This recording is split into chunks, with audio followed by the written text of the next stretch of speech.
Bowling Green State University is a public research university in Bowling Green, Ohio, about 15 miles south of Toledo. It's, it's a college. It offers a wide variety of undergrad and graduate degrees. It has a Division I football team. It has clubs and frats and sororities. It's a college. Its history is, sort of interesting insofar as all history is sort of interesting, but nothing about its founding is particularly unique or noteworthy. Tuition for 1 year of attendance costs $12,547.20 for Ohio residents and $20,535.60 for students attending from out of state. Quentin, you are not currently at Bowling Green State University. You are in a police interrogation room. Earlier this week, you enacted a plan you had figured out to try to con your way onto the school's payroll. You bribed a member of the HR department, and they reported you to the cops, who picked you up a few hours ago, and have just kinda left you to sit in here for the moment.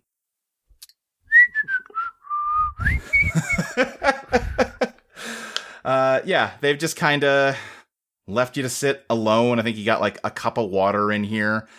And after too much time, the door finally opens and a detective in a suit comes in with a small manila folder and sits down, opens up his folder where he's got a legal pad and just says, so walk me through what you had in mind here. I'm going to need to speak with my counsel first.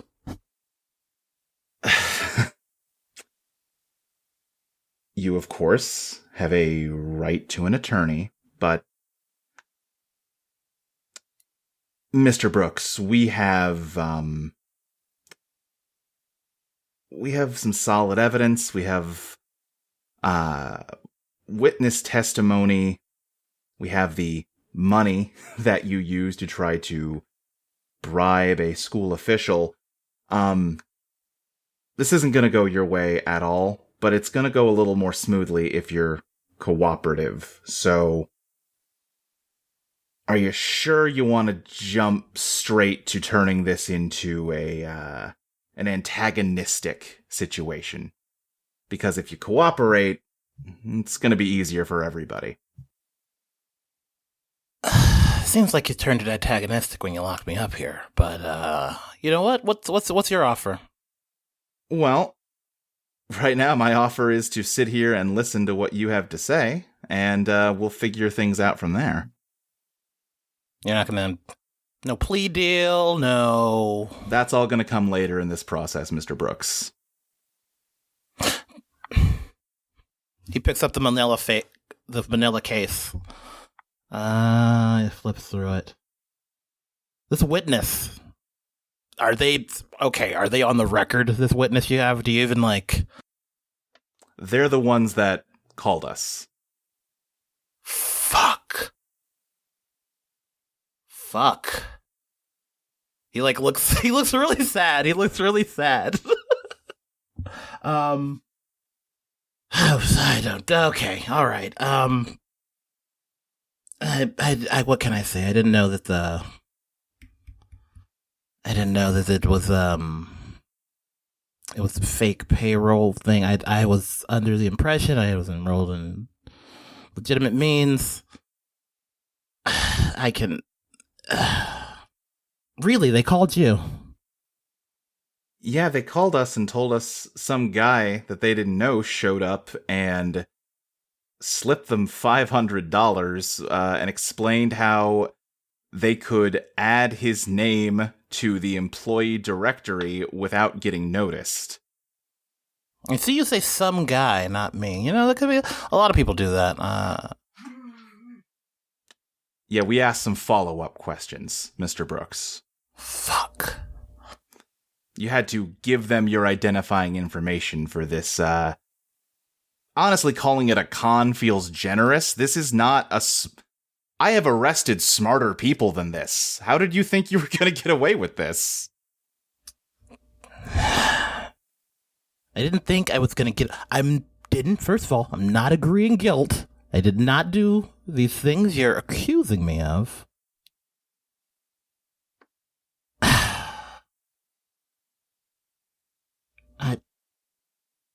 I'm rolling my dice with the lawyer.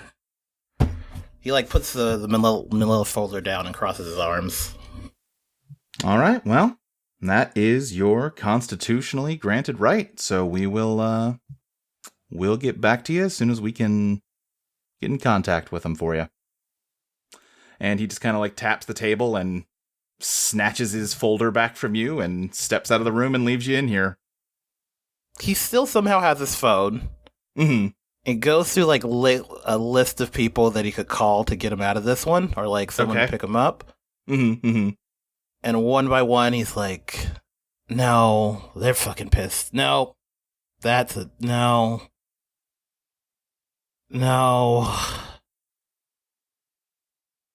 And then, the last name on the list is Caroline Rose, and he's like... and he, just... deletes the contact. Las Vegas is the largest city in the state of Nevada, with a population of 641,903. It's known as the entertainment capital of the world, with an economy founded on tourism and, of course, gambling. Decades ago, the casinos of Las Vegas were owned by the mob, but nowadays they're all owned by massive corporations, which is really a 6 of one, half dozen of another sort of distinction. It's just as evil, but not even cool. A highly populous city in the middle of the desert, Las Vegas gets its water from Lake Mead, which is gradually draining as the city's population increases and global climate shift. And at least so far, that has not done anything to lower the number of ostentatious fountains all over the city, or the lawns kept all over the place. Harvey, you are at your job. You work at an arcade owned by Jack Stern. Used to be called the Arcade Fire until a cease and desist forced him to take that down, and he has not yet put together enough money to put a new sign up, so it just says arcade out front. Job kind of sucks. It's a lot of sweeping, dealing with loud kids, trying to fix old arcade machines that you definitely do not have the background in electrical engineering to really know what you're doing. But, you kind of keep the lights on as best you can, and when there's no one here, you can play some pinball, and that's something, right? Yeah, it's better than, I don't know, being at some fucking fast food place or whatever. Yeah. You don't like to think about it very much, but, when you were a kid, you lost a sister. Your sister whose name was, it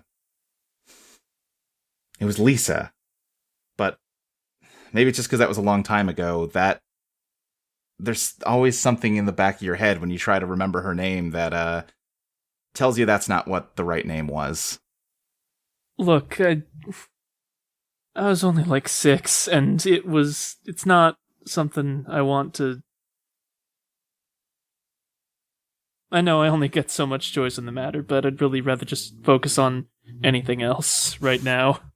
Yeah. I mean, you actually have something, you did have something you were looking forward to, this weekend, the IFPA Pinball World Championship in California, which you had scheduled time off for, and then your car broke down. So you're not making it out to California for that.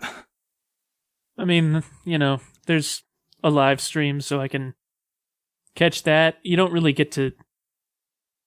You don't get great shots of the tables a lot of the time, just because, it's hard to get a good angle on the camera with somebody in the way.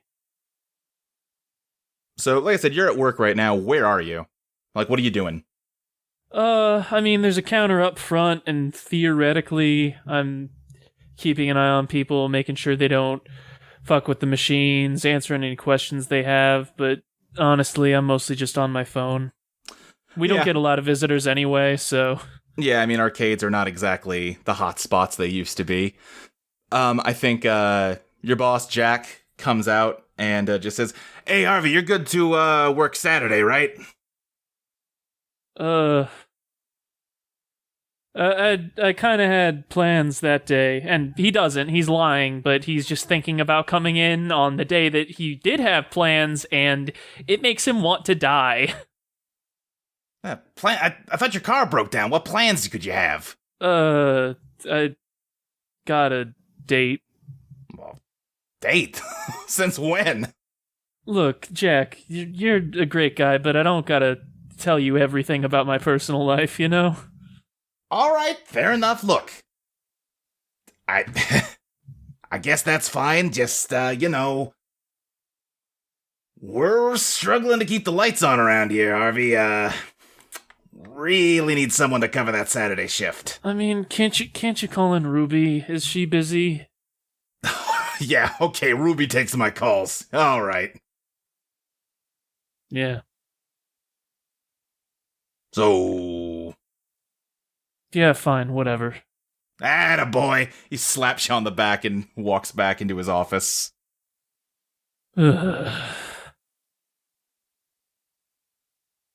Sloan, you are currently in your dorm room, packing up a few of your things in a box.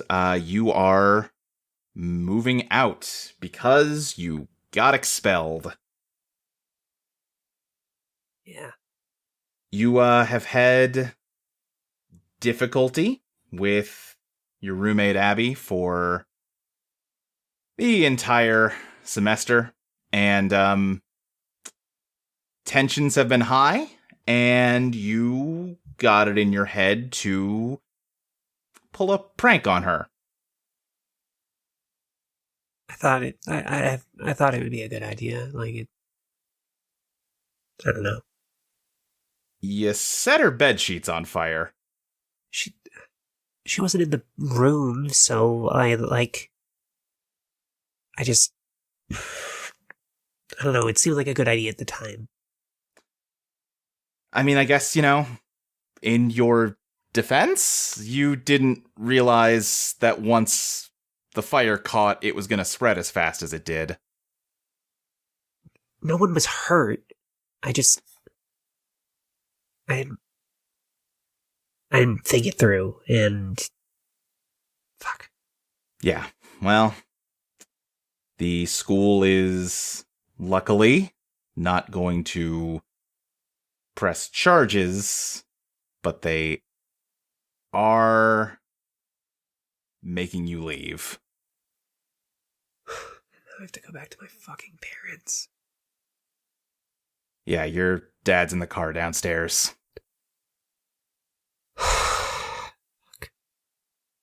Just screwed it up. I screwed up like everything. I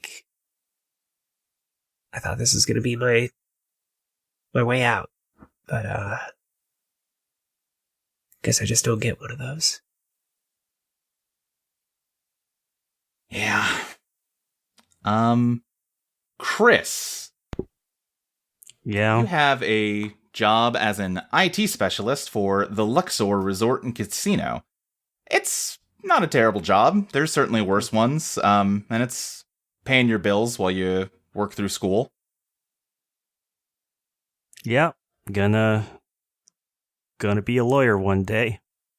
Just like my parents always wanted. Yeah, honestly, the worst thing you could say about it is that between work and school, you kind of don't have much time to yourself these days. Yeah. Well, what else was I gonna do with my time? Honestly, just play video games, I guess. I get there was a time when maybe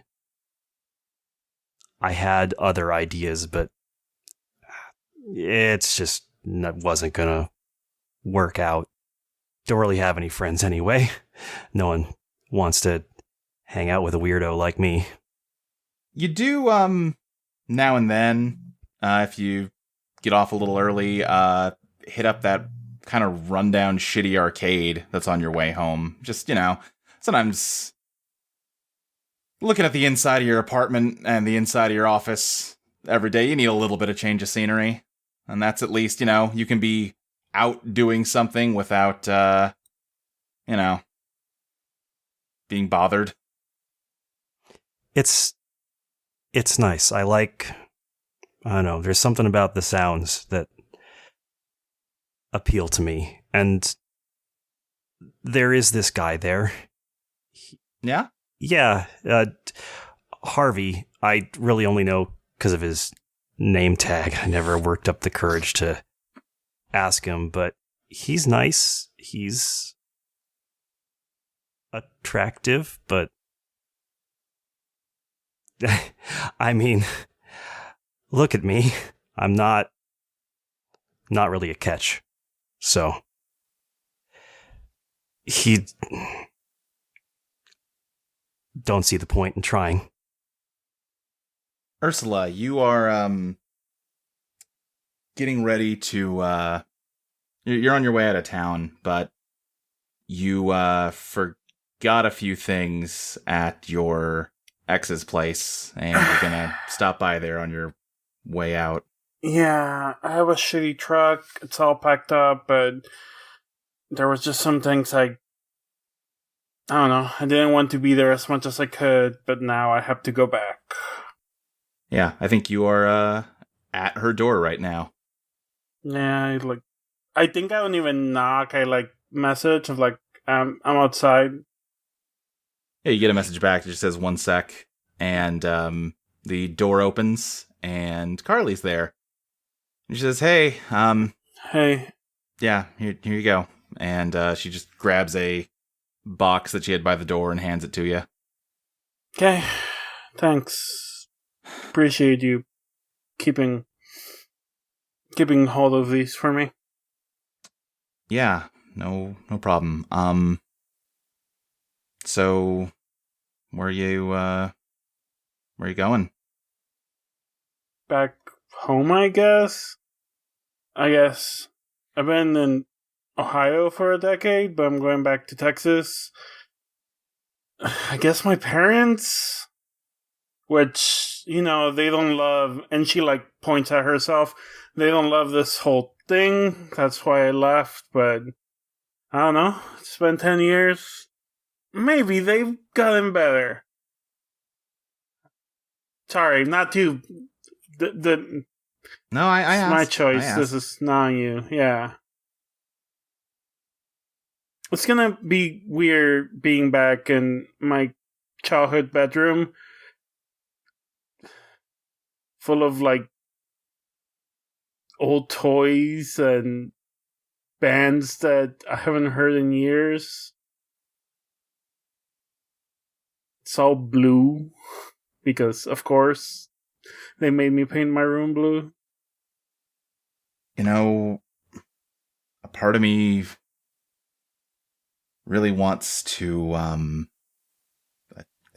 part of me feels really bad for you, but no, then I think about why we're here, and yeah, no, listen, I don't think it's my job to feel bad for you anymore. It's not. I fucked up. Relationships are two people, and we both, we were young. But yeah, no, do not feel bad. Alright, well, take care of yourself. Yeah. She closes the door. And I think she just says to herself, after the door's closed, See you later, Carly. And like takes the box, puts it in her truck, gets in her truck, puts on some mountain goats, no children, like blaring, and starts driving from Ohio to Texas. Valerie, you run a small nonprofit animal shelter in Las Vegas. It's, you like animals. It's busy, and the hours are long, and the pay is not very good, but there's worse jobs you could be doing. Yeah, look, I think a lot of people my age are probably in a similar boat, and at least I get to spend my day with animals. Yeah, and you've got some cute animals here. You got, Kit the raccoon. He's just, he got caught by animal control, and you managed to get him here, and that's an accomplishment. You've got, Howie. He's a pigeon. Just, he's kind of standoffish and doesn't really like people. He has an injured wing and mostly just kind of keeps to himself, but he's like an old racing bird, and that's cool. And you've got another animal that got brought into you by animal control, a fox that was eating garbage out of the back of a macaroni grill. Oh boy, yeah, that's not the best place for an animal to scavenge. It's not food that they should really be eating. Definitely had to spend a bit of money at a vet to get him checked out, make sure that she wasn't having any major health issues from that. She's somewhat tame growing up in, a urban area, but not great around other people. So it's been kind of tough trying to find a way to keep her in a place where she's not too freaked out, but is also not causing problems for the other animals. But hey, that's the job, right? That's the job. Yeah, she, you're not totally sure what's wrong with her. She's very... The impression you get is she's very emotional, and things seem to set off anxiety reactions in her, almost at random. It's the kind of behavior you'd expect to see from, like, an animal that was rescued from an abusive owner, but less so in a feral fox. Yeah, I kind of wonder if maybe she had some run-ins with people that were not great. James. Yellow. Things are going great for you. You're the president of BGSU's Young Republicans. You're goddamn right I am. And I clawed my way up to the top of this thing, especially after the first group I tried to join in this school rejected me, just for asking if we really needed to keep the T at the end. And that was me being like reasonable and in the spirit of compromise, because listen, if I was being brutally honest, I'm not really sure there's any reason to keep the B there either. I think that's pushing it. But whatever. They got all angry at me, and it's all internalized homophobia or whatever. But yeah, I found my people, and I'm feeling pretty good about where I am. You are currently chairing a meeting of the Young Republicans where you're going to discuss your protest strategy for convincing the university to pull the socialism and capitalism class from its philosophy course. All right, so who's got the minutes? Who's got the minutes for everything we've been talking about? Oh, yeah, I've got him here. Janet McGuire says. Everyone's favorite Eidolon character. You thought she wouldn't come up again. Deepest yeah. possible. Oh, is that dogfighting girl? Yep. Yep. Right under the wire, you brought her back, huh? Yeah. All right, he's gonna take the minutes. He's gonna skim them real quick. All right, well, I think we've covered just about everything I want to cover here today. Does anybody have any last minute business before we call it a meeting for this week? I think everyone's just kind of sort of not quite getting up to leave, sort of looking to see if somebody does, and Hey man, these donuts are free, right? Yeah, they're free. They're free. Okay, thanks. See ya. Yeah. All right. Yeah. And all right, everybody. Actually, I will see the treasurer kind of voice in. Should I know I brought this up before. I feel like we shouldn't. I mean, we believe in the free market here. We should probably start charging for the donuts. It's all right. Now we will talk about that next week. In the meantime, also, hey, make sure to budget in. We're going to need a bunch of black markers, and we're going to need a bunch of poster board. And remember, folks, in about a week and a half, we are going to be meeting up outside the Planned Parenthood. All right. Yep. See ya. Bye. All right. Yeah, everyone just kind of agrees generally as they gather their things and go. Holly, it's been a rough couple of weeks. Your girlfriend, Jenny, died in a gas explosion at work. And you are just now getting home from the funeral. I just don't know what I'm going to do. We'd been together a little while, and we're young, but I thought that was it. Yeah, you've kind of just been isolated for several days now, and it's tough because it's hard to want to do anything right now, but also it's starting to feel like you need to do something, you know? Yeah, I don't want to see or talk to anyone, but I think I might be going crazy by myself. Yeah. I was thinking about going down to the local shelter or something and seeing if there's a dog or some other animal just to keep me company. Yeah. The quiet in your apartment is starting to kind of drive you crazy. Yeah. Alexis, you are in jail.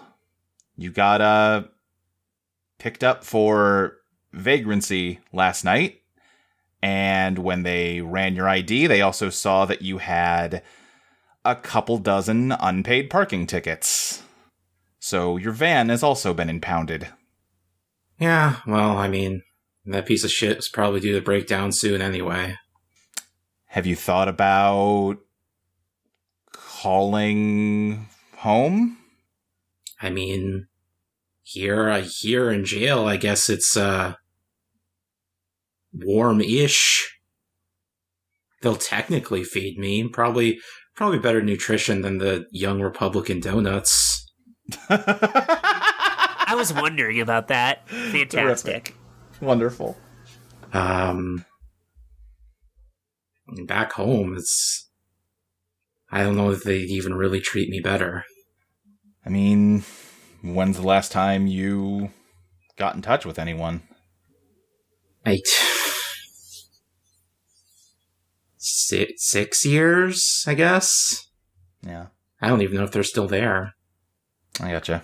I think you're just kind of sitting in your cell as a guard comes in with a guy in handcuffs who he leads into the cell across from yours and just says, all right, well, wait here. Your lawyer has our phone number. They can make an appointment to talk to you when they'd like. And this is your home until we get to your arraignment. Thanks. Glenn just goes all the way back to the end of the cell and just like flumps down. Ugh. Oh, hey, man, what are you in for? I thought I could be a teacher. May have tried to pull some strings to make that happen, and it fucking blew up in my face like everything I does. What are you doing in here? Vagrancy. This is the hotel for unproductive members of society. Vagrancy. See, they fucking get you if you try to get a job. They get you if you don't have it. You can't win. You can't fucking win. What did you want to teach? This is silly, but you do creative writing or like personal essays where you like talk about yourself and like learn things. I don't know. I had a really good teacher that got me to think about stuff like that, and like I don't know. It was maybe it's just me lying to myself again. No. Were you a student? Not really. I kind of just bum around here because I don't have a better place to go. They got a dentist school here, so get some dental work for pretty cheap.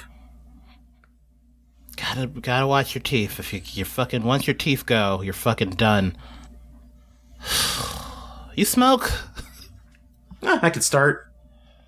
Okay, well, yeah, I don't know. Like, I find it does good for the hunger. If you're like hungry for a long time, it's a good appetite suppressant. Not great for the teeth, though. Yeah, I've heard that. Whew. Jail, huh? Yeah, this is it. This more of this forever.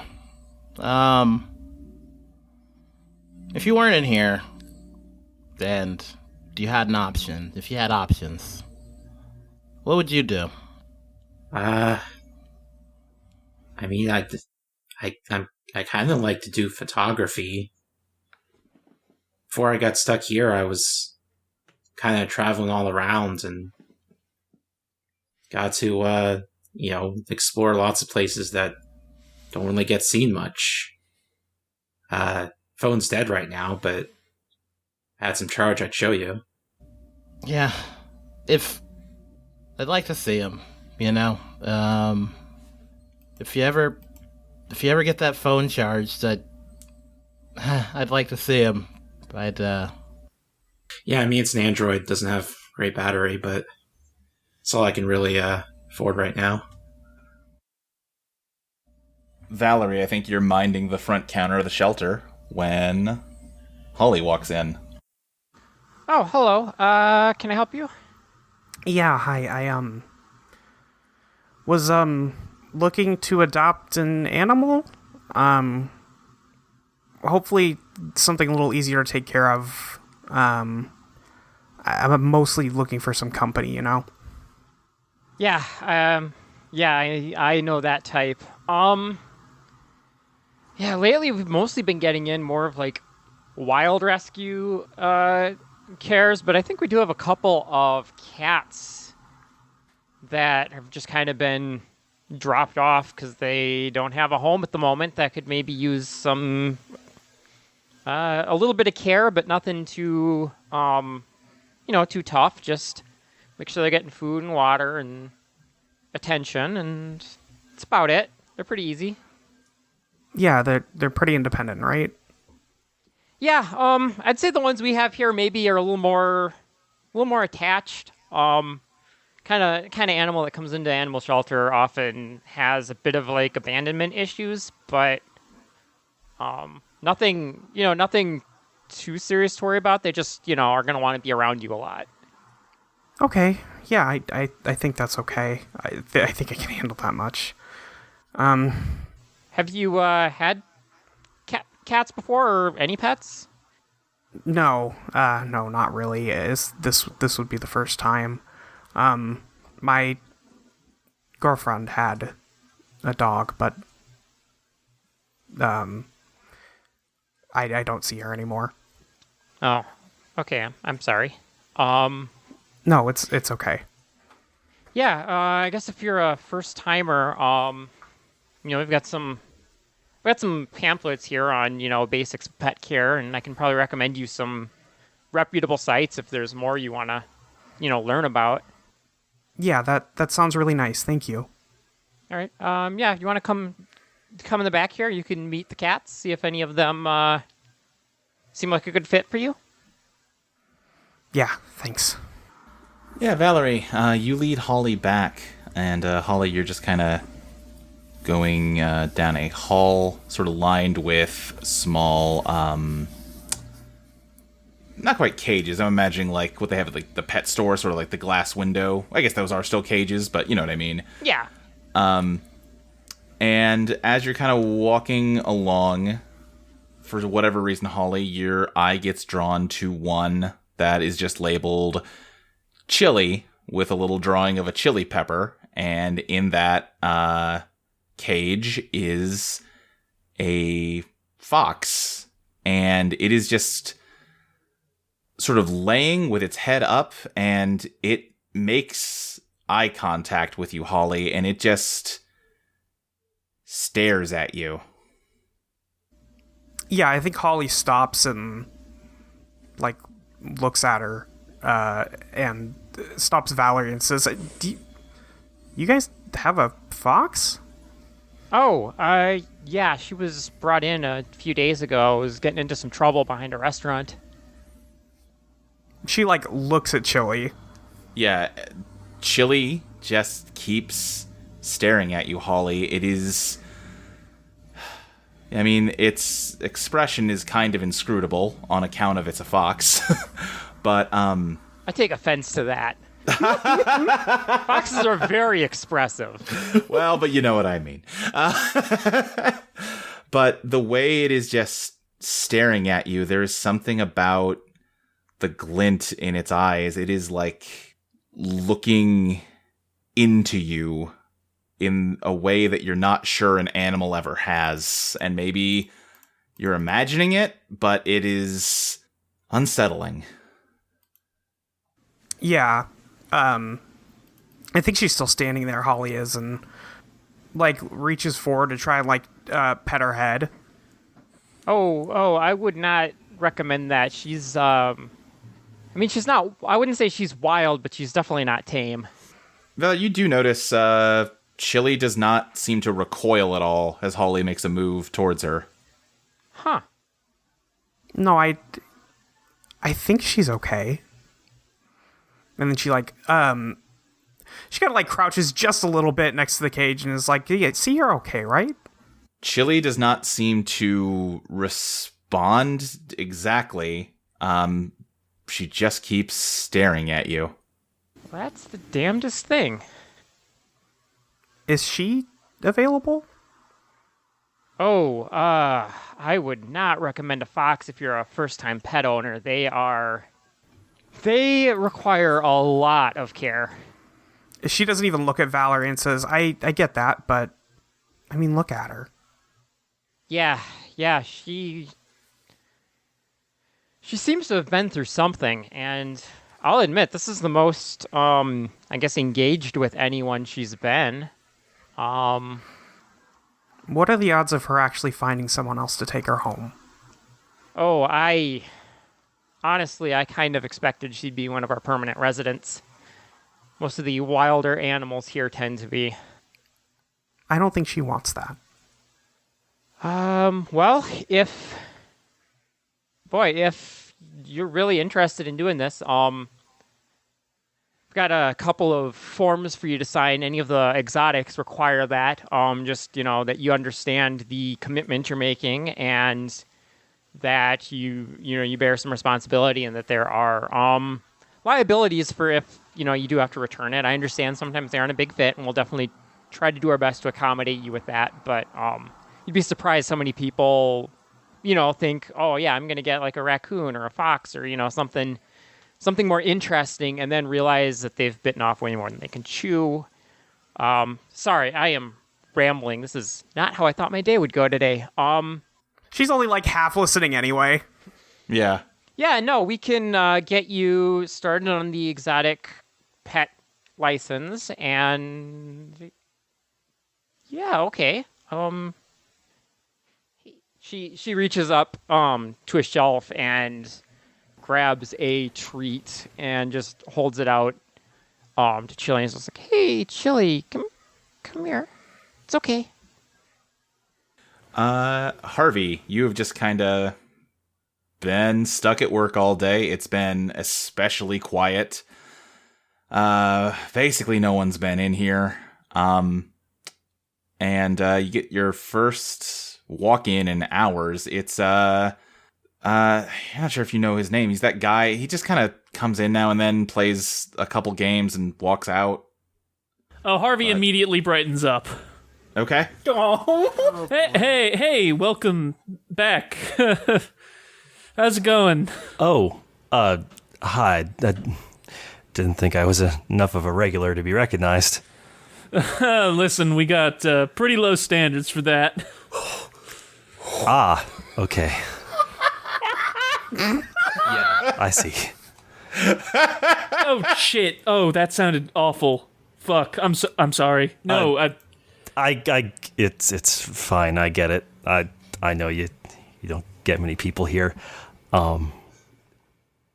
Yeah.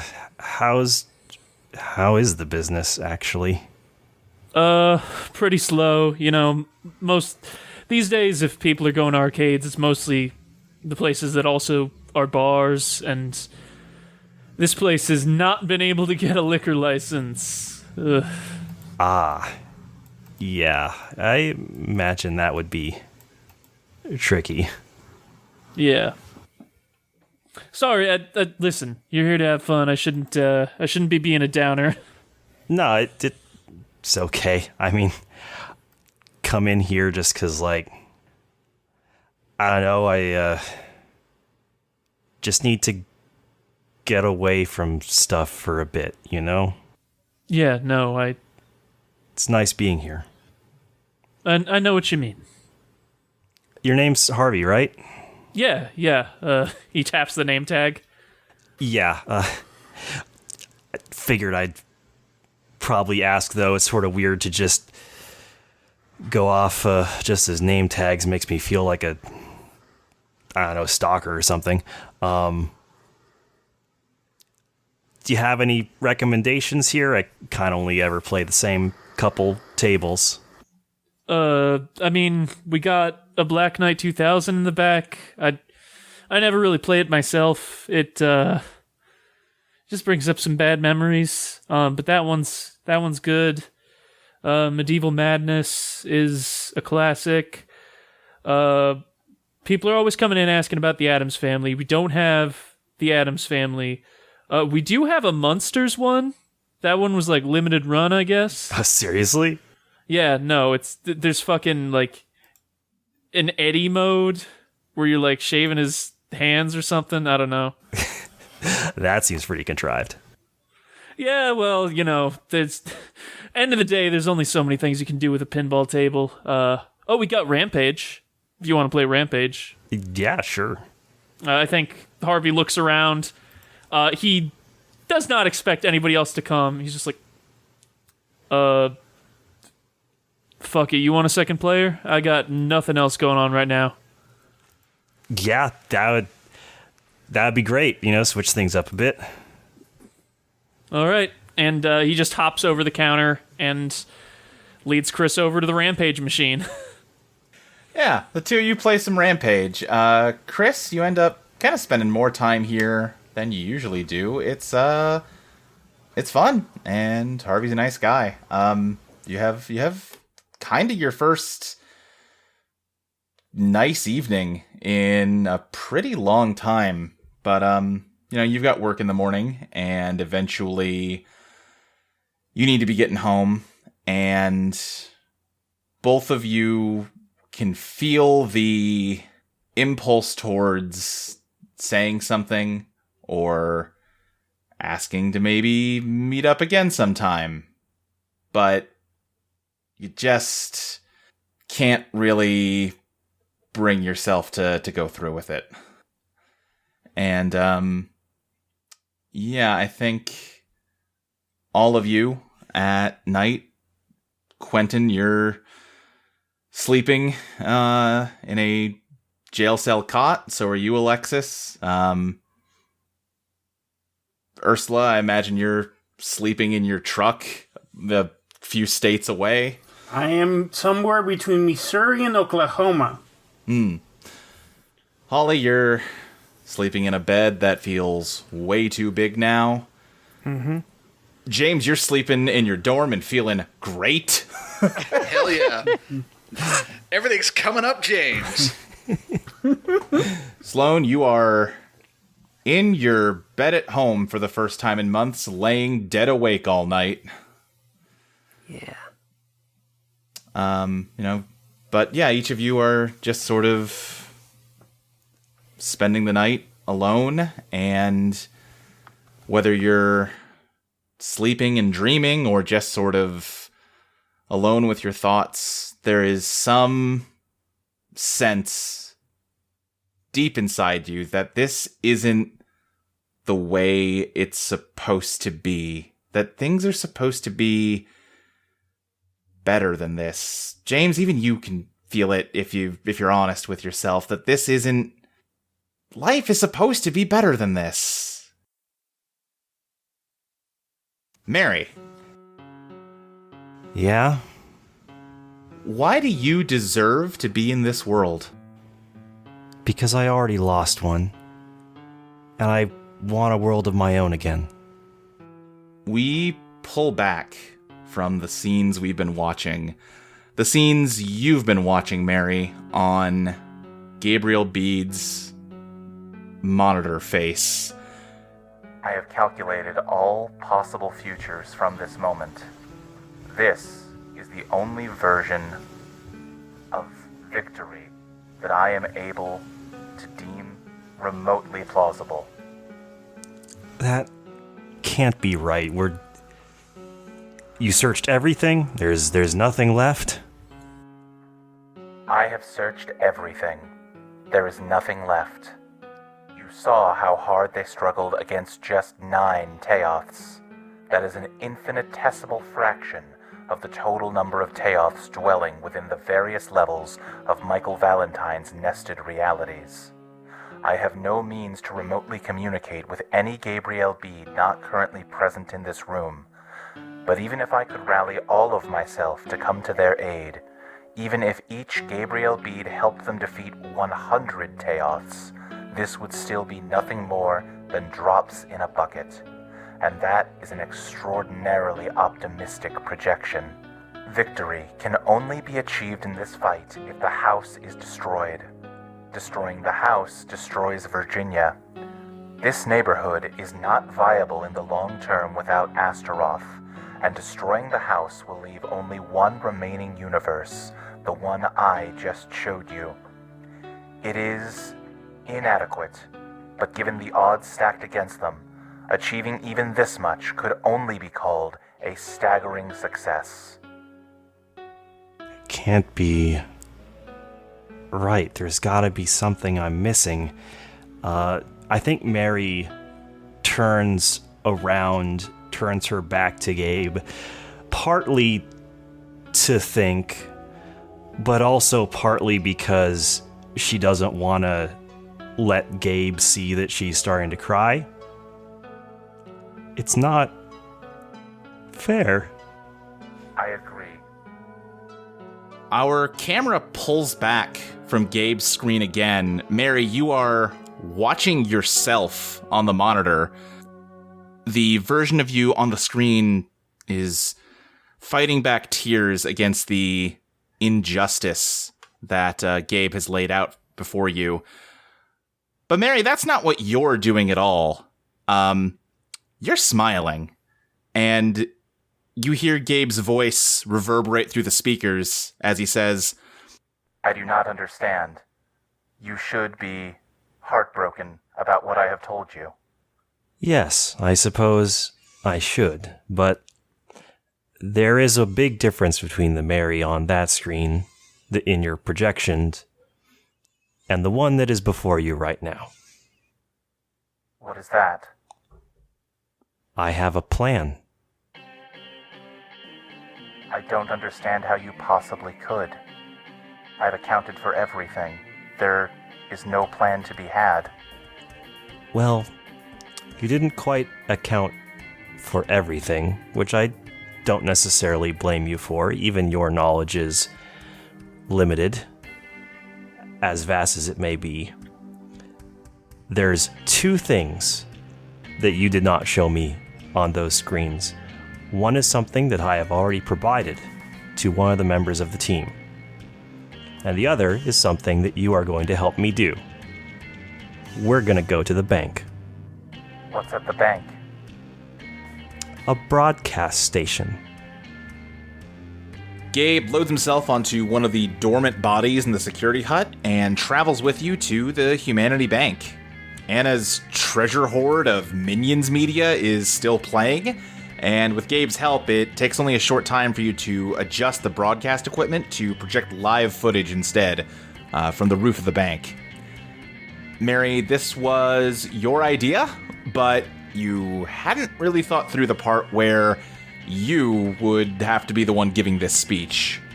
Okay. Hello to all out there who are listening. My name is Mary, and I'm a friend of many wonderful people who are trying their best to save this universe. But I'm afraid it's not going to be quite enough. Not for them and not for you. But it might be if you help. We can't do this on our own. But if we can unite to overthrow these goddamn fascists who think that they know what's best for this universe and have manipulated it to their own ends and use your own happiness to fill their coffers, then we can finally be free.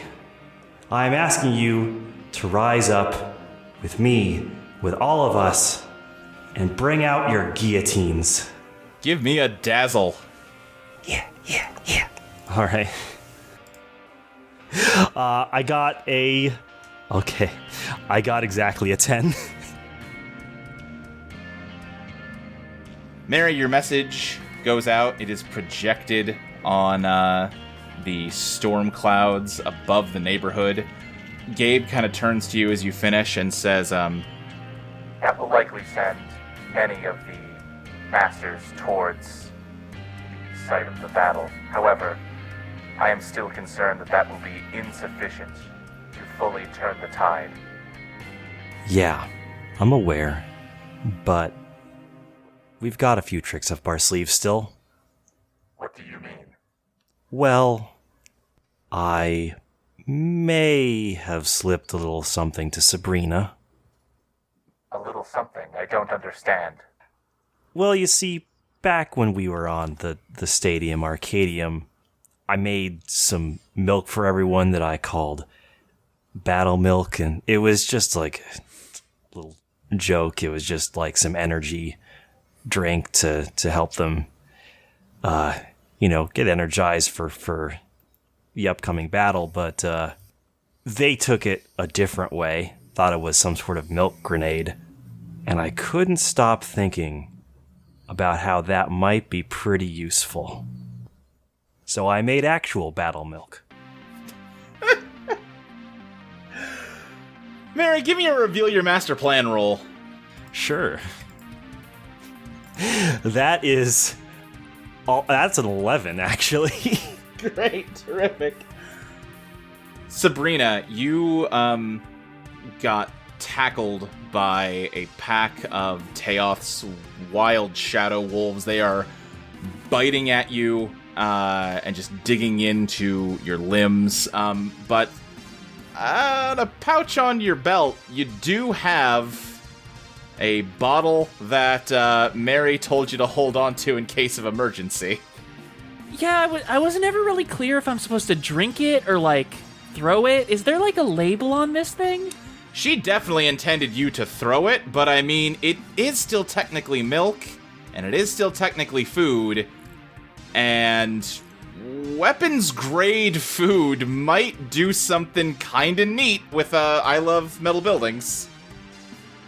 Alright, yeah, so I think she is going to struggle, just kind of enduring the wolf's claws, and, like, uncap the milk and just pour it as fast as she can into I Heart Metal Buildings' mouth. You know, it sometimes has mouths. It's a whole thing. It absorbs the milk, and there is just this rumbling. It's inside the Eidolon, but it also sort of causes the whole local reality to quake. Mm-hmm. Now, in one of these layers of the Matryoshka doll that is the universe, might be the 6th, might be the 7th, might be the 35th. Hard to tell at this point. But in one of these layers, there is a lonely, enormous house, the only one on its block that still has power. And inside that house, there's a smaller house, a more reasonably sized one, that looks more or less the same, though it's surrounded by these little model trees and bushes and little toy wolves and so on. And that model house is rattling and shaking faster and louder and more violently with every passing moment, and then the roof is torn off by an enormous steel spike, the kind that you'd see on top of the Empire State Building or the John Hancock Center. And Sabrina Bryan, covered in claw marks and looking like she hasn't slept in a week, along with Ursa, and Needle Mouse, are just clinging to the side of that spike for dear life. And as it rises into the air, a skyscraper follows, starting out narrow and tightly packed like a toy snake in a prank can of peanuts, but expanding outward as it breaches the confines of the walls around it. As it shoots up, it tears away the roof above and expands into the universe above. Who can say who constructed this one? They all look the fucking same, but that doesn't really matter, because this skyscraper is not losing momentum. It just keeps going seemingly faster and faster, tearing away another roof and another and another. Smaller buildings start to spring up at its base, buildings made of concrete and brick and stone layered on stone, each one tethered to the central skyscraper via tunnel or suspended walkway or rope bridge or spiral staircase. Okay, no, that's fucking good milk, I guess. Could you always do this? I mean, with enough food, I guess. What's in that bottle? It's just labeled combat milk. I don't really know. What the fuck is a combat milk? I fucking ask Mary, all right? Listen. Oh, that stuff's delicious. Huh? Oh, yes. No, Needle Mouse, you can, like, lick the thing if you want. Oh. I would not touch combat milk. Well, it's too late now, buddy. Yeah, I think the skyscraper continues to expand and smashes through the roof of the universe. Quentin, Valerie, and Ethelwolf, the sand that has just continued to pour everywhere and catch more and more of the gears, it's causing them to grind to a halt and crack and fall off. The entire clockwork machine around you is threatening to collapse on top of you, when suddenly there is an explosion and a skyscraper smashes through all of that and just sort of catches all of you on its roof as it continues to ascend through this universe. Whoa, Quentin, was that you? No, that's not one of my cool shits. But it got me thinking, maybe we shouldn't fight these guys alone. Maybe we should find the rest of everyone. I know it'd be really cool to just, like, own this guy, just, like, kick his ass. But we can't leave anybody behind. I think we should bail and find everybody else. That is honestly not a decision that is under your control anymore, as the skyscraper continues to push and grow and just force you straight up through this universe, and it continues to smash through space and time. If anything, the rate is accelerating. The guns that all came to life in the theater where you fought Ursula Teoth, Carly Sloan, and Alexis are just thrown wildly, misfiring just into the air, hitting nothing as the theater is crushed under this expanding skyscraper. Fuck! Get in the building! Harvey, Anna, and Cecilia, you are being slammed through planet after planet as Christina uses Sephiroth's signature super move on you, but those planets themselves are soon dwarfed by this skyscraper as it collects you, and you just kind of like hit some of the windows like a bird that doesn't notice a freshly done window washing job. Very specific. It's a metaphor to use, yeah. Yeah. A great metaphor and a great choice of words to express that metaphor. If you say so yourself. Lady Luck, I think you're falling into the maw of the giant spider. I actually don't fall, thanks. Well, normally you don't, and yet this spider's gravity seems to be pulling you in regardless. All right, fuck you as too. Jenny and Alexis are doing their best to escape it. The spider is impaled on the spire of this skyscraper, and the endless noise that you caused, Lady Luck, is now resolving into the sound of a busy city street, as though it itself is being warped by the gravity of this city building. You just hear lots of, like, crowd murmuring and car honking. You know, like a classic backing track of a city. Uh-huh. Hey, I'm walking here, you hear in the distance. Like all those sounds we keep having to edit out of people's podcasts in the summer.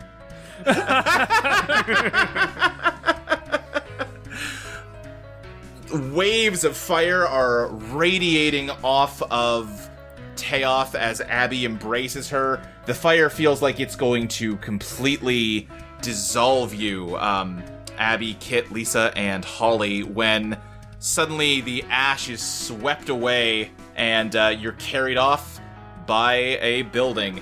You get it by now. It happens the same way it did for everybody else. Yeah.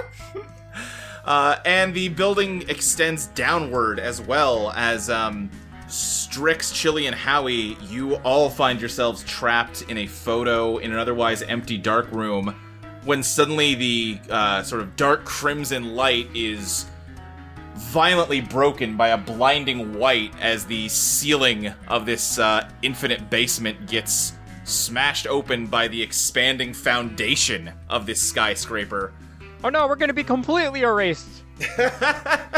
And as this real, like, bright light hits the photo, it kind of resolves back into the shape of you three, and you just barely manage to run and escape this, concrete foundation before it crushes you.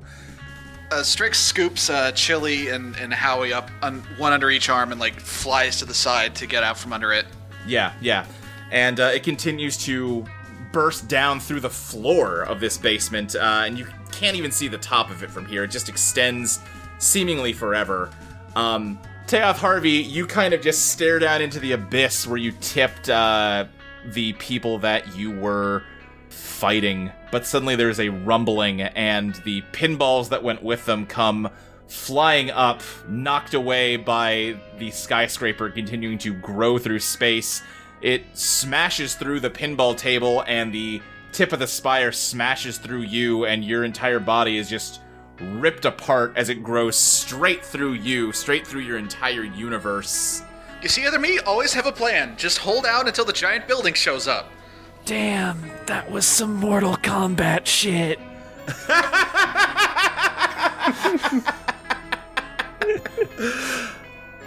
Outside in the neighborhood, Bart, you have cocked your revolver and are preparing to pour all of your bodily electricity into a shot to sever Teoth's hold over Virginia, to maybe give her just a moment to do what she needs to do to free herself. But your aim is thrown off before you can pull the trigger as the roof of Michael's house violently explodes, the ground rumbling as a skyscraper forces its way through the roof. The skyscraper having grown through who knows how many layers of realities, just constantly pushing and pushing. As it rises upwards, it folds down into itself and seems to spiral around itself, and it no longer grows in a straight line, but almost in a fractal pattern as it continues to rise up into the air and looks almost from this distance, Bart, like a planet made out of skyscraper. What in tarnation is that?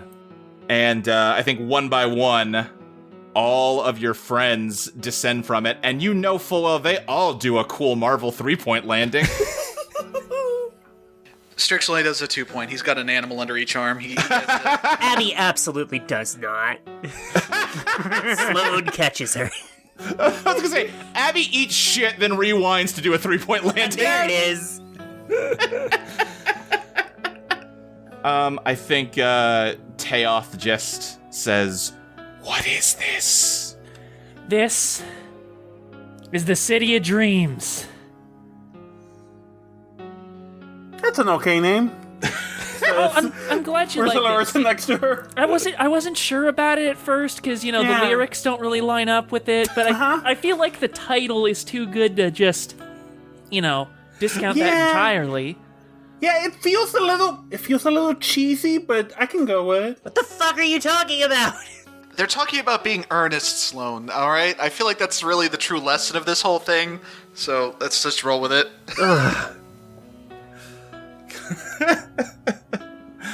I think Teoth just says, I don't know what you think that's accomplished, but if you think I can't handle this many people at once, you're sorely mistaken. Hey, Holly. Yeah? You want to light her up? Oh god, yeah, I do. I think Sloan and Holly do a double team. Holly would just give Sloan just a handful of matches. It's like, go nuts. Yeah, I think Start a Riot lights her up too. So, yeah, I let's fucking just throw hot fire at Teoth. Bombard. All right, Sloan, give me a bombard, and Holly, roll to assist. All right. If we have two fire lesbians, they have to team up before the end of the show. I rolled an 8. I also rolled 8. Okay, what downside do you want, Sloan? I move into danger. I think Start a Riot just throws the matches and then blows fire on them so hot that it just instantly turns them to ash, which counts as putting them out and causes a wave of explosions that kind of, shake the ground and hit Teoth and kind of send her, to the ground, just kind of skidding across it. Sloan, you landed a good hit on her. Honestly, Virginia looks pretty wounded by that one, and I think the danger you've moved into is the danger of, killing Virginia if you just use pure violence here. Oh god, oh shit. Harvey is going to run over to her, just sort of as fast as his legs can carry him. Please be careful, please. Oh my god. I figured she could take a fucking hit. She's Teoth. Yeah, but that's... There's still someone there that we want to make sure is okay. Carly's running towards her. Virginia. While all this is happening, Strix is actually going to make a beeline for the original Alexis. Okay. Hey, you alright? Vivid memories turns to fantasies, kind of rubs up against Strix's legs. Oh my god. And Alexis will raise her head and say to Strix, "Did you see one of me down there?" Oh, yeah. I think there was one of pretty much everybody. Was it a bunch of photographs? Yeah, it was. It wasn't fun. Got turned into one. It was kind of a bad time, but hey, I feel like we're kind of dealing with everybody's shit. I mean, I think Teoth's made it pretty clear that she kind of doesn't care who she manipulates. Strix, I need you to fly back down and get not just all of those, but all of them from all of the Alexises and bring them back up to me. Might be easier if I just take you. Okay, then let's go together. You got it. And, yeah, they're gonna take off. Okay, Strix, you grab Alexis and fly down into the hole in the roof. We will get back to you in a moment as, Harvey, I think you reach Virginia, who just looks up at you and says, I didn't have to let it hurt me, but I knew you would realize how futile this is. Shut the hell up! Let my sister go, you asshole! Your sister is gone. She never existed in the first place. She's not fucking gone. I saw what happened to Alexis after you left. She's fine, and don't give me some shit about her not existing either. I don't care whether you think it exists or not. What matters to me is that she was here for me, and when the whole world, literally the whole fucking world, wanted her to kill me, she'd stopped it. She had no reason to do that. I treated her like fucking shit that whole trip. She decided she wasn't going to hurt me. Well, while Harvey's been talking, Chili has walked up beside him and just leans against his leg. It's like the closest thing she can come to putting an arm around somebody's shoulders. Christina does go up behind him and just hug him from behind. And Chili just says, she's not gone, and she is real. What is it you said? You said that our observing things is what's making them real, and none of it's truly real because it's all just in our heads. Well, if nothing's real, then she's as real as anything. And that's what matters. And it's not just the three of us who care about that, who believe in her. It's everyone here. And I think she's going to try and use dreams to, reach in and pull Virginia out. Okay, give me a beat the odds plus biz. That's a 9. I don't know if maybe my friends here can help or something, but... I'll tell you what, actually, Virginia rolled a help. Thank you. That's an 11. All right, so that pushes that to a 10. I think Teoth looks at you, Chili, and says, "What good are your pretty words? How are they going to help her? How are they going to help yourself?" Because what we believe can become real.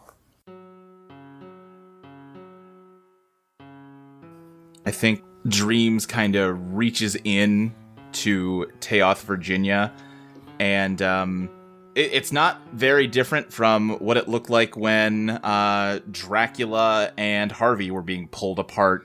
Virginia's sort of being pulled out of Teoth, but she is holding on very tightly, and Dreams is struggling to pull hard enough to get her free. Harvey is going to grab on too. Christina will grab onto the end and pull as well. Virginia, why do you deserve to be in this world?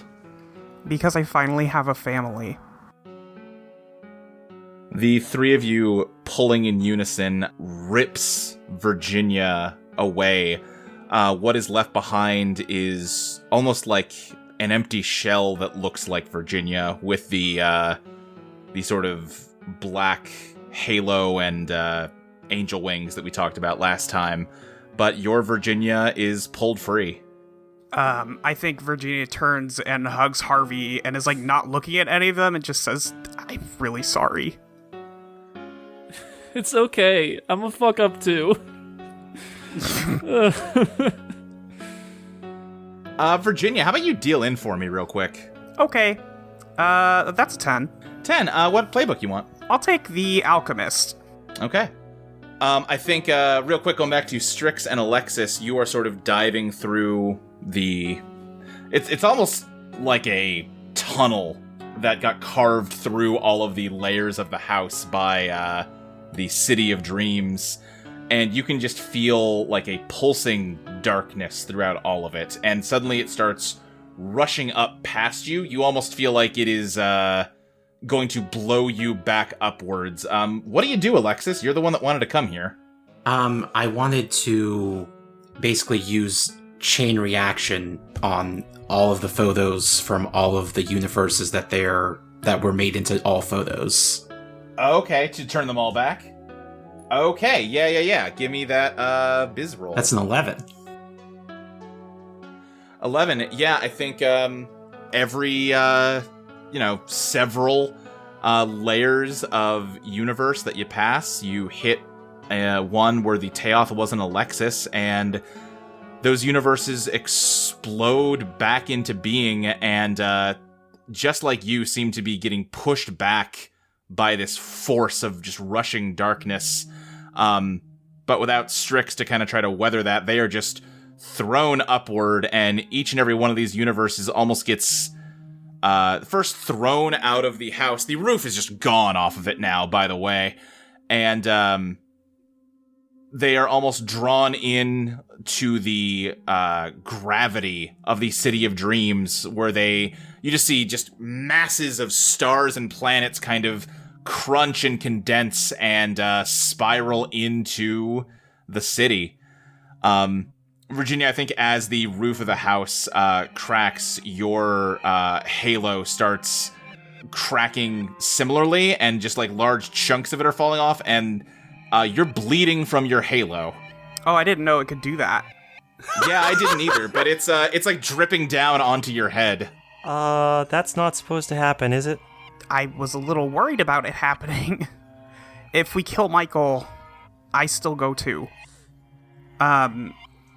But I think separating Virginia from Teoth counts as achieving an incredible victory against impossible odds that might make her Eidolon radiate with raw transformative power. Yeah, I think getting to this moment with everybody, every step of this journey you've taken, constitutes an incredible victory against impossible odds. I would like to use Transform the World. And remind us all what that does? I get to declare one change you want to see in the world, and that change occurs immediately. You can only use this move once ever. Shit, okay. What change? She is going to look back at the house and say, I am free of you. We are all free of you. I think the light in the glass pulses with a light so bright everybody has to avert their eyes. Waves of light radiate across it and ripple across the entire neighborhood.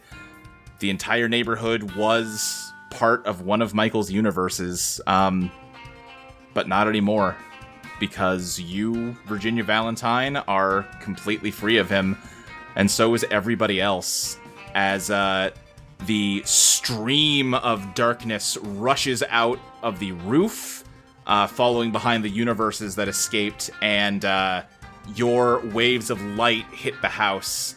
It is completely rended board from board. When the light dims enough to see again, there is nothing but rubble where the house was.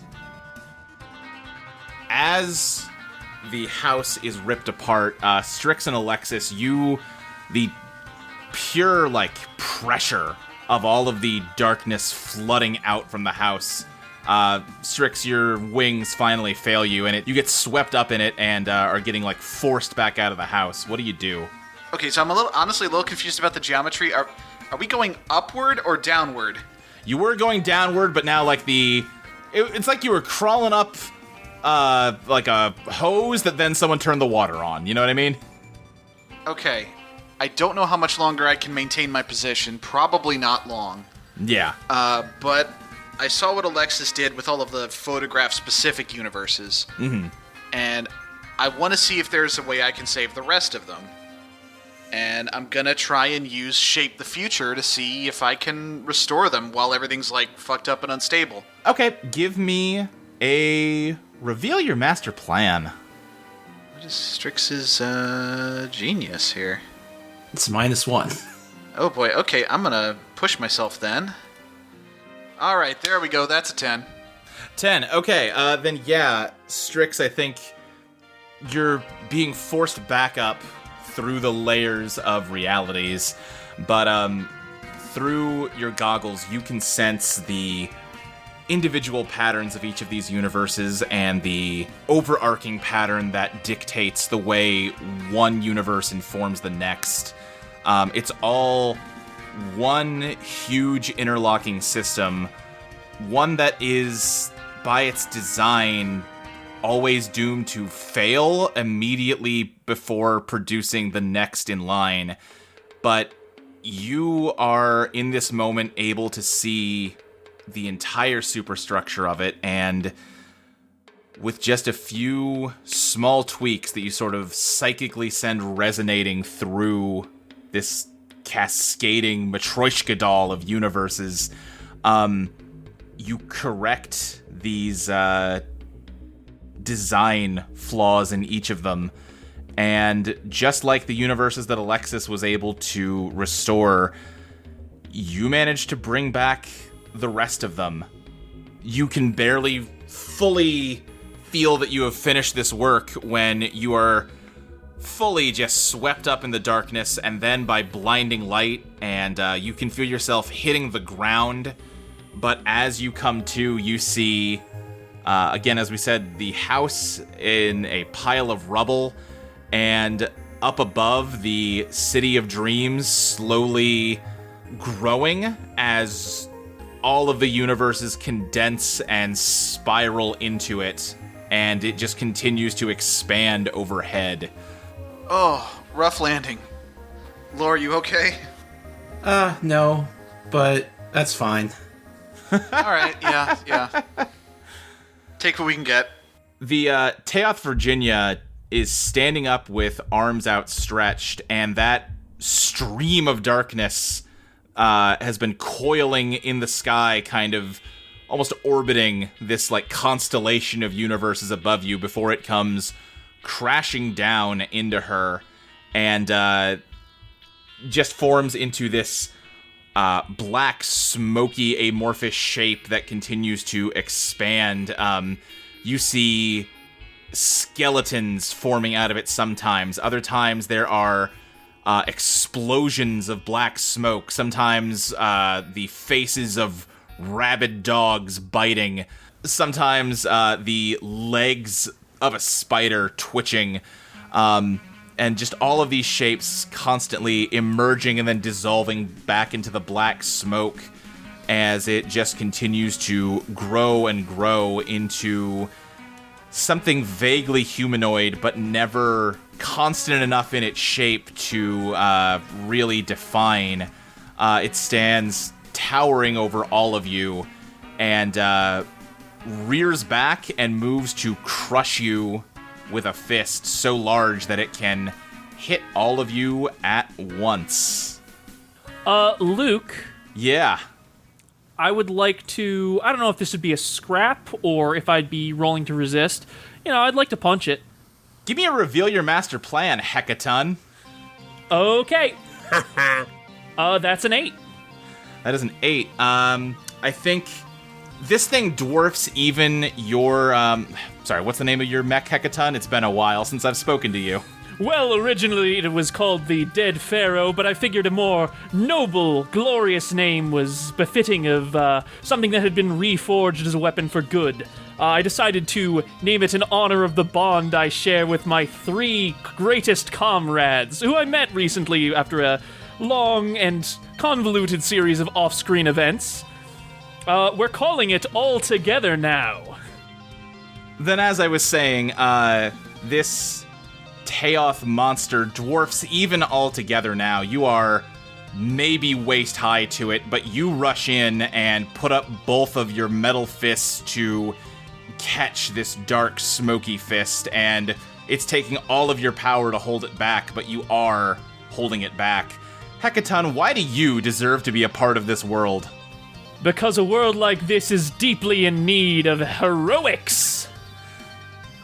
Detective Masters, why do you deserve to be a part of this world? Because somebody needs to be looking out for the little guy. Christopher, why do you deserve to be a part of this world? Because there is so much good I can accomplish with my abilities. Ginny, why do you deserve to be a part of this world? Well, somebody gotta keep fighting monsters. The four of you have, taken your places in the cockpit of All Together now and are working in perfect tandem to fend off Teoth. The rest of you on the ground, a fucking mech showed up, and that's pretty cool. Sloane's just like laughing. Oh my god. Oh, it's the Hecaton mech. The Mechaton. Yeah, I was wondering how he was doing. Ginny, Christopher, hey! Earth is gonna be pissed if she's not in that one. It is delightful to see all of you again. I am quite pleased you are well. Thanks for the dress, by the way. I'm not sure I properly thanked you. Thanks for teaching me about horses.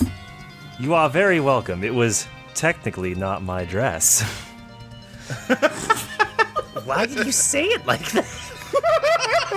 Because they have tasted the sweet, sweet victory of stealing from the rich. Hecaton, does All Together now have some kind of, I don't know, super move? Apparently not. Well, there is one we rehearsed. I don't know if it's quite ready for prime time. Well, I'm not sure you're gonna get another chance to use it, if not now. All right, Valerie, Yes. I need you to engage full core power. On it. Christopher, help me get into the proper stance. Very well. These controls are quite complex, but I feel I have a handle on them. Ginny, unleash Death Zone Apocalyptica. Yeah, sure.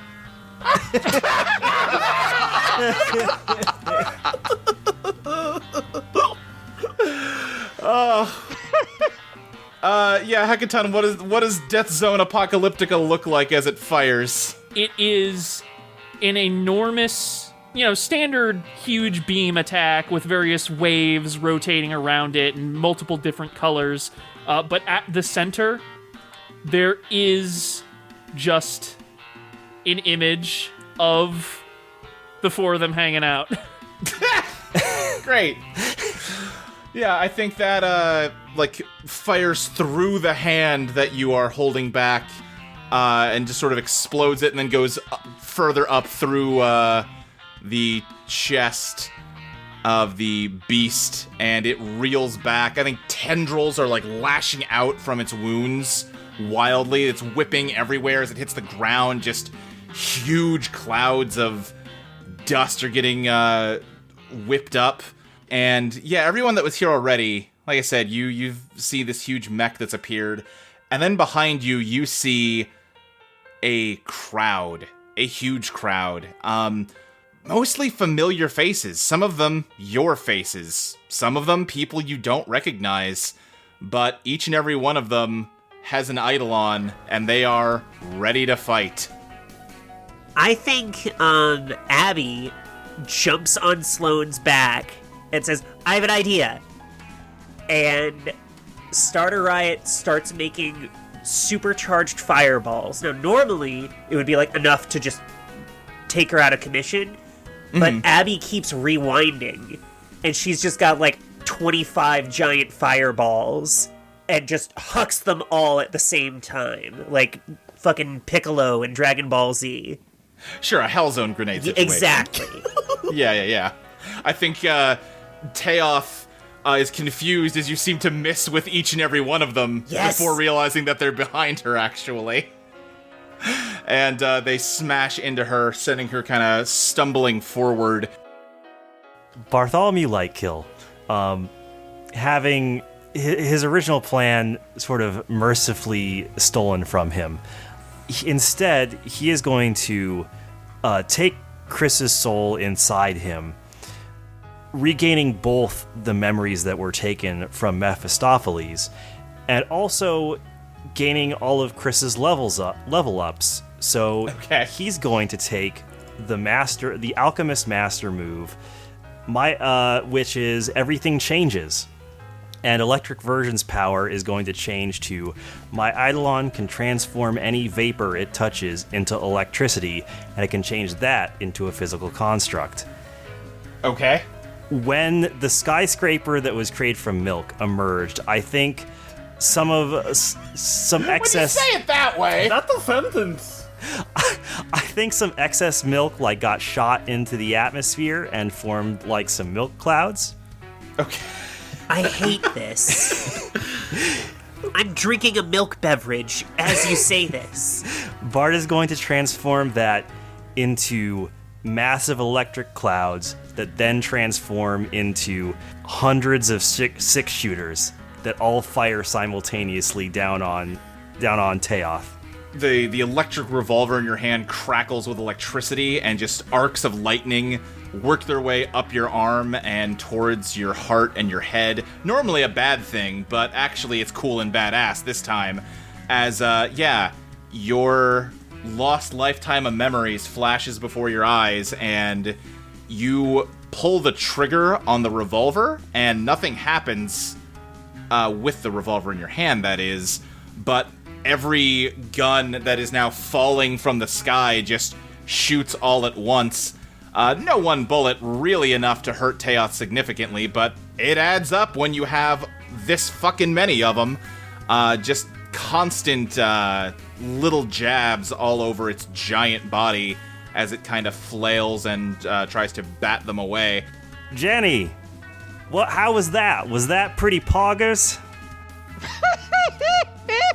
Poggers as hell, man. College Chili is by the mech, and she's kind of a little nervous because, she's not really a big fighter. She'll physically attack people if they're in the way, but, her thing is more recon. But fortunately for her, Detective Valerie Danger Masters notices her from, I don't know, whatever part of the cockpit she's in. Hey, is that a Chili I see? Yeah, you're a Chili too, aren't you? Yeah, are you doing okay? I don't... No, not really. I'm just one little fox here. I don't know that I can really help. Well, if you think you're too small to make a difference, you can always make that up in numbers. Valerie Danger Masters is going to use a move called Howl for backup. Okay. Traditionally, the way that works is if you have satisfied an instinctive desire for dominion in the area, you can call on whatever other animals are in the area. But in this case, it's a little different. She lets out a loud scream you may recognize as the Vixen scream. It's a alert call foxes make for a number of reasons. In this particular case, she's using it to call out to friends. And a door, a physical fucking apartment front door at the base of the mech opens up, and a whole stream of chilies comes running out. A bunch of different alternate universe versions of Chili that she's befriended. There's a Chili that's got a white and black coat with a little what looks like a mustache on her front of her face. There's a Chili with a Virginia the cat riding her like a war stallion. There is a Chili the fennec fox with a Virginia the snow leopard. There is a Chili that's wearing a chef's hat and apron that says, "I make the spaghetti." That's from... Hello? That one's from the universe where everyone except Sloane is Italian. You... And College Chili joins the swarm of comrades as they just go for the ankles of this beast. Yeah, and I think as well, the kind of crowd assembled here takes this as a sign to charge along with the Chilies, and there are just flashes of color and all sorts of weird, fucked up little guys coming out of all these people. I think very quietly in the distance you hear, "Who's hungry for some onion rings?"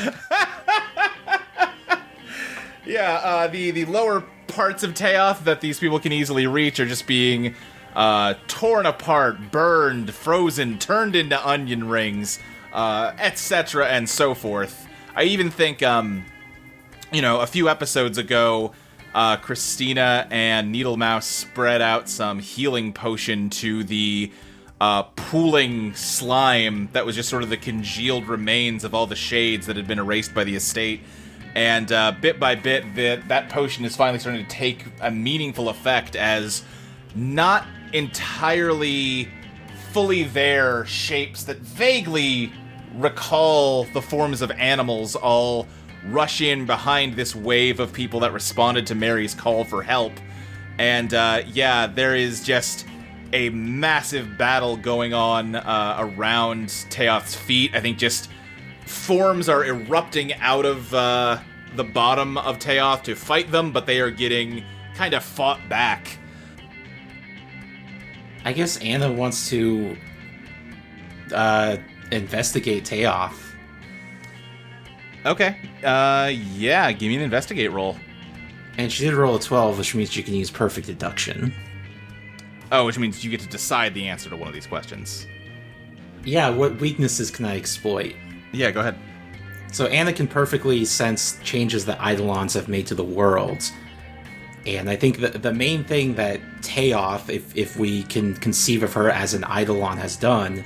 Certainly. ...is transfer from person to person across infinite universes and taken advantage of their own powers and insecurities to Teothify everything. Right. But what that means is that if this is a combo of all Teoths, then there's still people in there somewhere. Right.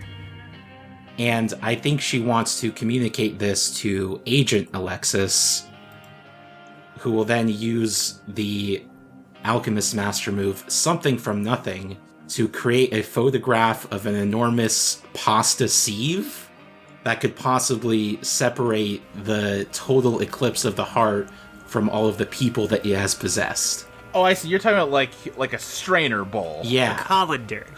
Yes, Okay. or a sieve. Many words for this device. In my mind, I was imagining a sieve made of pasta and was very perplexed. Okay, then Agent Alexis, give me the bizarre roll and take +1 on it. Now that is a 10. Alright, then I think you do in fact conjure a photograph of a giant sieve. And then original Alexis continues this combo string by using transformative vision on that photograph to make it just a giant metal sieve that plops down on Teoth, hopefully separating Teoth from all the people.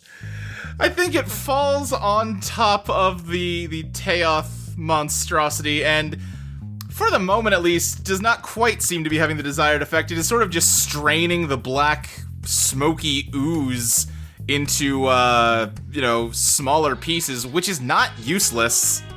It is, taking the thing apart. But if you want to try to rescue the people that are within this thing, it might take a little more than a big bowl you might use to cook the pasta. What if this is what Strix is gonna do, though? Okay, what do you have, Strix? I'm gonna pick up what Lore and her crew are throwing down, and I'm gonna try and pull the people out. Give me a beat the odds plus biz, and Alexis roll to help. I got a 7. Well, I got a 13, so... Okay, then I think the smoky blobs, poking through the holes in the bowl are just kind of floating there, and Strix, you manage to manipulate the undertow to resolve them into people. And they all just kind of fall to the ground. Not, they sort of slow their descent supernaturally as they fall, and just kind of... Now, this thing is breaking apart into human beings that are falling unconscious in a heap, kind of just sort of getting crowd-surfed away from the fight by the huge throng of people fighting here. This is a little silly. A little bit. Needle Mouse, what do you got? Needle Mouse wants to, if this giant Teoth kaiju is still human shaped, Yeah. then certainly it must have a mouth. Oh no. Sure. And he wants to roll up its spine and into its mouth to see if it can roll around in its guts. Yeah, sure. Give me a scrap. A 10.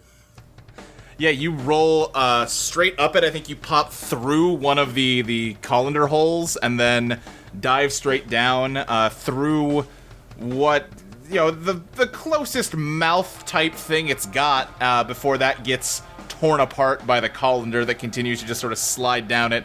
And yeah, you just start violently bouncing around inside of it. Mary, you're watching all of this from the roof of the Humanity Bank. Or have you left to join in? Or are you just watching? I think Mary is currently observing, just making sure she has a good view of everything in case any emergencies happen that she needs to take care of. So facing down against this monster, Chili realizes that her usual approach of just running at things and biting them probably isn't going to cut it. Much like College Chili, but unlike College Chili, Chili Classic has a few more options available to her. Yeah, I'd like to use Forge of the Heart. Yeah, go for it. All right. And I don't know how this is supposed to work, but since she has 2 inherited Eidolons, we're doing it with all of them. That works, yeah. Oh yeah, look at that. That is an 11. 11, okay, yeah. How do your Eidolons grow and become more powerful? So I previously mentioned that Dreams wields Hello Cold World for Chili when she is not using it. She's going to pick it up and hold it over her head as she also grasps Virginia's pendant. And Chili, just thinking about all the people that she has lost, all the people that she has saved, and all the people that she's fighting for, casts a spell of true magic and combines all of her Eidolons, inherited and her own, into a new thing called Tango in the Night. Her Eidolon grows in size and turns white, as does Chili herself, as the power of Frost itself becomes hers to control. And they are going to attack together in a sweeping dance-like motion, slicing and blowing the Arctic breeze into the wounds to just separate pieces of Teoth from the mass, freezing and destroying them. Yeah, Chili, I think as you swing, pieces of Teoth are sliced off, and everywhere the sword hits, the gaseous form of it solidifies and freezes, holding it down even further. All right, one last spider fact. All stories are Anansi stories. What? I don't know. I've always liked the idea of Anansi and the trickster god of spiders. Yeah. There's something that happens when you in the story, beats the lion and gets the power to all stories and whatnot. But what I've really learned from that is that when a group comes together and tells stories, whether it's around a fire or a role-playing tabletop thing, that's magic. And speaker box behind him are giant tarot cards featuring scenes from the Eidolon playtest show, yes. Making the deal with Lady Luck and James ripping his shirt off, all the adventures we've had just flickering in these giant tarot cards behind him. Mm-hmm. Teoth, this isn't your story, this is our story, and we get to say how it ends. And it stops being Spotty Oddy Dopalicious, or either it's previous incarnation. The tarot card behind glows white hot, and Quentin says, International Players Cup Anthem featuring UGK. Perfect. And a fucking very stylish ass fucking spider Tumblr sexy man lands, and a shockwave goes through the world, and everything turns into this is corny. If this is corny, stop me. No. just whips. No, This keep is going. good. Continue. This is the time to be corny. Everything turns into gray audio tracks. The whole world is made of sound. Okay. Clapping us in 3, 2, 1. And he's gonna like wrap up Tayoff in a giant spider web, and while it's glowing, the tarot card behind him, like all of the people he's met, start coming out one by one and doing their moves, and the fucking mailer demons and all the people he has bonds with. And the last one is Carly Rose, and it's like from the time right before he became a professor, and he's like, "Hey, I'm not a professor. I'm sorry you have to find out like this, but I'm not gonna leave you behind, not again." Teoth is restrained by spider webs made out of waveforms, powerless as the giant colander enhanced by Strix continues to eat away at its body. It keeps like trying to grow out, and like its lower half is still pulsing, but then kind of retracts again as Needle Mouse inside of it keeps ripping it apart. I think Carly is watching this and wants to do something, and she's tired of just defending and being the defensive, and she starts building kind of like a lance out of everyone's worst idea of themselves. But it's like this one long point slowly coming from her hands, and then another set of hands grabs her hands, and it's original Caroline Rose, and the lance starts getting covered in thorns as it goes straight into Ted. Fuck yeah. Hell yeah. Christina, I think, is gonna sort of take all this chaos in, and she turns to Harvey and she says, "You know, this is pretty crazy, but I'm glad you're here with me like this." Hey, if we're gonna face the end of the world again, there's nobody else I'd rather do it with. I was thinking the same thing. And she forcefully pulls him in for a kiss again. And then, after she breaks, she takes out her Vita and shows it to him. And there's a little sort of PS1 style Harvey Godlove on the screen. And it's interesting. One of the gauges below his health bar is filled up and sort of glowing like a rainbow. She says, "Huh, that's interesting. Looks like your limit gauge is filled up." All right, and I Won't Let You Down is going to rear up. It is going to raise its shield towards Teoth and just slam it with the lance, and this huge wave of rainbow energy is going to burst out of the hole in its chest and just plow through its body. Yeah, I think a like lion's head forms out of the smoke and tries to roar at you, but then just gets blown apart by that beam. I think Ursula's seeing all of this, and she wants to be good, a good person. She wants to be herself. She knows she is composed of all the experiences she's had since she was a girl in college, and she got a raise. She was a shade. She kind of became her own woman, and then she was torn from that and became an empty shell, and that part that was torn of her became her worst impulses, and even became a spear of hell. And I think in that moment she sees a little teddy bear next to her, and it's Pink Bullets.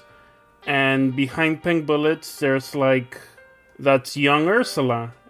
And then next to them is Ursa, Bear Girl Ursa, with Revolution Lover and around her. And then next to her is Bibi with Peligroso Pop behind her. And then Spears Bibi with Me Against the Music, and Hollow Ursula with It Could Be Better. And then each of them, including Ursula Ursa with Pack Light, pull out a rocket launcher and shoot Teoth in the face. Fuck yeah. Yeah, Teoth just... I think each, like, explosive impact just sends Teoth reeling, and the colander continues to just push down, and Strix is just turning more and more of the individual fragments sort of chipped off of it back into the humans that were claimed by Teoth from all these various universes. So Jenny's been watching all these amazing moves against this monster and slowly starting to panic a little, and just turns to Holly and is like, oh God, this is exactly what I was worried about for, like, everyone's fighting and we should help, but, like, what am I supposed to do?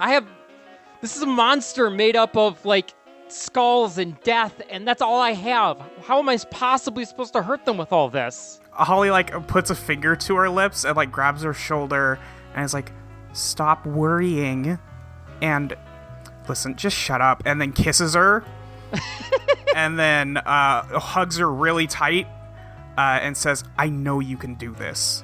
You're right, I can do this. Because you believe in me, and that's all I need. And as she says that, the skull that has been kind of floating above her shoulder crumbles to dust, and as that dust, like, streams on her shoulder, some of it sticks to her and takes the shape of a tattoo that looks like a skull with the fuse of a bomb sticking out the top. Oh shit. Fuck.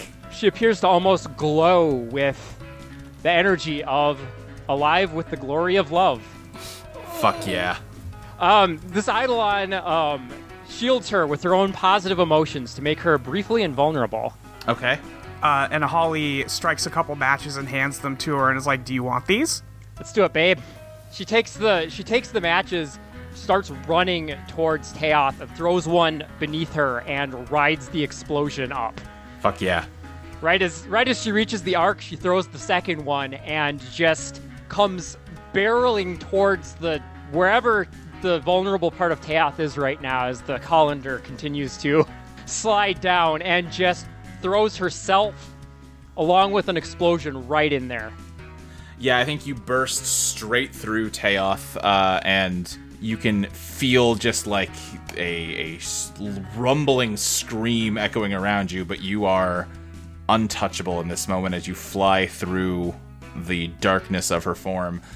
But the black smoke resolves into a shape as you're coming through here, and Jenny, for the first time ever, you see the Teoth that we saw back in Season 1. Oh, shit. A Teoth that looks like you, and it just stares at you for a brief instant as you go flying past it and emerge out the other side. I think in that moment, like, as time kind of slows down, as we lock eyes or whatever, I shoot it a look of not pity, but, like, almost understanding and, like, sorrow. Yeah. Ethelwulf named himself after the medieval king of Wessex, Ethelwulf, who in this world was the man who not only held back the Vikings, but actually went on the offensive against them. He was known by history as the man who stole Thor's hammer. So Ethelwulf is going to use Forge of the Heart to turn his hammer into an enormous Mjolnir that has lightning running up and down it. Fuck yes. And he is going to take it and jump into the air and slam the lightning through the metal sieve and push it down all the way through the rest of Teoth's body. Yeah, I think tendrils kind of whip at you as you fly through the air of a wolf, but they're too slow. Held back by audio tracks that Quentin has summoned and the just sea of light and power from all of the other Eidolon users here, and you slam your hammer down on the colander to drive it all the way to the ground, completely taking Teoth apart. I think crawling through one of the holes, Lady Luck, you now also see your Teoth. I think she rushes towards her and she's not really saying anything, but is, like, trying to, like, dust her off, you know? I think she's letting you do that, but is just sort of unmoving and just says, none of you have actually changed anything. You can't get rid of me. I don't want to get rid of you. I've only wanted you back this whole time. Then why did you leave me for so long? It wasn't on purpose. I couldn't remember. I think she just sort of stares at you, and her face is unmoving, but I think a black liquid is seeping out of her eyes as she just says, I don't think I can go back to who I used to be. Lady Luck, like, puts her hands on her cheeks and says, you can just be who you are now, and we'll make it work.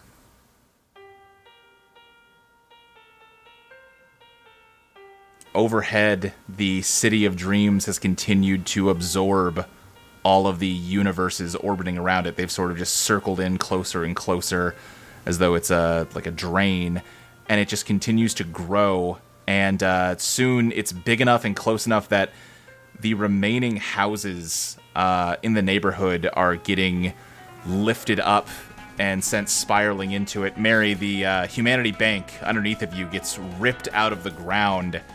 All of the trees out in the park start getting pulled into it. The very ground starts to crack and crumble, and everything, all of you, are sucked in to this new world.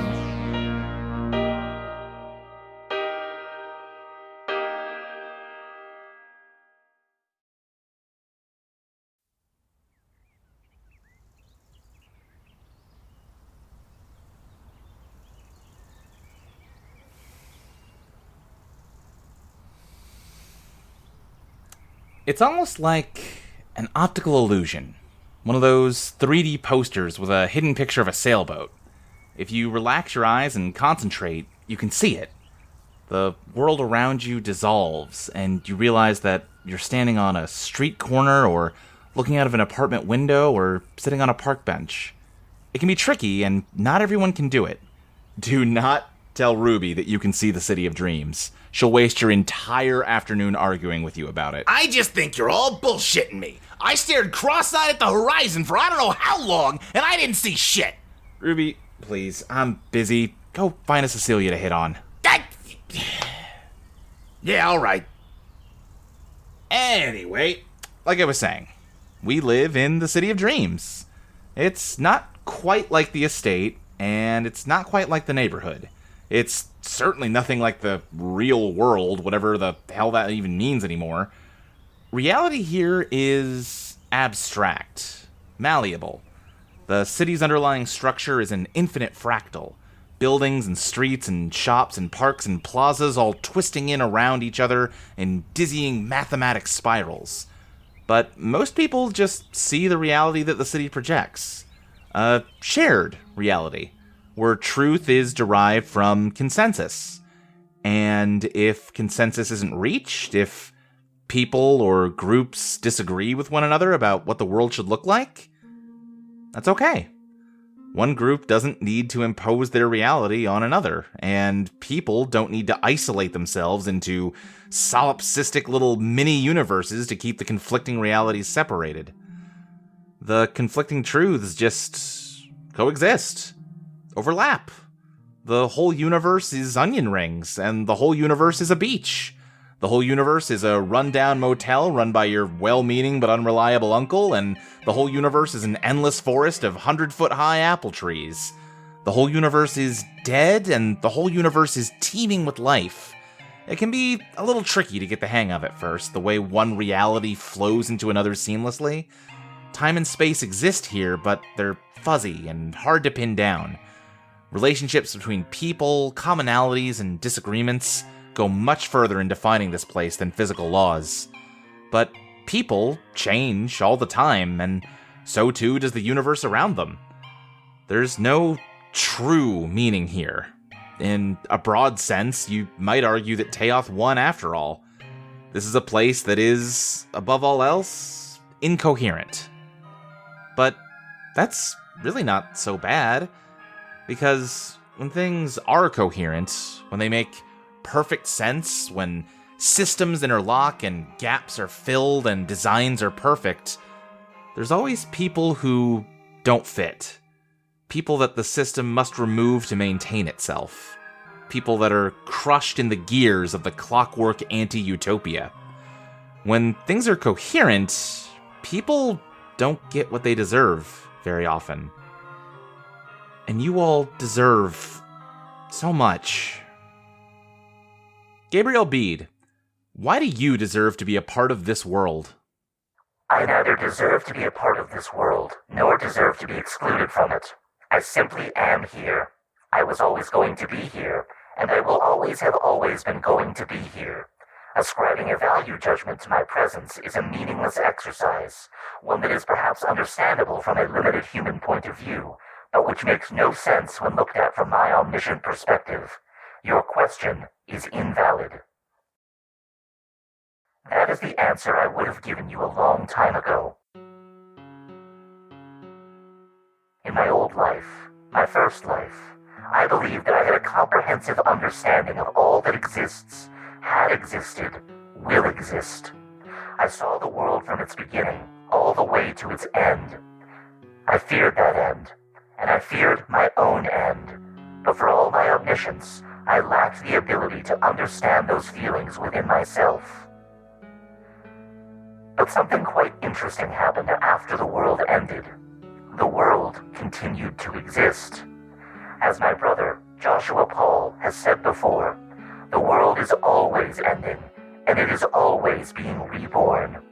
Day after day, minute after minute, lifetime after lifetime. For the first time, I understood the fear that I had always carried within me, and for a time, it consumed me fully. I would not have survived if not for the help of my new friends. My first friends. My ability to see the fullness of time was of great value to the estate. I was often consulted when masters sought to make changes to reality that would cause large ripples throughout history. However, there is a reason that I was consigned to the mansion's basement. On one level, it was to prevent anyone from gathering excess knowledge of the past or future, knowledge that they could not gain because the predetermined flow of time was contingent on their ignorance. However, more deeply than that, I was simply considered unpleasant to be around. Sharing too much of my vision of the future with others caused them discomfort, a sense that they had no freedom. An odd complaint from the residents of the very place that tied a leash around the universe. My tendency toward correcting those who are misinformed or intentionally misconstruing the truth often irritated the masters, the servants, and my fellow angels all alike. The way I laughed is considered by many to be disruptive, off-putting, creepy. People did not want to talk to me unless they needed information that only I could provide. Just as I did not understand my own fear, I likewise did not understand my own loneliness. After the heart of glass was shattered, I was severed from all knowledge of the world which now no longer was. Only that which I had personally seen, felt, experienced remained. The loss was devastating. I felt unbearably helpless, unbearably small, unbearably afraid.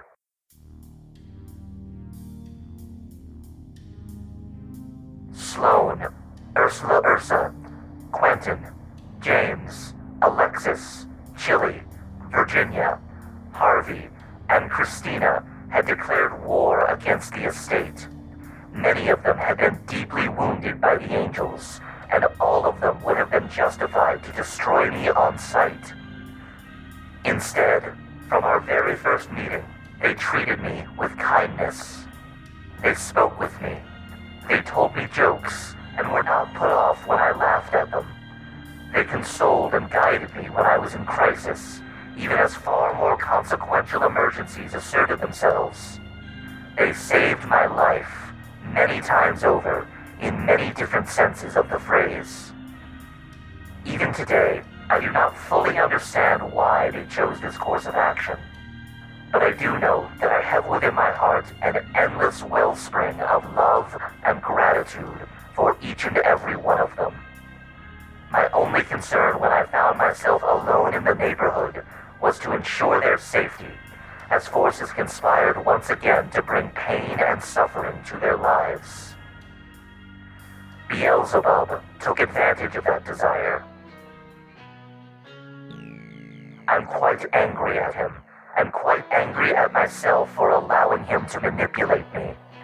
All he had to do was selectively withhold certain information from me, and it caused each and every version of myself to head directly into his trap, and drag more friends into his trap along with them.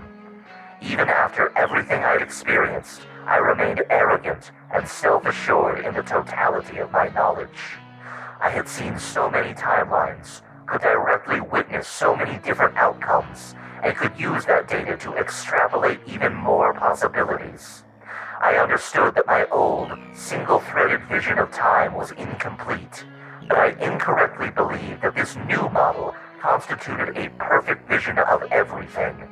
I naively failed to consider interference from bad faith actors. But I also failed to appropriately value the determination of the good faith actors. I was unable to predict that Mary would give my friends a path to victory. I was unable to predict that Virginia's family could empower her to finally smash the chain that bound her to her father, the chain that turned out to bind all of us to her father. I once told Strix that he'd someday gain more than he had lost, but I had never predicted that his gain would be enough to revive an untold number of dead universes. I did not predict that the City of Dreams could function as a new paradigm for reality, that it could hold within itself so many infinities. Surprise is even now something I am not used to, and something I find unsettling. But these events have demonstrated that perhaps surprises are not so bad. Here, now, I finally comprehend that perfect knowledge cannot ever be obtained. No form of perfection can ever be obtained. Some may despair at this fact, but I take comfort in it. If we are damned to forever be imperfect, then we are likewise blessed with the opportunity to forever stride toward perfection. You must imagine Gabriel being happy, because he is. I apologize. I have rambled on for some time now. Allow me to return to your question and answer it properly. Simply put, I deserve to be here because there are those who want me here. Likewise, there are others who deserve to be here because I want them here. They are not obligated to grant me their company or their companionship, and if they choose not to accept my invitation, I will miss them very much.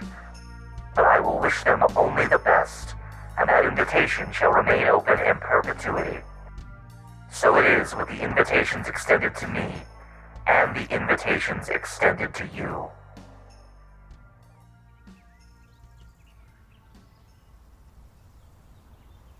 A number of Gabriel beads have congregated here in a sunny, grassy field.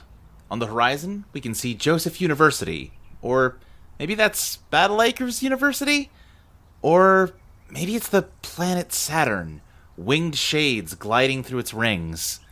As we look from one Gabe to another, their faces tune in to various scenes all throughout the City of Dreams. Who do we see first?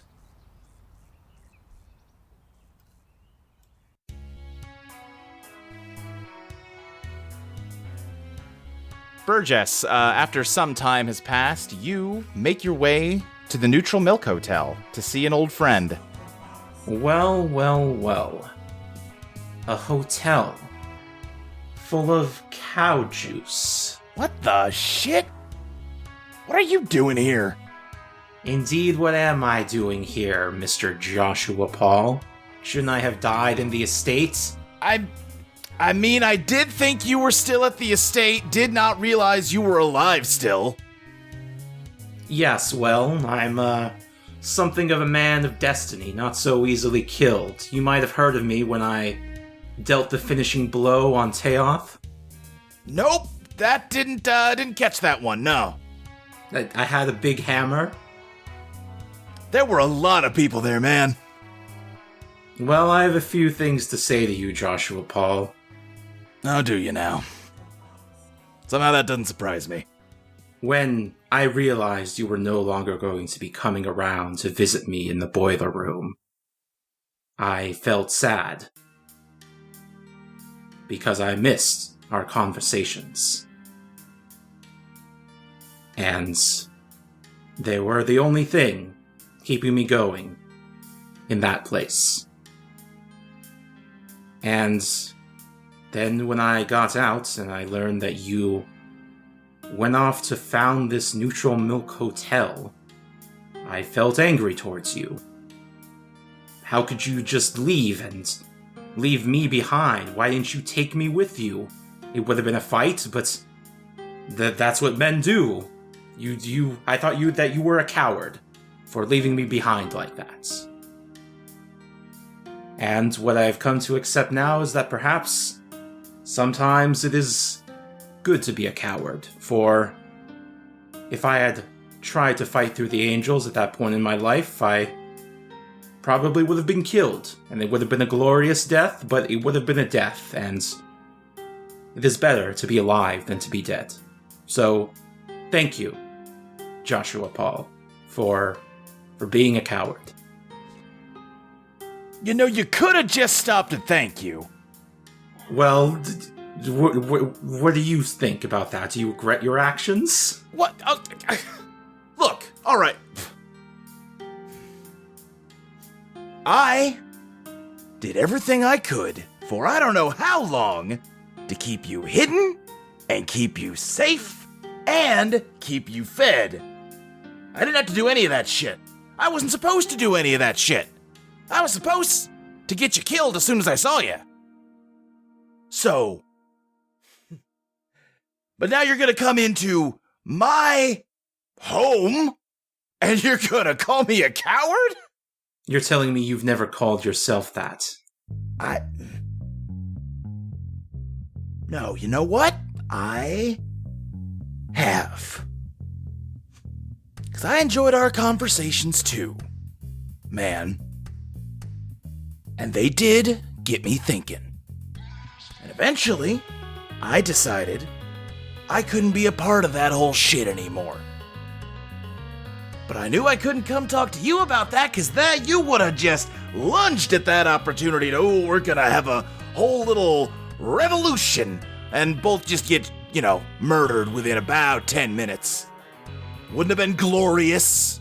Wouldn't have been anything anyone ever remembered. We just would have been winked out like that. I've seen it happen to a whole hell of a lot of people.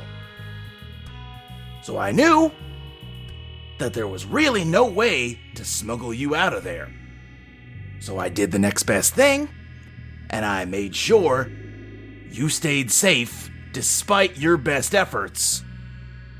Well, I got out of there and I tried to make something different, something better. And you know what? I fucking blew it. It did not go well.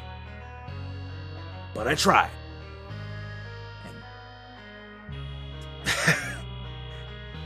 I owe you some thanks, frankly, but also, maybe, just maybe, one of these days, you can get your fucking head out of your ass and recognize that you don't understand everything already, man. And then maybe, if you listened to other people sometimes, took what they had to say to heart, did what they told you to when they knew better than you, maybe you'd be a little happier. Joshua. What? I'd like to try some of your milk. Yeah, sure. Come on, I'll take you to the breakfast nook. Come on. Do you have any pig's milk? Oh, buddy, I got milk from pigs you ain't even heard of. That sounds wonderful. It is quite a nice place you've built. Well, thank you. I appreciate it.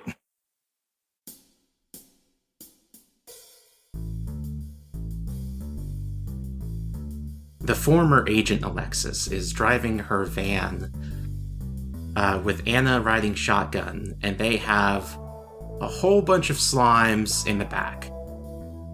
And Anna is sort of like talking to them, trying to explain where they're taking them. She's saying, "We're gonna take you to a really nice place. My two friends are there. They're called Needle Mouse and Strix, and they're gonna help you find out what you want to do with your lives." And I think Alexis pulls up to the little slime ranch that Needle Mouse and Strix are running, and opens the back of the van to let all the slimes out. I think Strix flies over. Is like, "Oh, hey, cool. You got more friends. Any of them come like far enough along to have names or anything yet?" I mean, I don't really understand their language. You know, kind of all sounds like gurgling to me. Oh, that's okay. You'll get the hang of it eventually. You know, you just hang out with people who speak a language long enough. You'll get a handle on it. And I think Strix just kind of gurgles at them for a bit, and then sort of like leads them over toward where Needle Mouse is setting up shop.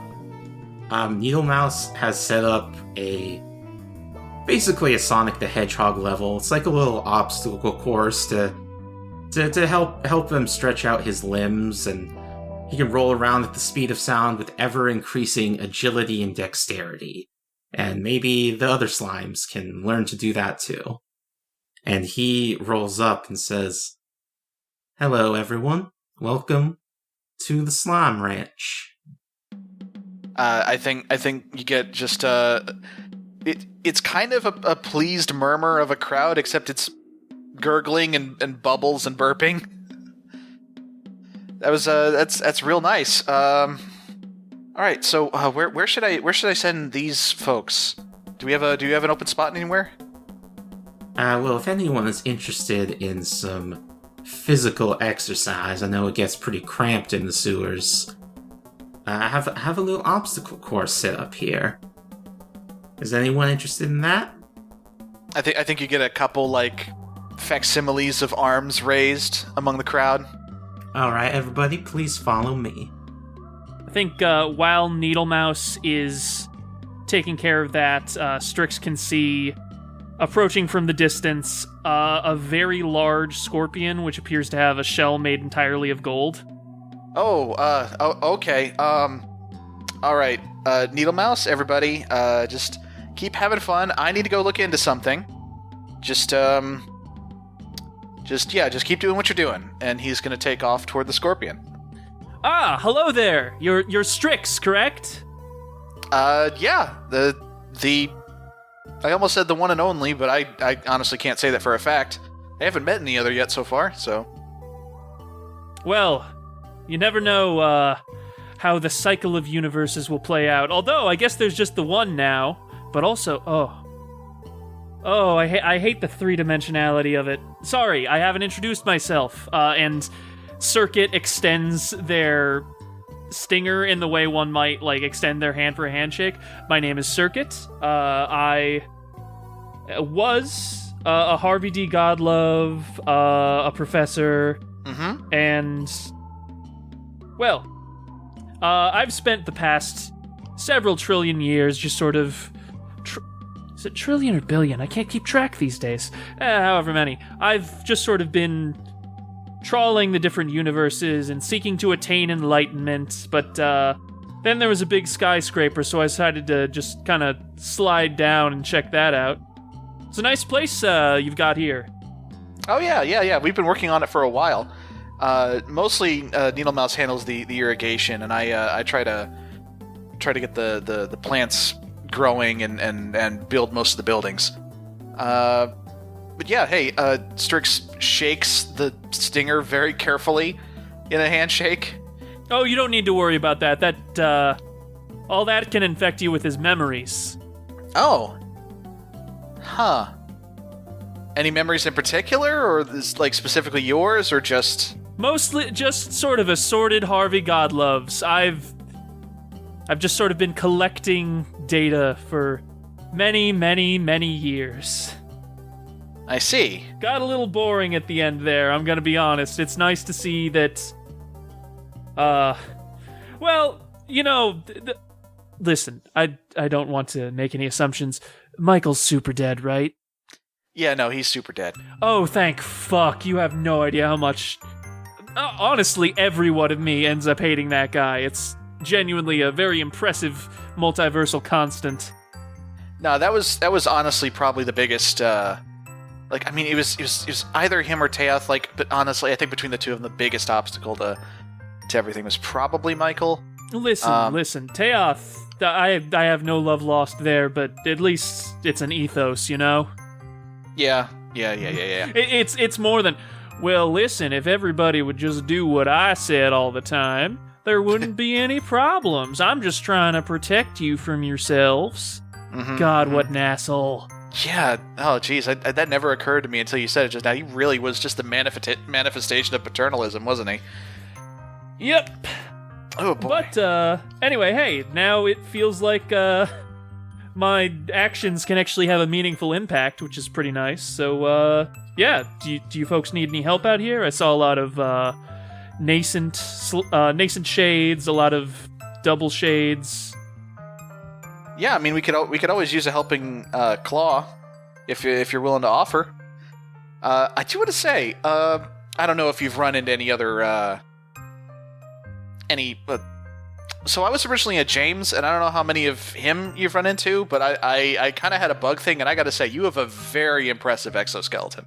Oh, thank you. It's honestly an honor. You know, I met one or two, I want to say they were chilies, and then, obviously, you know, plenty of Harveys end up being pigeons or egrets or something of that nature.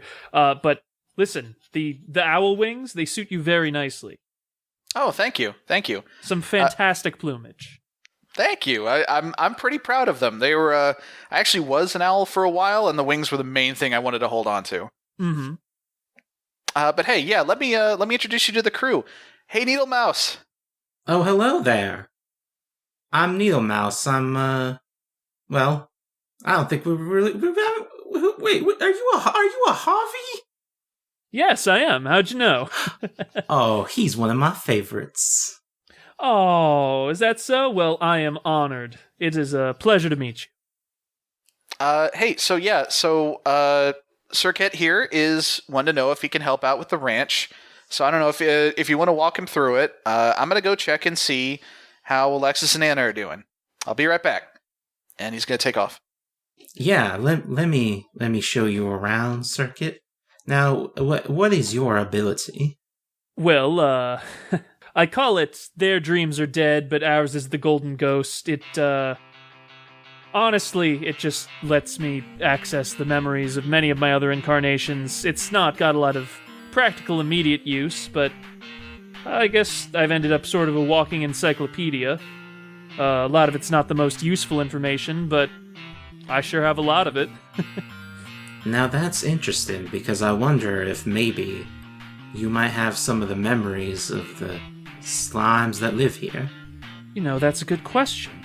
At least some of them must be from other layers of the universe, and it stands to reason that in at least some of those layers there would be incarnations of Harveys that ended up becoming shades and then becoming erased again. It's certainly a possibility. You know, let me guess. Did you used to be a teacher? I did, yes. Not a great one, but my understanding is that the professor that gets involved in all this nonsense rarely was, so... I think maybe you're not giving yourself enough credit. Maybe you can help. I'm not the best at books. Not the best at teaching letters and mathematics. I'm more of a physical education type. So we could really use someone who's good at memories around here. Well, listen, I am extremely excited to hear that. Anything you need my help with, oh gosh, I bet I can set up a whiteboard so that I can just sort of dip my stinger in ink. Oh boy, oh boy, oh boy, yes! Yes! I feel like I'm getting a new lease on life. Thank you so much. You're very welcome. That's what we're here for. Hello, Strix. Anna waves as he flies over towards her. Hey, Anna, how's it going? Oh, you know, me and Alexis have been traveling all over, and we've been seeing so many different people and places. Isn't that right, Alexis? Yeah, it's nice to use my Eidolon hunting skills for good this time, I guess. I'm good, Alexis. Now I'm not evil, Alexis. I'm glad to hear it. We've I feel like we've had our fill of evil doppelgangers. Around these parts. So so tell me, what have you all like? How are y'all doing? Well, I met up with the other me for a little bit, just to see if we could maybe get along. She's kind of a moody, morose person. I think maybe Anna's brightness is a little more my speed. Yeah. That is kind of how Alexis is, but she's real nice once you get to know her. I mean, that feels kind of weird to say to another her, but yeah, no, she's great, but yeah, I can see where that would be a bit much if you're not used to it. Yeah, I mean, honestly, Strix, if she used to be your best friends, you deserve better. No. Oh, you have no idea what I was like when I was human. Tufa, no. Like, Anna, you met the other me who became Metatron and stuff? Oh yeah, that guy was an asshole. Yeah, no, that's pretty much, like, unfiltered what I was before everything happened. So, yeah, no, I feel like we were both kind of in a bad way, honestly. But, hey, people change. Yeah, people do change, and I'm really glad that you have this place, that you can help others find themselves too. Yeah, it's real nice. Strix, can I have a hug? You sure can. And he gives her a big bear hug. Thank you.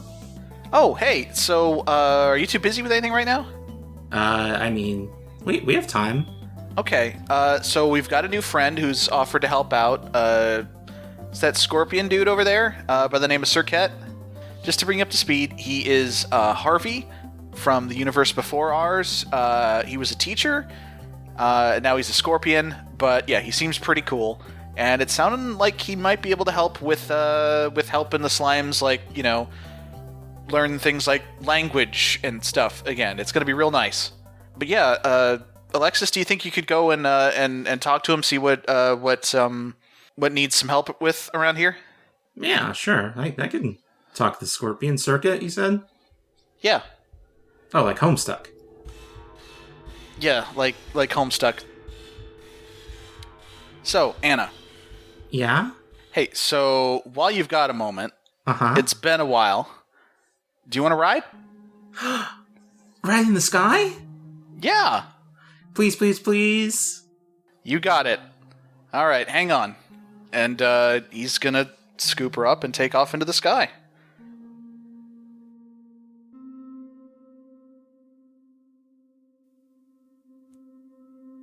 When Sabrina Bryan was sketching up plans for the City of Dreams, she envisioned a joint effort by anywhere between 6 and 100 people.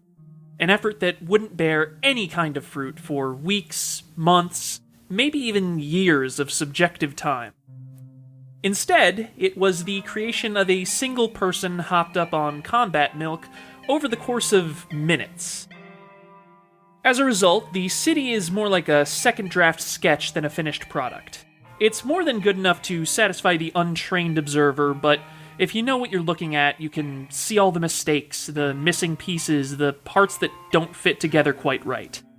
It's still a start, but it needs work, especially because with a system as complex as a city, small problems can compound and lead to larger and larger problems over time.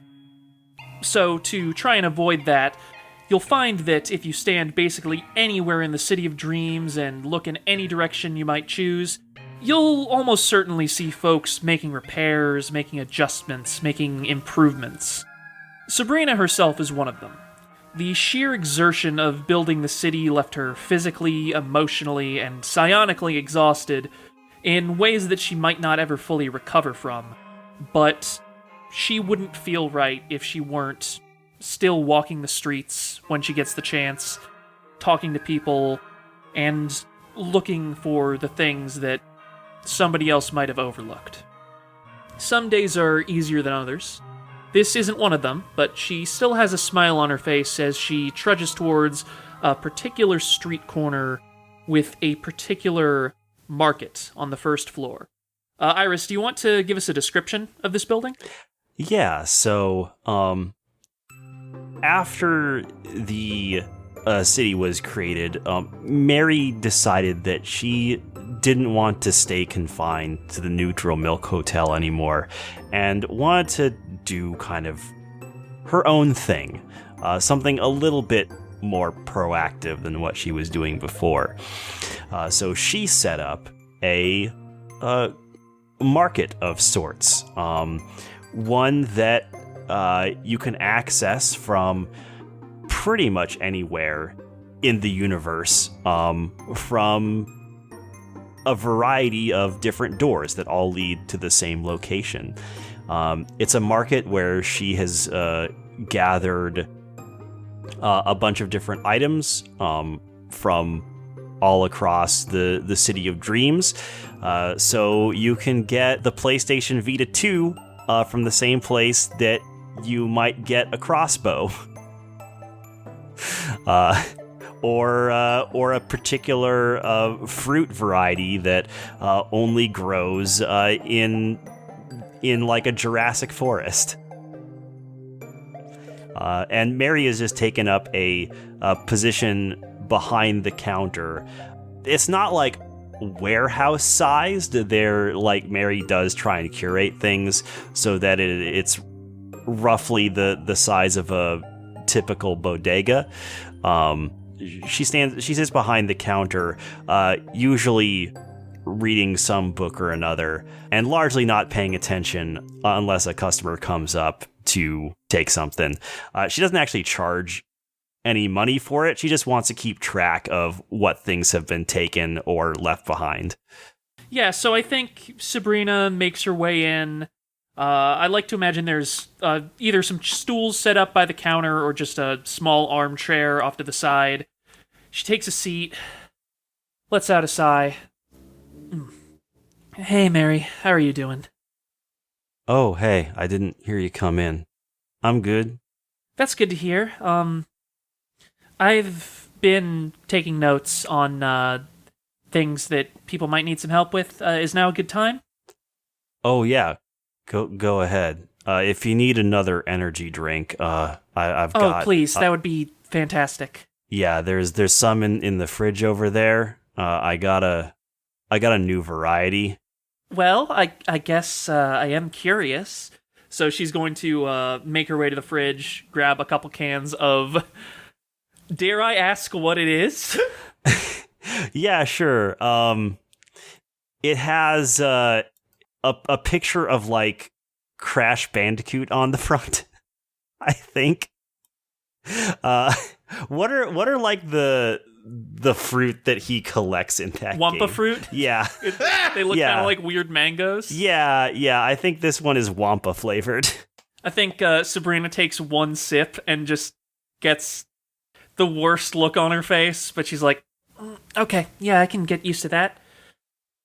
And she's going to sit back down while she nurses the drink. First things first, there was a possible insulation issue in 15QJ. One of the apartment buildings there, it seems like it might be letting in too much cold air. I'm worried that it might cause winter to get pretty harsh in certain layers. So we should send somebody to check that out. Let's see. Polly, wait, you're telling me we can have surnames too if we want. Says that her building's wiring is fussy and the lights have been flickering a lot. I figure that's probably a pretty minor issue. We can just send an electrician or a BART after that. I'll pin like a thing to the bulletin board. And then I also had something. I need a supply request. The Groundskeepers Association over at Fly Ash Park was asking for, looks like pine cones, peach pits, and native wildflower seeds. Do you have any idea what wildflowers are native to the Undertow? I didn't think the Undertow had anything native to it. Then yeah, just give me like a grab bag, I guess. Yeah, sure. Look, I don't want to like try and give advice or anything, but are you doing this delegating like all on your own? No, I trust me. Even if I could, I would not want to. I think one time somebody talked about like erecting a statue, and I just got really nauseous because like I don't want to be in any kind of like position of power, you know. I'm just trying to help people, I guess. Okay, I'm just making sure because you sound real busy. Oh, you're worried? Are you worried about my health? No, that's. Listen, Ruby and Cecilia have been picking up a lot of the slack. I'm just. If I don't do something every week or so, I get stir crazy. I start to worry about how, things that might be going wrong when I'm not looking out. It's a whole thing. But I promise I will be responsible about my health. All right, just making sure. I think with that, Mary stands up and walks to one of like the bulk shelves and just gets a scoop and scoops out some seeds and puts them in like a little Durlap sack and ties up and hands it to Sabrina and says, here you go. I made sure to avoid getting any of the carnivorous ones in there. That's fantastic. Thanks. Do you mind if I just sit here for a bit while I finish this off? Yeah, sure. No problem. I'm just sitting here reading. Yeah, so I think for a while, Sabrina just sits there, mostly in silence, drinking the energy drink. Eventually, she finds it in herself to get ready to head out. Hey, before I go, is there anything you need? Any messages you want me to pass along? I'm going to the hotel next, so. I guess you can tell my dad not to worry about me. No, Mary, you know your dad. He's gonna worry anyway. But no. I am sure he'll appreciate it. Yeah, but I can at least try. You hang in there, all right? Yeah, don't. Feel free to come back when you want. I think I got someone telling me they're gonna bring me in some wyvern blood in a couple weeks. So if you wanna, try some of that. Like a drink called wyvern blood, or are we talking? I forgot to ask. You know what? I'll pick some up either way. It could be nice to toss Harvey a can if I ever head over to Pulse. I will catch you later.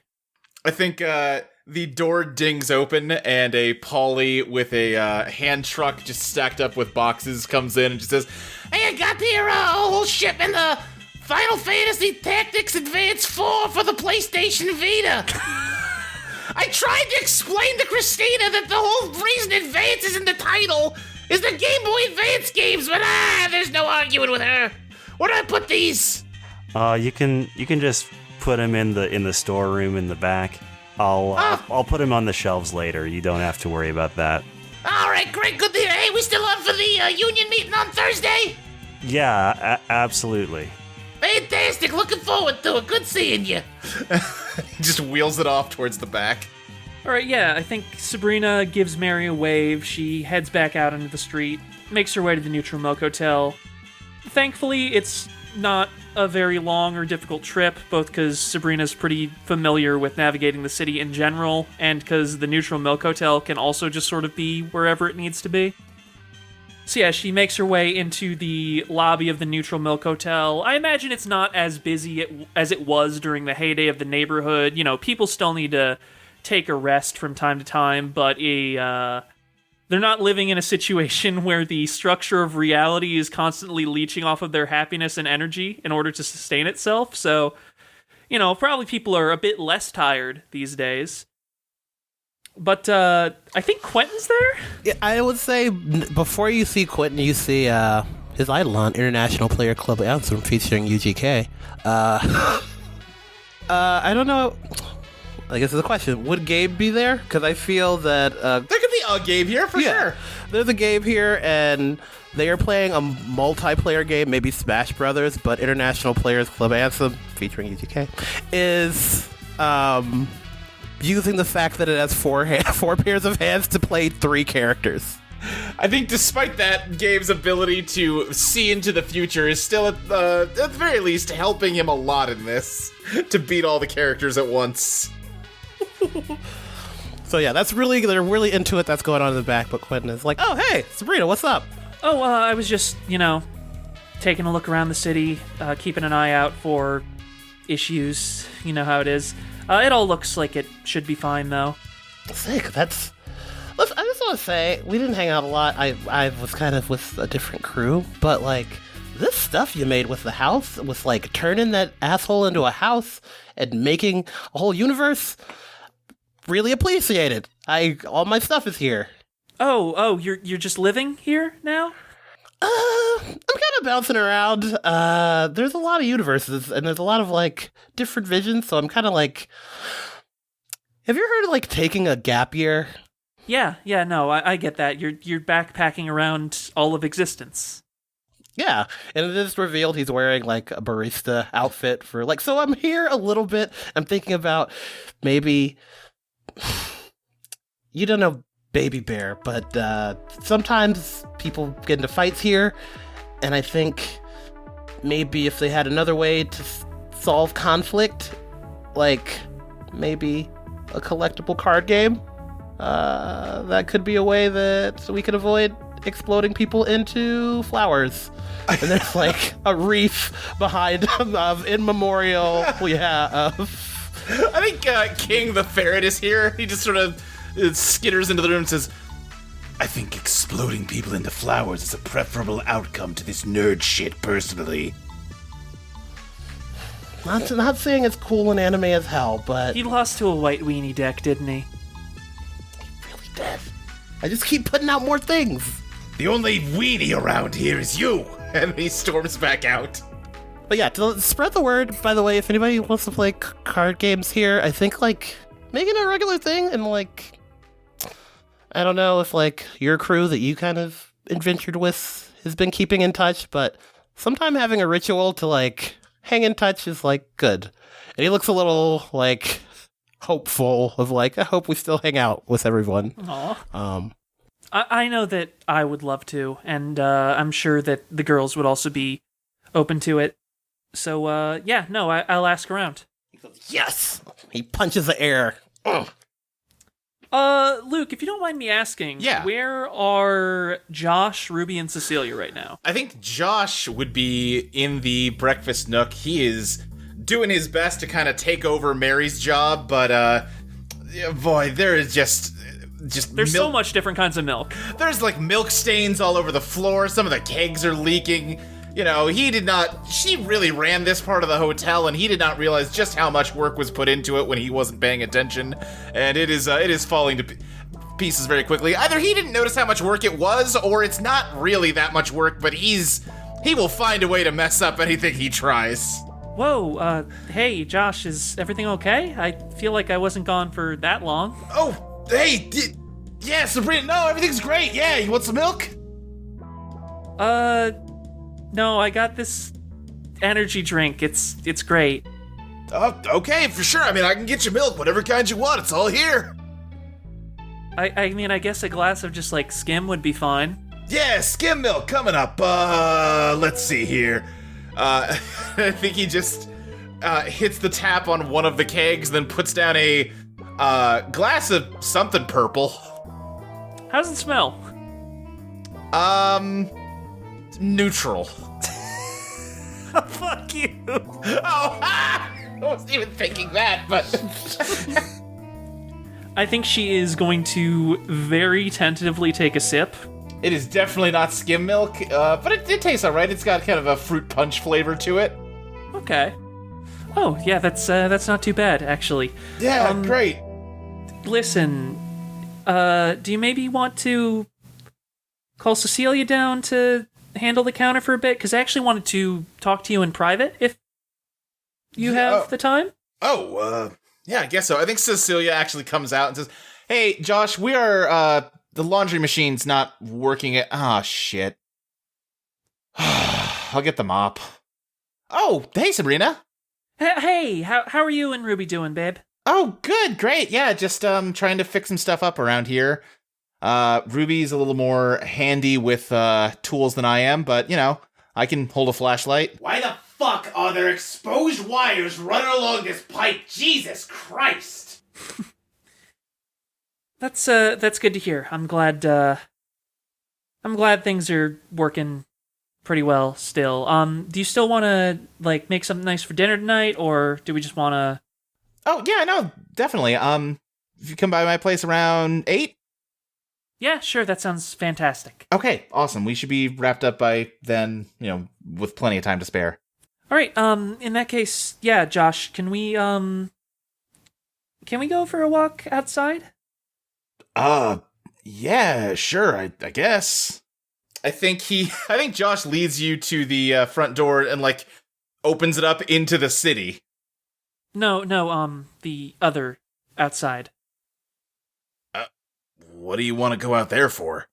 It's quiet and, you know, it feels a little more private, and this is just something that I guess I wanted to talk to you about person to person. Yeah, alright, sure, yeah. And he closes the door and opens it again, and you see sort of that one gray rocky plateau about, a few feet down from the threshold of the door. Yeah, I think Sabrina heads in. She's walking pretty slowly and carefully. Most of the rocks aren't too bad to deal with, but, she tries to take things easy lately. She's occasionally, glancing over her shoulder, making sure there's nobody but her and Josh. Probably not something she needs to worry about, but she can be a little paranoid sometimes. What's the deal? I'm worried, I guess. About what?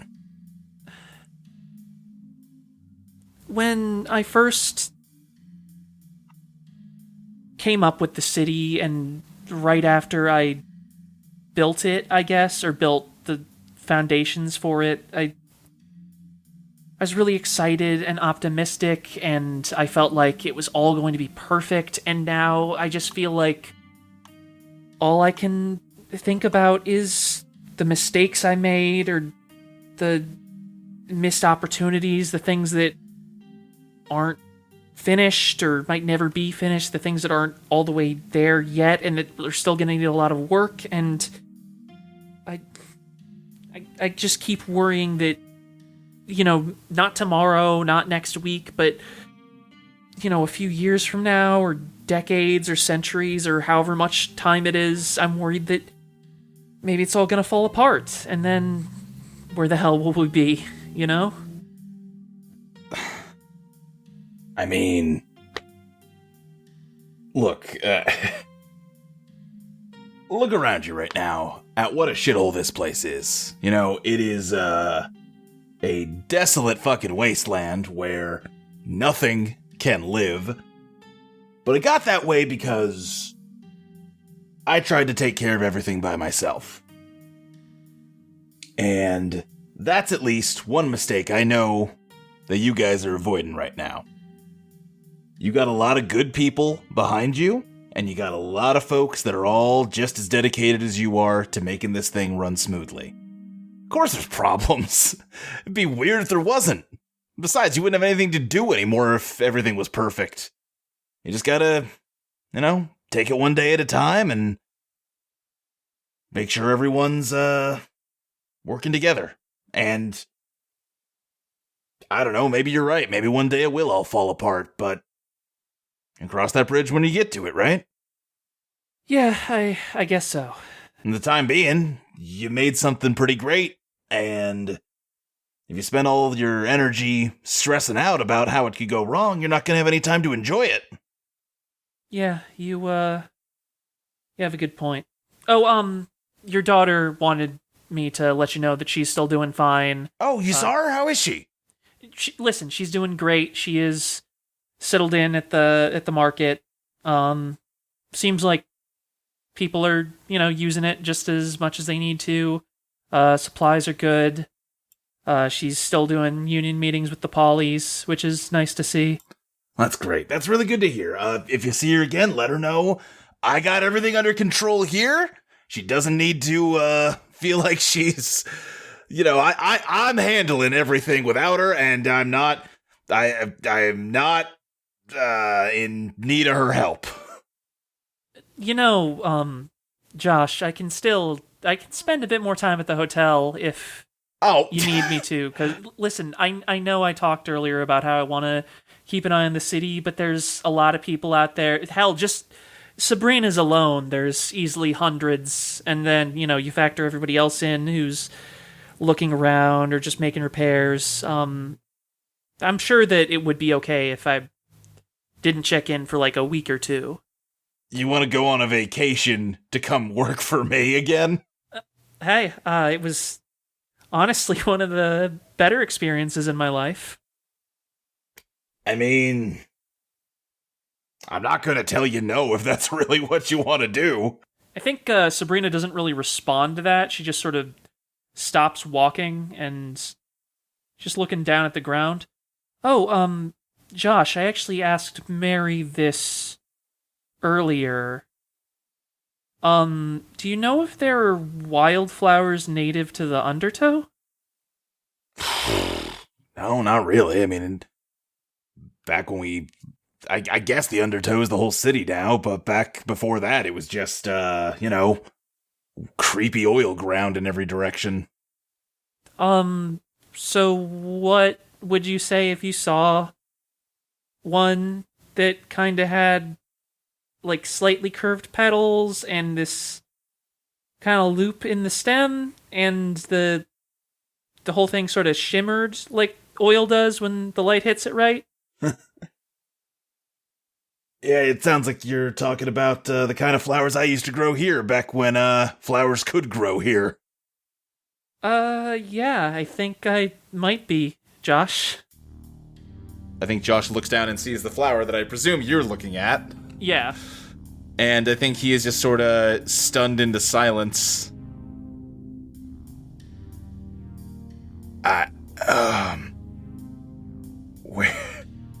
Where'd that come from? I guess it came from here.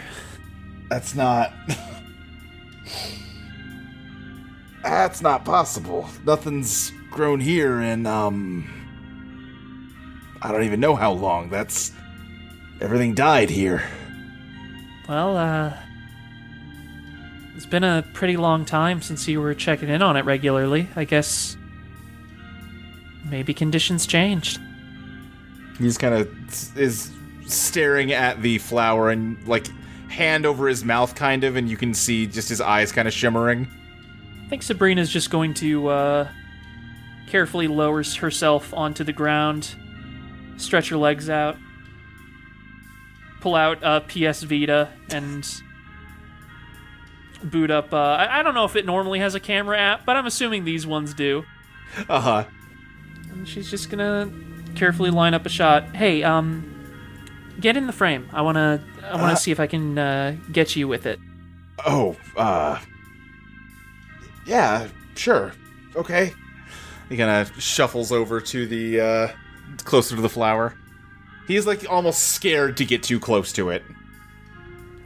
Hey, first day of the rest of your life, yeah? Yeah.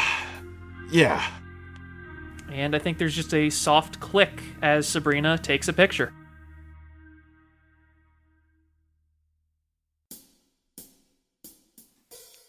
In the metaphysical space outside the skyscraper that is the universe as we now know it, a bit down the block, as it were, is a small office building.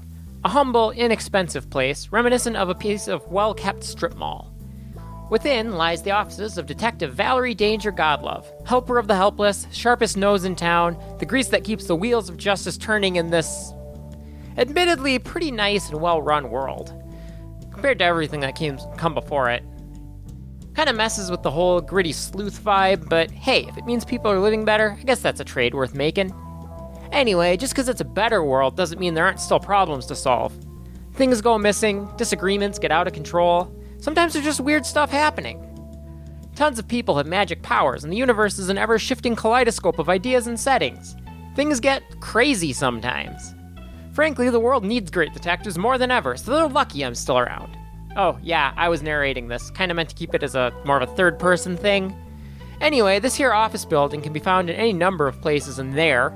I'm gesturing at the universe skyscraper now. And they all lead right back here. Myself and my dedicated staff of Chili's are available for any mystery you need help with. Be it a curiosity, quest, or genuine possible crime, we'll find the right investigator for you. Okay, and then I point at the camera. Like, I'm talking directly to the person watching it. Yeah, that's great. Yeah, no, we'll air this on every TV in the multiverse. Yeah, like late night stuff. That's when people need detectives, right? Yeah, it'll be fine. In the months following the collapse of all reality and the rebirth of the City of Dreams, Abby and Sloane have found themselves in a universe much like the one they first met in. They live a normal life together. It's happy, it's mundane, and it's intimate. They're happy. They're together. I'm home. Oh, hey, Abs. How was your day, babe? It was fine. Class was okay. The new girl actually caught me with a hook. She's got potential. Wow, the great Sloane Parker actually had to pay attention in her boxing class for once. It's a miracle. Shut up. What are we doing for dinner? What do you think about, Indian? We had that like a few days ago. Honey, that was like a couple months ago. Yeah, sure. That's fine. We can get Indian. Yeah. Hey. What? Talk to me. About what? I said Indian is fine. You're putting up walls, Sloane. We've talked about this. Just sit down and talk to me.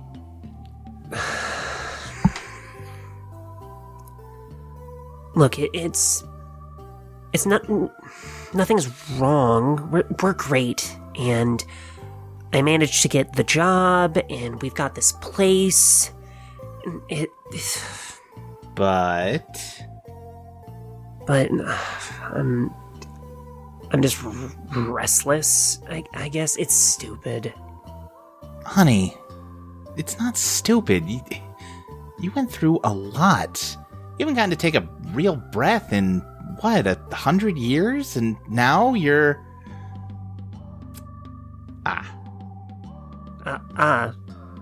What? I know that.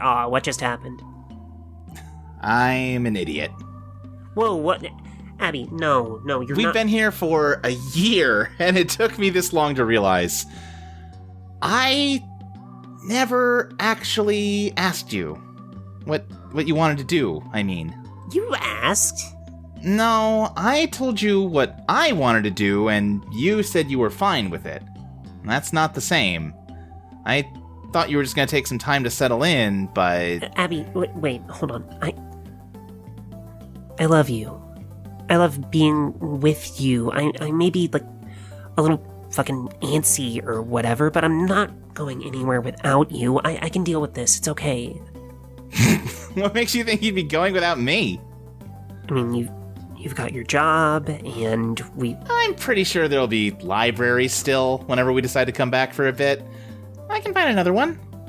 But what about the apartment? We've got our stuff and our bills and rent and... Sloan. My love. I have time powers. Give me 20 minutes in front of some slot machines and we'll have enough to pay rent for a decade. But... Nope. Stop. Listen to me. I know you, Sloan Parker. You feel like you can put up with anything as long as it's for someone you care about. You never stop to ask yourself if you have to. I love you.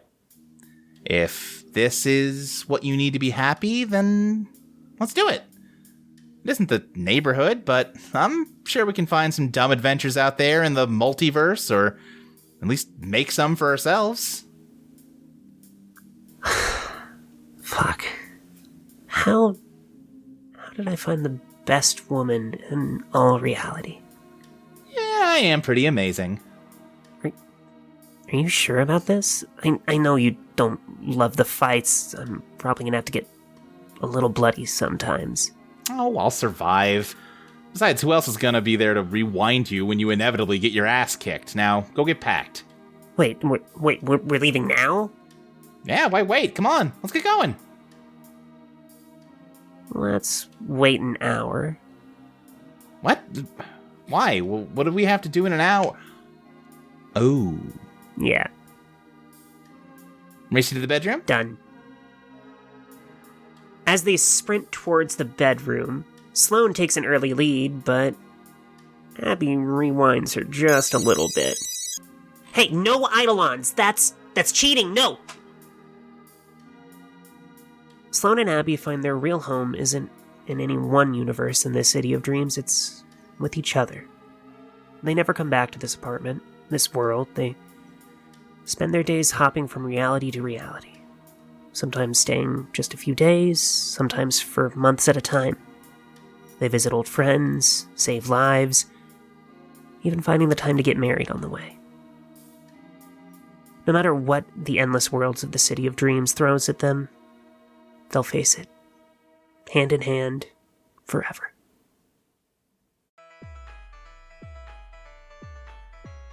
Outside the Neutral Milk Hotel sits Caroline Rose. You can hear a loud party playing from the inside of the hotel. The door opens and Carly Rose comes out. Oh, hey, do you mind if I bum a smoke off you? Sure, yeah, I got plenty. Sure, here. Yeah, thanks. She grabs one and it's and a light. Yeah, here. I think she hands a nice Zippo that has a rose engraved on it. She lights it, takes a drag.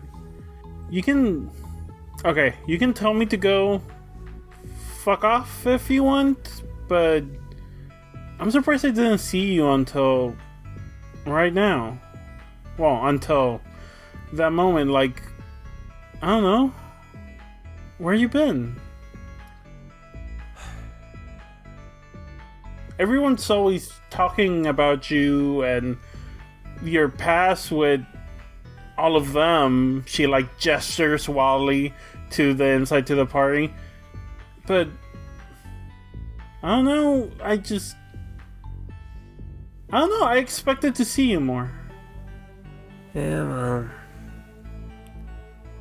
I didn't really want to see much of any of that anymore. They may talk about me, but my time wasn't exactly great. So when I had a chance to opt out, I opted out. This wasn't my life anymore until an hour ago or whenever. What the fuck is time here? Yeah, I do appreciate that. Yeah.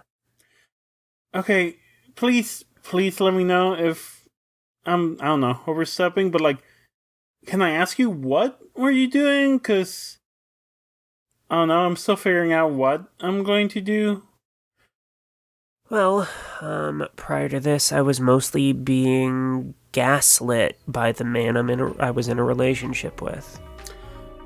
Okay, yeah, I've been there. Girl, but still, same. Yeah.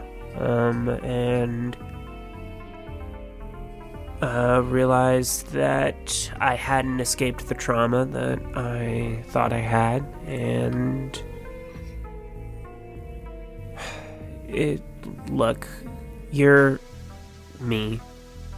You're a younger me. I know we're different or whatever, but Yeah, like, it doesn't matter. A couple years. but still, you want to know, you want to try and figure out what you want to do.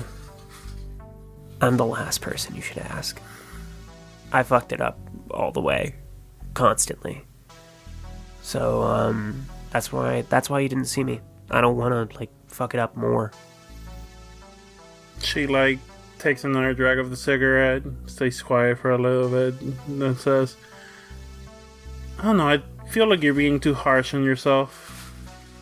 Oh no, to be clear, I'm not harsh on myself, I'm harsh on everyone else I chose to allow into my life, like Quentin Brooks.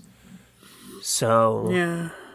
the best thing I could do for myself is to not be in that life. No, I get it. I don't know. I'm not trying to get your approval or whatever, but for what it's worth, I don't think I'm gonna be in that life. I'm gonna go back to my boyfriend, make sure he's okay. God, Ron, and I don't know. See what we can do together. It was nice making music with him and with Ursula when that wasn't terrible, but I feel we could do something else. I don't know. Maybe we'll just write tracks for people and sell them. That sounds nice. I mean, my most prominent achievement in life was ghostwriting a book for Quentin prior to this, so... Hey, you still wrote Oh, the no, book. I did. It's a damn good book. I'm proud of it. Yeah. I just wish my name was on the cover. But, I mean, it sounds like you have a better plan than I did. So, do it. Go be with your boyfriend. Ron? Jesus. A Ron? Like Ron Moreau? Yeah, Ron. Yeah. Oh, wow. He's good. He's a sweetheart. He just wants to make music that changes people, helps people. He always goes around talking about that. I don't know. Honestly, I think he had it worse than me with Ursula. Like, there would be times where she would just ignore him for long periods of time. I don't know. I feel like he deserves better. And maybe that's not me, but I feel we were able to survive through a lot, you know? Yeah. Look. Surviving isn't nothing. Like, it's hard. And the fact that you did get through that is good. Go be with him. Go figure out if maybe that's what is best for both of you. You got time now, so... Yeah. I'm not... She, finishes the cigarette. I'm not, I don't want to go and, marry him and have my life with him. I don't know. I want to spend time with my friend. Talk to other friends I haven't talked to in a while. Because she didn't like it when I talked to people without her. But, yeah. It's funny. I mean, I guess it's not funny.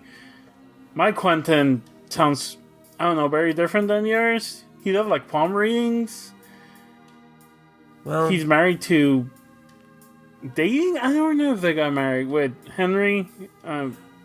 Whoa. Should go say hi to them. Well, look. That Quentin is different than my Quentin. And you are different than me. Yeah. And that sounds like that might be a good thing. I'm doing okay. I'm going to keep doing okay. But go. figure your shit out. Yeah, I think I'm gonna head out. Yeah, me too. Don't feel obligated, but if you ever end up wherever I end up, and you hear us or whatever, I don't know. Would it be weird if you went to a concert for another version of yourself? That wouldn't even be in the top 5 weirdest shit I've had to do. Yeah, of course. Yeah, if you see me, reach out. Don't be a stranger. You too, Carly. Bye, Caroline. Content in seeing that Christina had a rich life full of purpose, friends, and loved ones, Chili the Fox, special name Carolina Cayenne Chili, decided to return to university, along with her Virginia Valentine, and complete her degree, secretly auditing a number of classes, largely horticultural and botany classes. Upon graduation, she decided to take up exploring the new neighborhood, feeling that confining herself to even a single entire region was too much of a cage for her. She discovered many amazing places and met many fascinating people, and ultimately found herself in a space outside of it all. In an open field unbound by any borders, accessible to all but contained by none. She built herself a den here and quickly discovered it to be quite fertile soil, and so began a simple garden and spent her days tending to it. In time, her many friends and acquaintances from her travels began to visit, and many took up an interest in the land as well. As there was space enough for all, Chile decided to officially designate it the community garden, and all who wished to grow things there were welcome, so long as they grew her a single sample of anything new for her to taste. Among the first and most dedicated of her guests was Jenny Calibert, who discovered that she had a bit of a green thumb herself, and was glad for the opportunity to nurture life for once. Together with Jenny and a small contingent of interested Pollies, they developed a sophisticated food delivery network, ensuring that people from all over the world had access to any crop they could imagine.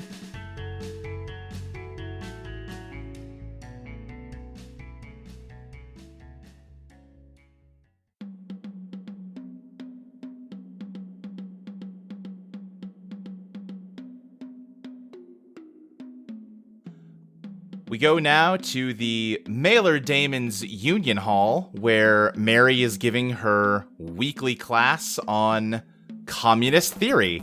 A whole bunch of Mailer Damons are piled in, seated in wooden chairs, kind of just crowded into the room as Mary stands at a lectern at the front in front of a sort of messy whiteboard with a handful of notes. Okay, so you all are here because, well, let's be honest. The previous people you worked for were not good people. They did not treat you right. And what you all learned from your experience with them is that a single Mailer demon, well, if they stepped out of line, they didn't have much power to stand against the bosses, the people in control. But when you gathered together, then you had power. When you all followed the same course of action, stood up for each other, then your bosses were forced to take notice. They were forced to acknowledge that you existed. And then you killed them, which I approve. But also, it doesn't all necessarily always end that way. The idea is that by forming these unions where everyone looks out for everyone else, you form these strong social safety nets of protection that allow all of you to take risks to better yourselves that normally would be untenable for a single individual. With all due respect, Mary... Hi, I'm Paulie, by the way. Yes, go ahead, Polly. With all due respect, Mary, I feel like we understand the basic concepts of collective action and have signed up for this class primarily to get deeper into the finer points of theory. For instance, I'm still a little unclear on the distinction between communism and socialism. Yeah, and I'm still trying to figure out how social democracy and democratic socialism are different.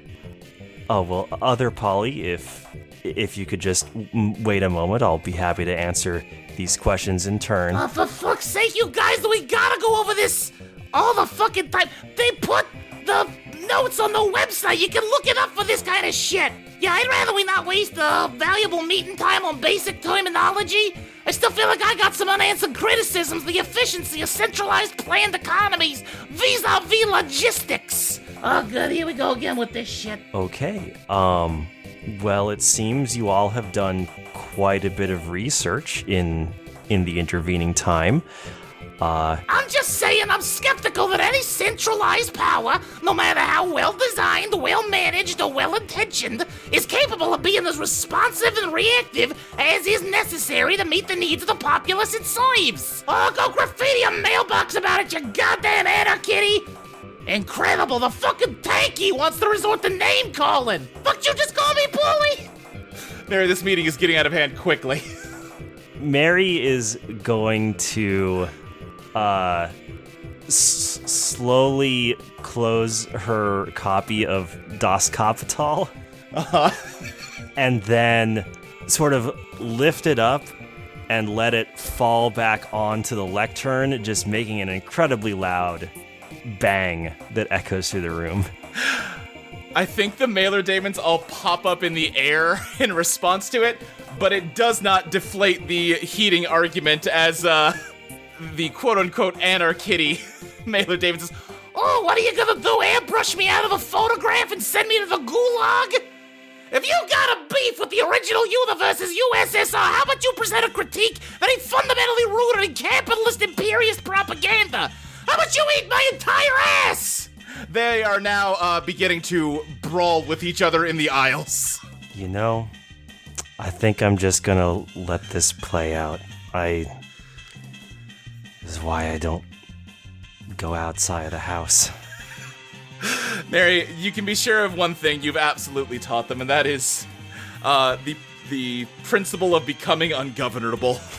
Well, that's something, at least.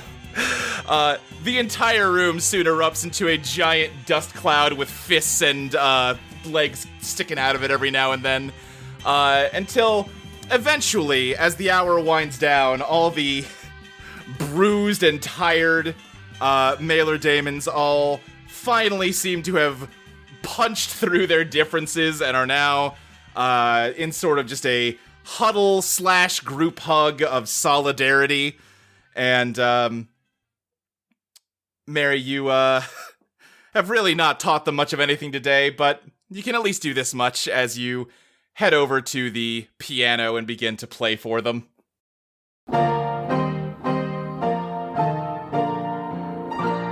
When the union's inspiration through the workers' blood shall run, there can be no power greater underneath infinite suns. Yet what is there in the undertow that's weaker than the one? But the union makes us strong.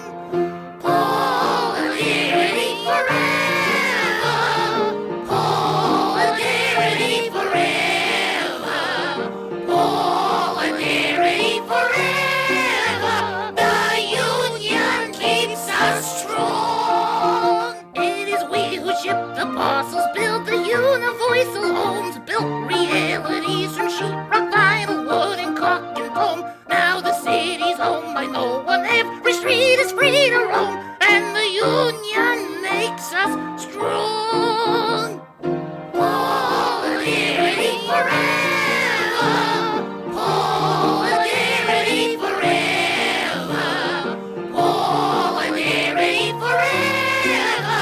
The union keeps us strong. 'Twas great calculator, restaurants, Pazuzu, and the rest. They exploited both the labor and the passion in our breast. And so we all fucking killed them, and I guess you know the rest. And the union made us strong. Polarity forever. Polarity forever. Polarity forever. The union keeps us strong.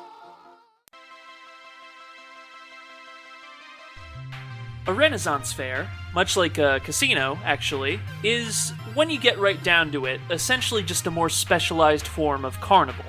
There's fewer rides and games, and a hell of a lot more shops. You sub out darts in favor of crossbows, multicolored neon in favor of wrought iron lanterns, and the venerable corn dog for equally greasy turkey drumsticks and shanks of mutton. And of course, it's much easier to get your hands on a glass of liquor or a freshly sharpened Zweihander. But at the end of the day, it is still a sprawling maze of stalls and booths and benches, elevated to something wondrous by means of effective presentation. It's only a few months after the universe ended for what is, hopefully, the last time, and the late summer heat is finally starting to die down. The sky, however, is exceedingly bright and clear, which is one of the reasons that a certain Harvey D. Godlove is wearing not just a jacket and a starched-up, wide-brimmed hat, but a nice, formal shirt. He burns very easily, you see.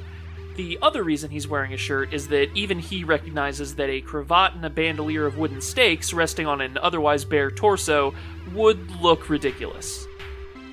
Alright, let's see. The next joust isn't until 3, so we got a couple hours to kill. You girls want to go check out the mummers, or should we grab lunch? The fuck is a mummer? It's like a costumes, like... they're like actors, but they fight or dance or something. I don't know, it's been a while since I've been to one of these. I was kind of hoping to check out maybe some artist stalls, get a cool painting of a dragon. Ooh, yes, I would love to do that. That sounds great. Okay, I think that's ways up, and then we take the first left. That should get us where we need to go. I know you two mentioned having outfits in mind. I think Sloane is wearing like a very muscly like warrior, like got a big old fake sword on her back. And Abby is the one who actually dressed them and is wearing a white mage outfit. Christina is wearing cosplay of Castor Artoria from Fate Grand Order. It is close enough to what you might expect to see of like a, just normal wizard costume that it doesn't immediately make people at the Ren Fair angry at her for wearing something from a anime game. But also, it is distinct enough that it will piss off people who do recognize it and are not happy that she's not wearing something from just normal medieval fantasy. Oh, Christina, your costume is amazing. Oh, thanks.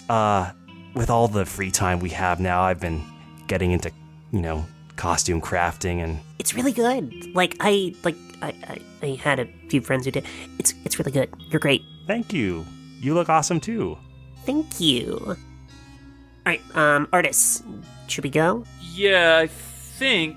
And Harvey starts leading the way past a few stalls, mostly food ones.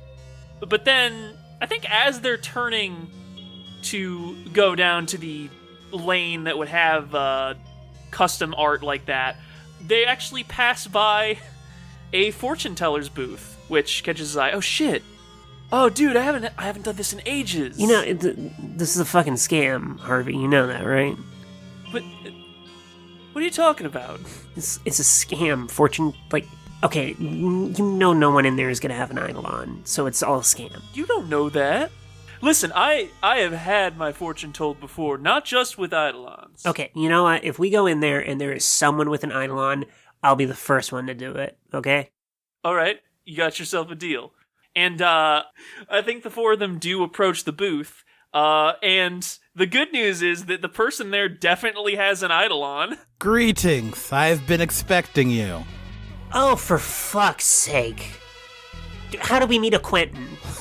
Professor, fancy meeting you here. Wait, Quentin? Yes, it's me. How you been? How the why are you here? Come on, fate brought him here, Sloane. How have you been, Quentin? It's been great. I've been kind of bouncing around between the different worlds and whatnot, and everyone's all doing their own thing. And I've been really just getting a lowdown with what's going on at the Ren Fair. I had a conversation with Caroline about some things, and I'm here to talk to some Ren Fair people about Ren Fair stuff. You look shady. What scam are you running? I'm not running any scam. By the way, do you have $20? For your fortune. I think Sloan gives him $20, but it's from a different universe, so it's not real, like here. There's a picture on the dollar bill. There's a picture on it. It's Hulk Hogan. Oh, no. Oh, it's from a bad universe. Go to that universe. Ah, yes. One Hogan book. All right, which one of y'all want to go first? Or maybe like as a group thing, or... I mean, I think Sloane's going first. She sounded real excited about it. All right, Sloane. God damn it. Yeah. Focus your mind. Close your eyes, Sloane. Close them. Done. I want you to take a deep breath and focus. Oh, I'm really focused. All right, now with your eyes closed, he drops a bunch of cards on the table. Pull out 3 of these. Okay, and 3. Okay. All right. Quentin takes those 3, throws them away. All right, we can make our own fate. He's gonna pull 3 cards out of there, and this is what he pulls. Ooh, yes, quite. He puts down Justice, the King of Pentacles, and the Lovers. I think when the lover shows up, Abby just goes, "Aww." Yeah, so it looks like, justice is pretty straightforward. It's about, order and kind of fucking dealing justice and putting your kind of view in the world. King of Pentacles is... One moment, please. Loading. Holding. He's just flipping through a little book. Yeah, actually, he has, behind the table, he has narrative musicology and the occult science of stories. Your own book? There's a whole section in here about tarot. I really was in on that. You wrote that book, Quentin. A version of me from a different reality, and also Caroline wrote a lot of it. All right. Yeah, Caroline did write most Also, of it. when you get to his age, you forget more things than you learned. He's not 80. Not 80. I'm like 20 or 35 or a billion years old. It's weird with us, huh? Time is weird. Oh, yeah, I guess it is. I never thought about how old I technically am. All right, so Pentacles have to deal with money and fight finances and stuff and material realities. So, looks like you're gonna fucking kill it on that end. And the Lovers is about harmony and coming together and choosing love over everything else. So I guess your fortune will be, you will come in a situation where you will be forced to choose between what is right and what is easy. It will probably have to relate to something having to do with finances, and your answer should be, look to the ones you love. You described something that happened 6 months ago. Good job. Sometimes the cards could be a little off time-wise, but, also we live in a time as a river, cycles, That could all happen to you at this Ren Fair. God, I hope not. Yeah, what if you have to choose between buying a cool sword and buying a dragon painting? Well, buy the dragon painting. Abby wants the dragon painting. Aww. Well, there you go. Fortune told. God damn it. One of you, go. All right, do one for Harvey and me. Okay, so in our first card, we have the Star. Auspicious. Center of the universe, all that good jazz. Next, we have Death, which means change. Means some things you'll be coming to the end of things, but also be coming to bright new beginnings. Christina whispers to Harvey, well, I guess you are technically undead. Wouldn't that be death reversed, though? I don't know. Yeah, it could be. You could be bringing in your own weird energy because of the undeaf thing. You might want to read these all upside down since you're a vampire. I don't know. Listen, I didn't add vampire rules in the back of this book, so I don't know how that changes things. Also, this last one here is the 10 of Wands. You're going to get hella wands. Oh, you're going to get so many fucking wands. You won't even know what to do with them. Are you sure that's what the card means? Oh yeah, you will acquire at least 10 wands. It's pretty cut and dry. I mean, there's a place here that sells, like, really good breadsticks. Ah, yes, the Sloane's wands, the wands for Italians. Why do you people keep thinking I have red hair? My last name is Parker. Wait, you're not Italian? No. Do I look Italian? I don't know. Do I look Italian? You look like a vampire. Have you been hearing that from the Pollies? They say a lot of things. They have a lot of lore about Sloane that, It's none of it is true. I helped them get eggs. That was it. Oh, yeah, I did hear a lot about you from the Pollies. Let's just go get those wands. But I think as Sloane goes to leave, Abby goes, Sloane, and just kind of nods her head at Quentin. Quentin, I'm happy you're doing well. Aw, I'm happy you're doing well too. You are not a con artist. And I am sorry I am still being a bitch to you. You don't deserve that. I really appreciate that, Sloane. I think if we learn anything on our journey is that we can all change. Nothing set in stone. Yep. And make sure you stop by that bread place and get those breads. 10 of them, as many as possible.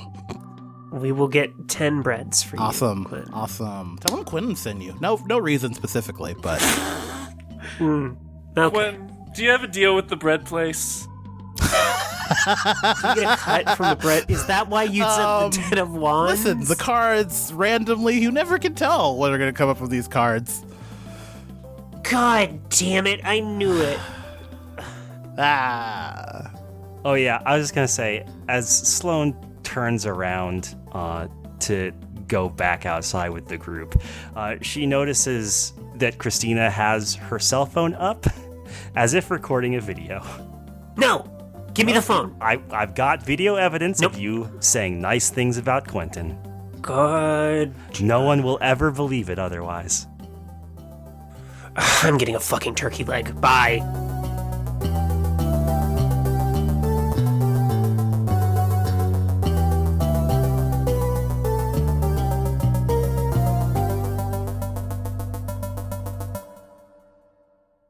Now I know what you might be thinking. Bart, old boy, what would an old fella like you get up to in a place like the City of Dreams? And what I'd say to you first is that I am 45 years young and still have plenty of get up and go left in me. Then, after I had politely corrected you, I'd say I started doing what I wanted to do for a very long time now. Get a posse together. Ginny and Ron were happy to accept my offer. So was Hatch, of course, but, you know, it can be hard for a young person to leave the life they knew behind. They had some things they need to take care of first. All right, let's see. Got canteen, a couple weeks of protein bars, hats, belts, can opener, lighter. Okay, Hey, are there any mail people around? Mail carriers? Hey, are you looking for a male person? Yeah, somebody, like a courier. I have a letter, too, actually. Oh, I thought you meant, a male gender person.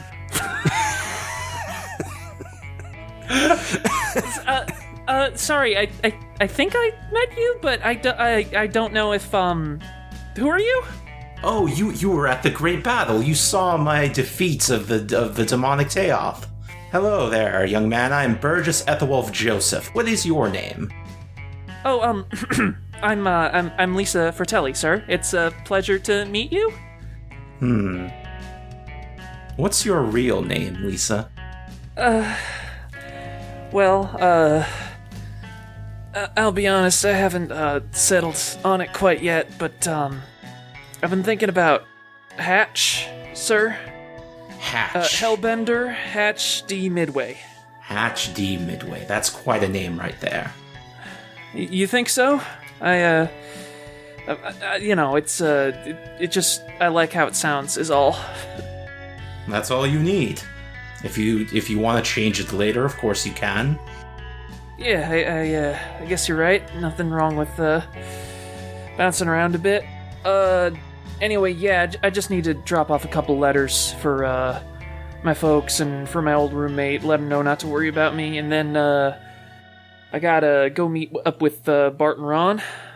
Sorry, those are a couple, I don't know if I'd call them friends, more mentors, you know how it is. Wait, isn't Bart, that's the cowboy, isn't he? Yes, yes, he is, sir. Are you forming a posse? That's my understanding? A posse. I always wanted to ride in a posse. It's what I dreamed of back on the pig farm. Would you mind if I joined you, Hatch? Yeah, sure. I'd be fine with it if they are, for sure. Now these letters, I'm sure there's a demon box around here somewhere.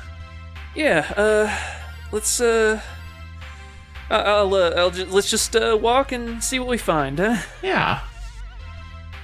With all the buckaroos assembled, we made our way off into the horizon, leading our horses to wherever we happened to fancy at the time. Starting in Las Vegas, as our group seems to do regardless of the universe we're in, we spent a good bit of time in the desert. But with the unique geography we now inhabit, our surroundings never stayed the same for too long. Eventually, we found ourselves in a forest not unlike what you might find in Northern California, with enormous trees that stretched up into the sky so far it'd put a crick in your neck just trying to look up at them. We met our first dragon there. A smaller one must have accidentally wandered in from some other reality passing through. Gave us a bit of a scare at first, but the thing about dragons is they tend to come from places where arrows are the most common projectile. Those scales may be tough, but a well-placed shot from Hatch's revolver slipped through and got it right in the tail. And I'll be damned, it dropped that dang tail like a frightened lizard and flew off to God knows where. So that takes us to the present. We've set up camp in a nice clearing, surrounded by tree trunks as thick as a Sasquatch, cooking dragon tail stew over a campfire, just as the night is getting dark enough to see the stars looking down on us. Ginny's off, getting some more firewood, but the rest of us are sitting around the campfire. The thing about dragon is it cooks a lot like gator, is what I found. By the way, I'm Ron Monroe. My last name's Monroe. I'm New Orleans Monroes, so we know a little bit about cooking gator. And I gotta say, dragon, slightly better than gator. Well, I would hope so. They are quite rare. Honestly, I'm surprised you've seen one before. No, I have not. I was terrified. I was terrified for my life. I was trying to keep it cool for all the other buckaroos. But no, this was my first dragon encounter, and I think we did pretty okay.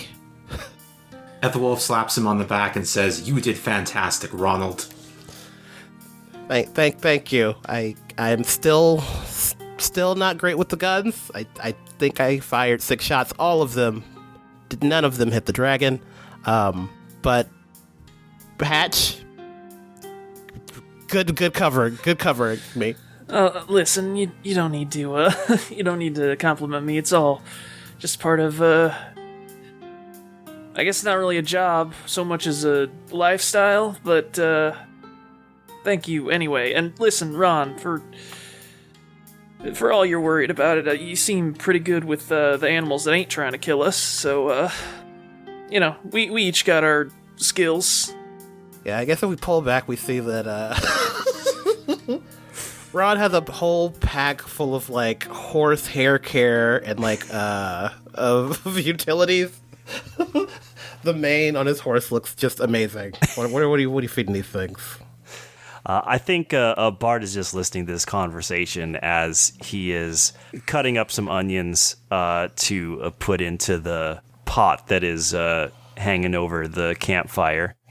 Well, in about 20 minutes or so, this thing should be cooked well enough.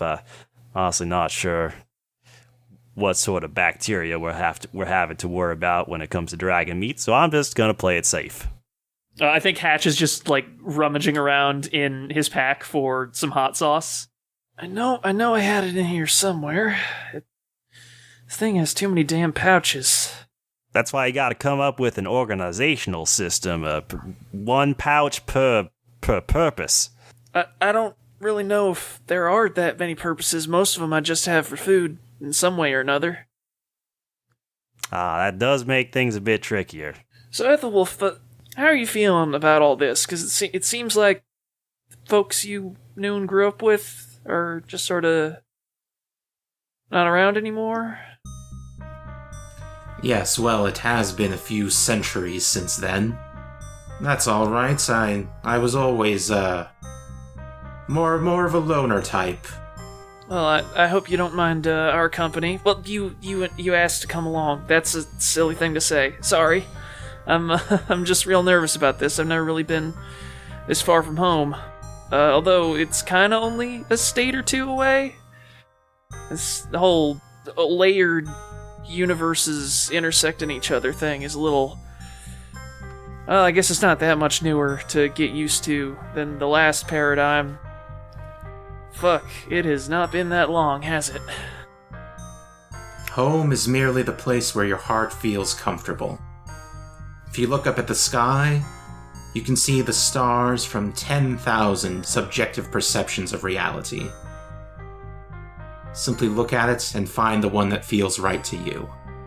I think I like that one up there, and he points. The one that looks it's like a ways next to, I guess that'd be the Big Dipper. It's that big one, the big but kind of dim one. I never took astronomy. Oh, you mean the one that looks like a hammer? Normally, when you have a hammer, everything's supposed to look like a nail instead of just more hammers, Mr. Burgess. Well, a hammer and a nail both kind of look the same. I don't know about that. They have a long part and then a wider part at the ends. Do they now? Well, I suppose that is technically true in the sense that a chicken is also a biped, like a human is, but... Indeed, and a crocodile is a cousin of a chicken, which is why dragons taste so similar. It's true. That's just science. You know a lot about science, Ethelwolf. Well, I am a professor. Of course, makes sense. Think you're gonna found a new school out here sometime? Or just keep seeing the world and learning new things? Carry it back someday? Well, my school still exists. It seems to be running fine without me. I think it would be better for me to travel, be a bit of a traveling mentor. Dispense wisdom in many places. What do you want out of this, Ron? Well, I guess I like the wide open spaces. After all that time locked up in Ohio.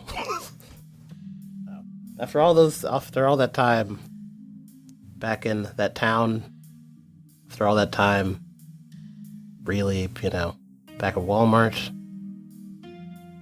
It's good to just have fresh air and open spaces, and these trees are like impossibly tall. He just takes a deep breath and then closes his eyes. It's peaceful. I feel I can think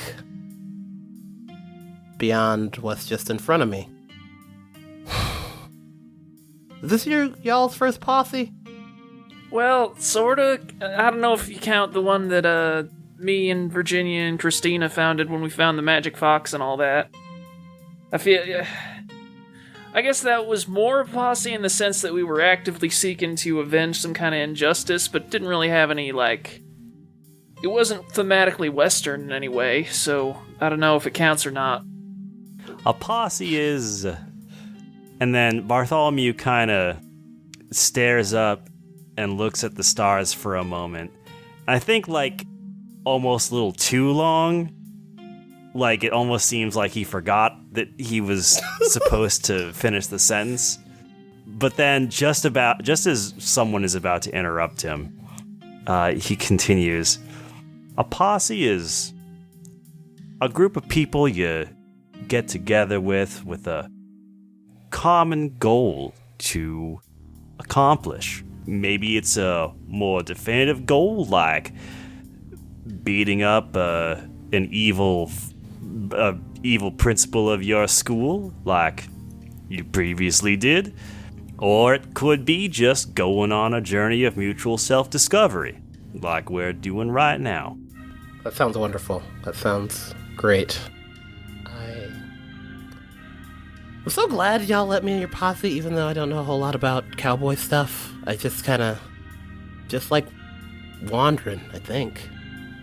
That's okay. You'll learn soon enough, though. Maybe stay away from the lasso next time. Took me a bit of work to get you untied from that. I thought it would be easier to let my Eidolon do it, since it has more arms. That did not help. No, that just made way more knots than a normal human being could have normally accomplished. I think Hatch goes quiet for a while, just kind of laying back, staring at the stars. Then leans forward, looking very serious. Is this dragon done yet? Because I am extremely hungry. Oh, yes. I'm very sorry. I got distracted by this whole wonderful conversation. Let me portion some out for y'all. Underneath the stars and the trees that seem to reach their arms all the way up high, 4 cowboys hold their own eating dragon stew, dragon chili. I call it dragon stew, dragon chili. There's beans in it, so it's technically... They got into an argument about the, ramifications of chili. Anyway, it was a nice evening. In a quiet little corner of the City of Dreams, we find ourselves at a quaint little cottage. Not too remarkable, other than the bone white and blood red vines growing haphazardly along the walls, and a handful of black flowers growing in the garden, amongst more typical ones. It's quiet now, save for the sound of a lone engine as a solitary figure on a motorcycle pulls into the driveway next to the bizarrely suburban garage bolted onto the side of this cottage. We see Holly Wilson bring her bike to a stop, take off her helmet, and head inside. Hey, Jenny, I'm back. Oh, hey, how was the garage? Oh, it's fine. There's not that many cars to work on, but, With this many different worlds all colliding up, there must be some interesting things to work on. I mean, yeah, here and there'll be some kind of weird old car that, hasn't been serviced in the last, 75 years, and you have to go find the parts for it, but it's not that... Those don't come along often enough. We're gonna have to find a way to get the word out. Get you some more unique customers. Yeah, I wish. I mean, there was that guy with, the weird space motorcycle, but I haven't seen him in months. I mean, I'd assume he's in space. Yeah, you know what? That makes sense. That's probably why I haven't seen him. She, walks in and goes immediately to the sink because she's not allowed to go touch anything else before she washes herself off. Oh, if you're coming in, can you grab that basket of veggies by the door? Okay, which do you want me to do first, hands or the veggies? Oh, yeah, right. I'll wash up first. Every day Jenny is like, why doesn't she wash up before she leaves the fucking garage? It's not the same. If I touch the motorcycle, it's just gonna get dirty again. Look. Yeah, I think she washes up and then goes and grabs the basket and brings it inside. And is like, did Chili bring these? Yeah, some stuff from the garden. She said she couldn't make it to dinner tonight, but she wanted to, provide something even though she wasn't going to be here. Well, that's sweet. I mean, I guess I'm glad that we at least have that. Did she say why she wasn't coming by? She didn't. She mentioned something about some other people being in town, which, she doesn't really live in a town, so I don't know what that's supposed to mean, but... I bet it's a Fox thing. Oh, it probably is a Fox thing. Have you heard from everybody else? Who's coming by? Well, I assume the other jawbreakers are coming, unless I mean, I haven't heard anything from them saying they aren't, and they're pretty much always here otherwise. I have no idea who Ruby's bringing, and I've been trying to surreptitiously ask around, and nobody seems to know, so that could be awkward. I don't know. Oh, God. Do you think... It can't be another Cecilia, right? There can't be that many of them out there. But there have to be, right? Yeah, but what are the odds that she'd be able to find more? I just don't understand why... I mean, I know they're not just all paired off, but it really feels like they should all be paired off.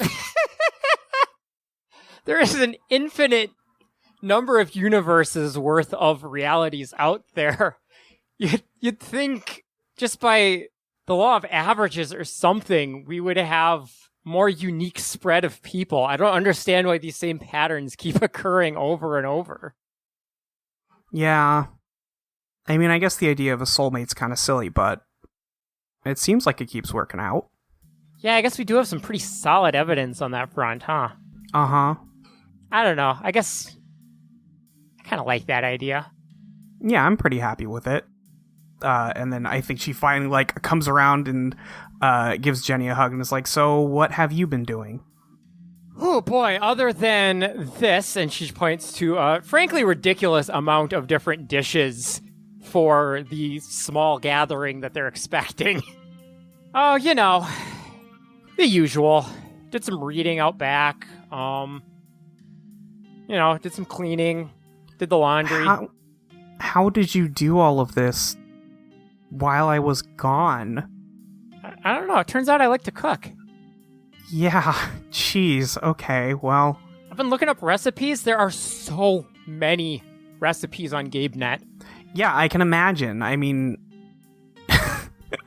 you have universes worth now. And working with Chili in the garden is... I don't know. I guess it really gets me excited about trying new things. There's always someone starting up something that I've never seen before. And, I mean, Chili always, charges at least one plant for herself. And usually it's me check them out, too. So, look at this. And she holds up a pepper that is completely black on the outside. It's not, rotten or anything. It looks like a solid pepper. It's just pitch black. And she cracks it open, and a liquid that looks like blood starts dripping out of it. What the fuck? Isn't this the most goth thing you've ever seen? Am I supposed to eat that? She wipes up a little of the blood and holds out a finger for Holly to taste. Oh, I don't know. That looks kind of gross. She's just nodding, try it. Get it, inching closer. Yup. And she's like, oh, fine. She, dips her finger in and then tries it and is like, okay, that's pretty good. Right? You'd expect it looks like blood. You'd expect it to taste metallic or something, but it's not. It's this weird, sweet, spicy blend that I've never seen before. It's... Who made this? He refused to give anything that sounded like a real name. I think he might have been one of the Henry Draculas. Oh. But, he seemed chill. He seemed like he was trying to just be a normal guy, but... Does that mean that this is actual, blood or blood substitute? No, I don't think so. I don't know. I guess maybe, but Okay, well... Either way... I'm glad you're doing stuff you like. Yeah, me too. It's been really energizing. Yeah, I can imagine. You were, struggling for a bit there.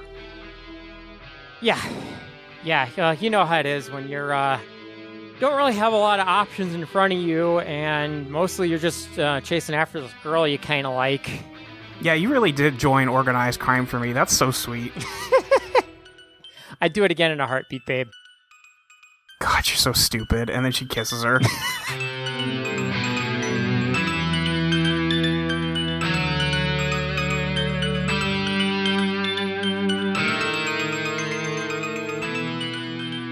Alexis, where do we find you right now? Alexis is smoking in front of her new van. She's really tricked up, souped up. It's like a cool cyberpunk van from the game Cyberpunk 2077. And she's like looking out onto the city of dreams from like some sort of cliff face near the edge of near the subjective perception of an edge of the city. Right. Yeah. You've driven to a very remote part of the City of Dreams to find a version of reality in which Cyberpunk 2077 was a good video game. It took some hunting. And yeah, from here, I do think you managed to find, I think you drive your van out to the edge of a cliff. And I think she had previously talked about meeting Harvey here. Yeah, I think he's probably a bit late. Eventually, he shows up on a skateboard, trying really hard to pull off an ollie. He's not good at it. It is... Have you ever been outside of high school where there's skateboarding teams, and it's just clack, clack, clack, clack? Uh-huh. Muffled curse, clack, clack. It's like that, and it takes him about 5 minutes just to get the last block out. Yeah, I'm imagining this is, sort of a deserty environment. I'm imagining basically the edge of the Grand Canyon. There's nothing else around, so Alexis, you can just watch Harvey awkwardly approach on this skateboard for a long time. You get through multiple cigarettes before he finally gets up to you. Listen, I know it looks bad. I think I've almost got it. Are you done, Harvey? Yeah, no, I'm done. I think he finally dismounts. He just grabs the skateboard with one hand. Hey, you got an extra one I could bum? Yeah, of course. I think he takes a cigarette, lights it up, thinks a moment before taking a drag. He does, and he's like, Jack Stern told me I probably shouldn't smoke because, fuck up my lungs, I'd get the jitters or some shit, but I don't think I technically need to breathe anymore, so whatever, Oh, don't worry. I got these from a guy who invented cigarettes that don't give you lung cancer. And also they burn in a special way that makes it so that the smoke looks really cool. We really are living in a brave new future, huh? I guess we did it. We pulled it off, against all odds. It was looking pretty dicey for a while there, for both of us. Yeah. I don't want to think too much about that, I'm gonna be honest. Well, that's the thing, is I kind of have been thinking a lot about it. That both of us got to a point where people might have had good reason to think that we were gone forever. And we weren't going to come back. Yeah. But then some people believed in us and were able to bring us back. They believed that we deserved it. And then she reaches into her jacket, pulls out a phone, and brings up a photo of Henry Vladimir Dracula from the college days, his old MySpace profile photo. Oh shit, I remember that. God, who threw that fucking party? Yeah, you do have his memories, don't you? Most of them at least. It's still kind of something I'm getting used to, I guess. Being like 5 different people? Yeah, it's, I mean, listen, hey, everybody's got all sorts of shit going on these days, so at least I got people I can relate to about it, Yeah, I had about 14 billion years of watching everything in every universe. Okay, it's not a contest, lore. Yeah, honestly, it's pretty amazing how quick that fades. It's like when you've watched every episode of a soap opera, it all kind of blurs together. But my point is, it got me thinking, do you think Henry deserves another chance? I don't necessarily know if it's about deserving anything, but I know that I've gotten my share of second chances, and I like to think that I turned out alright for it, and that the world would be in a worse place if I hadn't, so I think it would only be fair if we extended him the same courtesy, I guess. Plus, you know, what chance did he ever really have being raised by fucking Aura, Porphyra, and Viridian, you know? If we brought him back now, maybe you could be his guidance. You know, kind of like a big brother or something. I wouldn't mind that. I remember I first thought about bringing him back when we were approaching the Heart of Glass, and I put my Eidolon put a hold on this, and even at the time I could tell it wasn't quite right. I just wanted something that could... I just wanted a master there to hold back Teoth, just in case. But I have a feeling that if I try to bring him back now, either he's not going to be quite the same, or it's going to take something from me. I mean, is that a risk you're willing to take? I think so. I think if we can bring back Henry, and he can be a good guy this time, I think that's worth it. Then I'm ready when you are.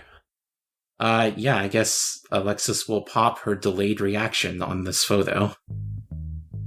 Okay. Yeah, I think, Alexis, the phone begins to bend and morph in your hands, and the image of Henry Dracula begins to push out from the screen, but it's struggling.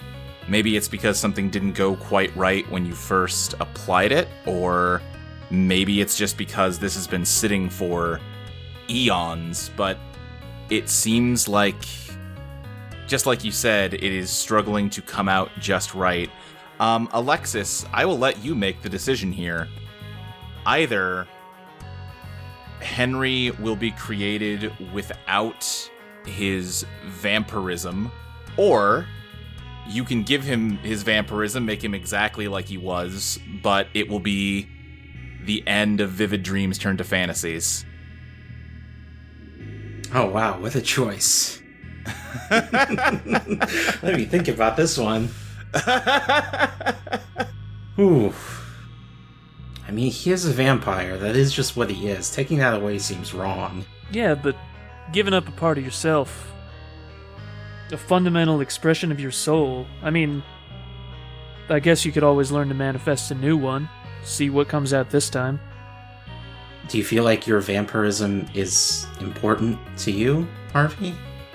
I mean, it's weird to think about, because for most of my life I was just a human, but I feel like it does change you, and not necessarily for the worse. It's something that allows you to live life to a greater extent, and without worrying all the time about your health and what people around you will think. I think it's easy to think of yourself as more than other people because of it, but I don't think you have to, you know what I mean? I think it can just be something that makes you different, and I guess it is a part of me at this point. And if you could get it taken away from you, would you? No, I wouldn't. Okay, then Alexis is gonna pick up vivid memories turned to fantasies and hold it in front of her like a long cat and give it a little kiss on the nose and tell her, "Thank you for hiding in my jacket for 14 billion years. But there's someone who needs you more than me right now." And she will give up vivid memories turned to fantasies to bring back Henry.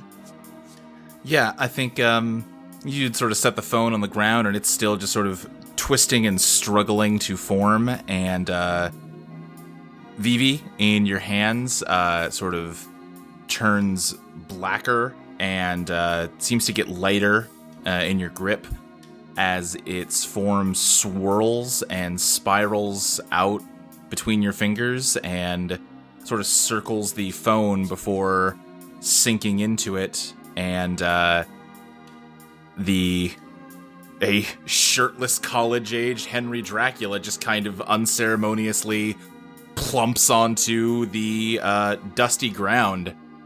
Just kind of... Oh! What the fuck? Who are you? He says as he kind of is turning around and looking up at the two of you. I think Harvey just points at him and says, I am you from the future. What? I feel like that was a pretty unambiguous statement, my man. I was just at a party. Where am I? Well, that's gonna be a bit of a long story. Alright, well then, I don't really care. Can I go? Can I go back? You can't ever go back, man. That's the past now. What All the that's fuck? left What are for you is the talking about? future. Okay. All right. So, back when you were in college, you went to a campus where there was something called the estate. It was part of the metaphysical underpinnings of all reality known as the undertow.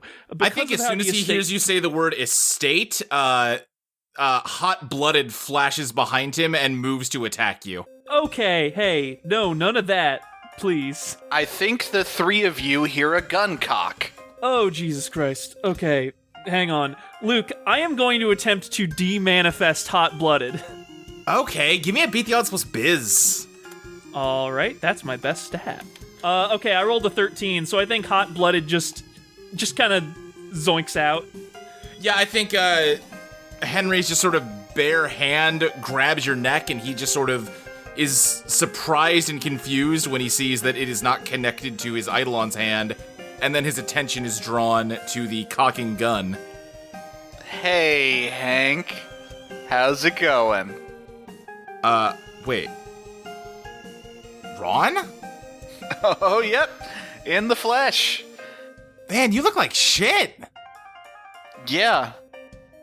You look like a dead man. Okay, Ron, buddy, let's not do things we can't take back, huh? Why were the two of you bringing him back? Ron, let's just let's take a breath, okay? Wait, hold on. Bring me back. Did I die? I dedicated my entire existence to being rid of him. I mean, Ron, I don't want to put too fine a point of it. If you're gonna kill him because you want to be rid of Henry Dracula, you kind of gotta kill me too. You know, legally I am him. Or was. I guess there's a new legal framework now, probably. I mean, I was letting that slide because we have some mutual friends, but I mean, you do have a point.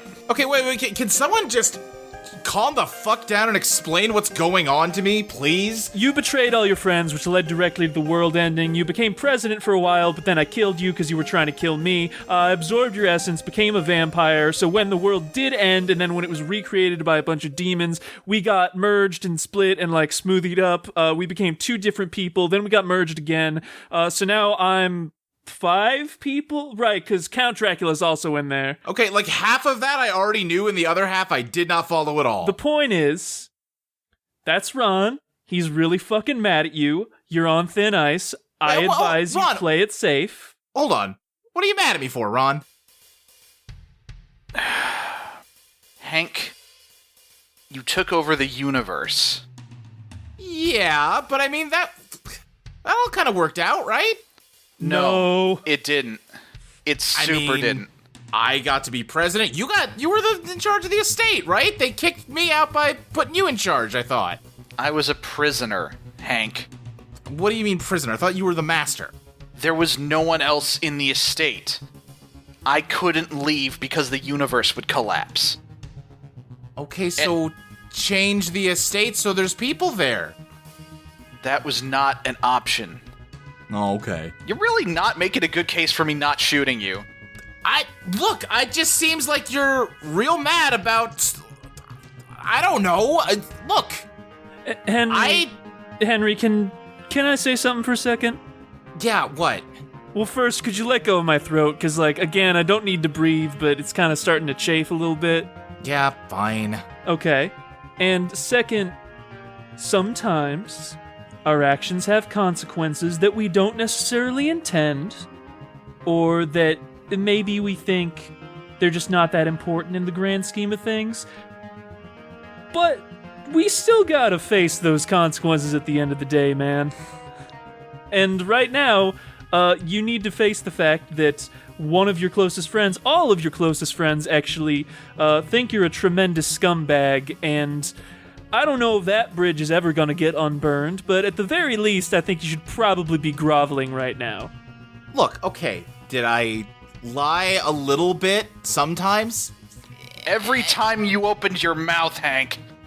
Okay, alright, but, I mean, look at all the good we ended up doing, all the other masters of the estate we took care of, you know, and I mean, I was just getting, I have not been inaugurated yet, although maybe I have, I guess there's some time shit happening, but I had a lot of great ideas that was gonna make, you know, the America, the world, a much better place, and I'll bet that all worked out pretty great.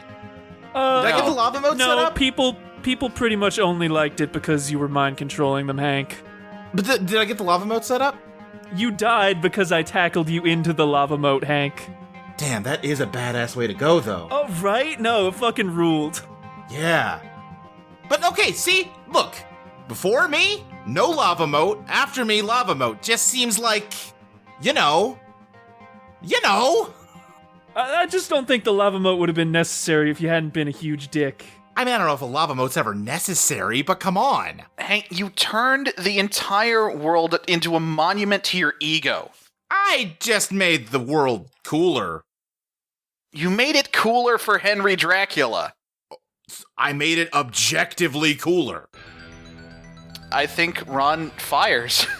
You shoot Henry in, like, the shoulder, and he collapses to the ground in pain. Just, oh, God! Okay, listen, Ron, you got him. Let's put the gun down for a sec. Absolutely not. I understand you need to kick his ass a little bit. He kind of needs it, but you got him, okay? I think Henry looks up at you, Harvey, and says, I don't know what the fuck you did, but I need to defend myself here, man. Give me my Eidolon back. That's our Eidolon, for one thing, and... Who the fuck are you? Again, if you would fucking listen, I'm you from the future. Maybe I would listen better if A, you'd talked, you know, at a normal speed, and B, this guy didn't have a fucking gun in my face. He's two halves you. Okay, let me see if I can phrase this in a different way, and Harvey's gonna crouch down and kind of like condescendingly grab him by the face. Your name is Henry Vladimir Dracula. Your parents were Porphyra, Aura, and Viridian. When you were 5, you rode your bike into a fucking ditch. You got a skinned knee. You cried all night long because you couldn't handle the Bactine. And your moms argued about whether you actually needed it because you were the undead or whatever. You didn't really understand any of that at the time. It made a lot more sense in retrospect. Let's see, your favorite show growing up was Power Rangers. One time you took a family trip to Niagara Falls, and even after years and years of mounting cynicism, the sight of them always made you well up a little bit. Okay, all right, I get it. What? So why aren't you gonna... Are you just gonna let him kill me? I'm not gonna let him kill you, but I might let him rough you up a bit if you keep being a dick. He shot me! In what world is that roughing me up a little bit? Well, maybe you're being a lot of a dick. I think he looks back towards you, Ron, just kind of like pensively, like waiting to see what you're gonna do. Henry, do you have any idea how many people died because of you? I mean, you know, how, what? What? I think like 8 billion followed by uncountable trillions. What, 8 billion? What are you... I didn't kill everybody on Earth. No, but you did set events into motion which led to everybody on Earth dying, and the thing is that at the end of the day, that's kind of the same thing. That's kind of the thing, Henry.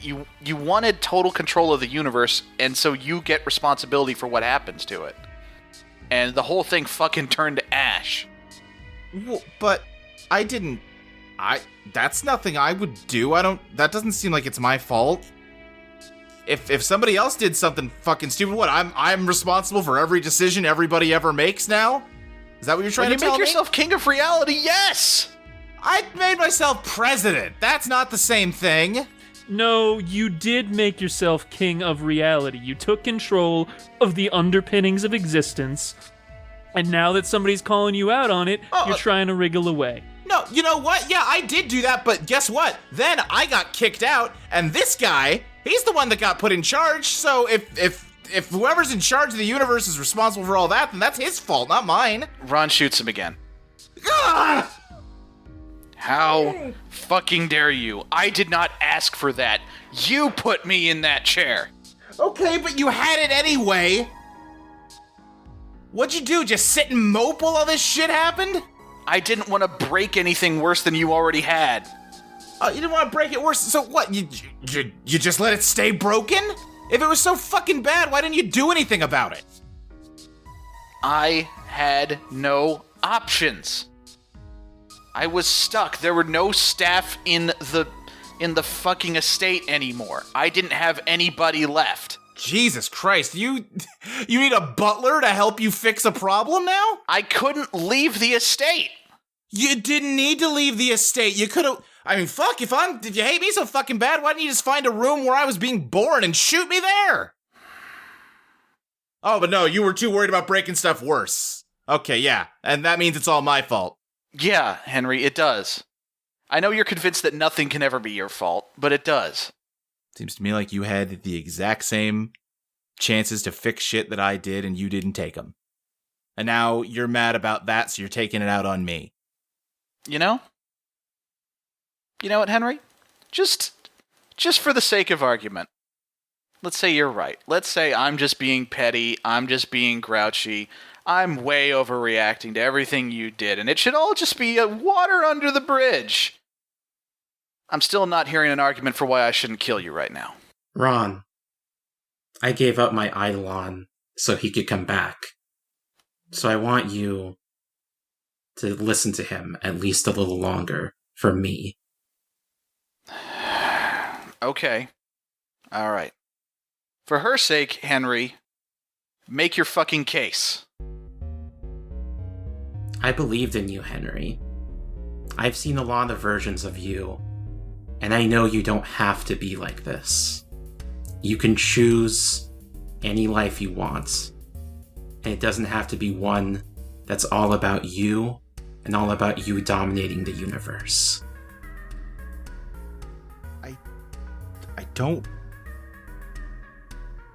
I just don't want to die. And I don't want to die because this guy still has a grudge against me. I mean, I died once already. Isn't that good enough? I didn't want to fucking hurt you, Ron. I didn't want to hurt Quentin or Caroline or Ursula. I just needed things to go a certain way, and I did my best to keep all of you safe while I was doing it, but... You left us to be erased. Ron, let him finish. I was playing with the cards I got dealt, okay? That's not what the plan was. I don't know, man. I can't fucking convince you. I don't know how long you've been like this. You're gonna do what you're gonna do. And apparently, he says as he looks up at Harvey, you're gonna let him. You think I can fucking convince him not to hurt me? Fucking whatever. Just do it. Dude. Can you just, tell him sorry? I really thought you were going there for... I thought that you had finally, figured out how to handle this like an adult. In fairness, you're 18. You're still figuring a lot of shit out, but, I feel like this one's kind of a layup, man. You hurt your friend. Apologize. I know you didn't mean to. I know you didn't have full understanding of the situation at the time. And that's why you say sorry and try not to do it again, you know? All right, yeah, fine. He looks at you, Ron. Yeah, I'm sorry. Is that what you wanted? Is that going to get you to put the gun down? I think Ron kind of moves like he's going to fire again, and then he looks at Harvey and he looks at Alexis, and he just sighs, and he puts Feel Good Ink away, and he just says, "All right, but you two are responsible for him, and if he steps out of line, I can't promise what I'll do." Thank you. And he walks away. Oh, that was a hell of an afternoon, huh? It's a big city. They don't have to live near each other. Henry uses his vampire healing factor to push the bullets back out of himself and gets up and dusts himself off. Man, what an asshole. He used to be way cooler. Henry, come on. What? I apologized. All right. You're really gonna let him kill you, Henry? You'd rather have that happen than to say sorry to him? I mean, if I was in his shoes, sorry wouldn't have been enough for me. I mean, is there anyone you'd like to say sorry to you? I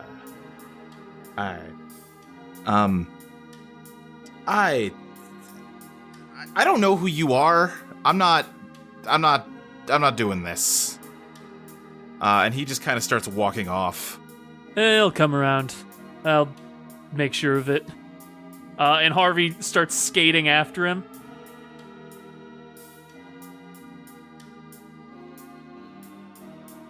We find ourselves back at the Neutral Milk Hotel. A few months have passed since the last time we saw it. And Quentin, your weekly card game night has been a real hit. The place is jam-packed, and King is just sort of in the corner hissing at all the fucking nerds playing card games. I'm so excited! This has been working really well. I feel like this room is about 40% Quentin's by volume. No, it's good. It's great. The spirit of competition. I just have a lot of impulse to be clever and outsmart people, and maybe I just focus on card games instead of defrauding public institutions. I think Josh kind of sidles up to you at some point, Quentin. He goes, "You know, the day that all the shit went down, we had a card game little session in here, but we played, like, poker. I cannot, for the life of me, follow how this fucking game works, man." Okay, well, first off, you have your mana tokens. These mana, that's what you use to, like... you've already lost me. But anyway, since I got you here, do you mind if I ask you something? Yeah, man, shoot. What's up?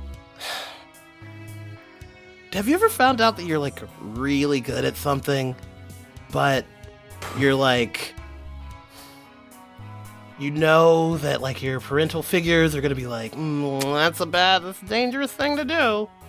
Well, my parental figure was a room full of blinding white light, so... Not really, no. Okay. Here's the thing, Josh, like... Over the course of our adventures, like, one time, we went to, like, a Mad Max Paris world, and I was in a mech with my friends, and we were kicking ass, and... Turns out I'm really good at piloting mechs. Huh. However, they are engines of war, as well as Ethelwolf really fucking hates them. And I don't know, I've gone to a school, and, like, he was friends with my dad, and, like, there's, like, I feel a legacy I gotta live up to.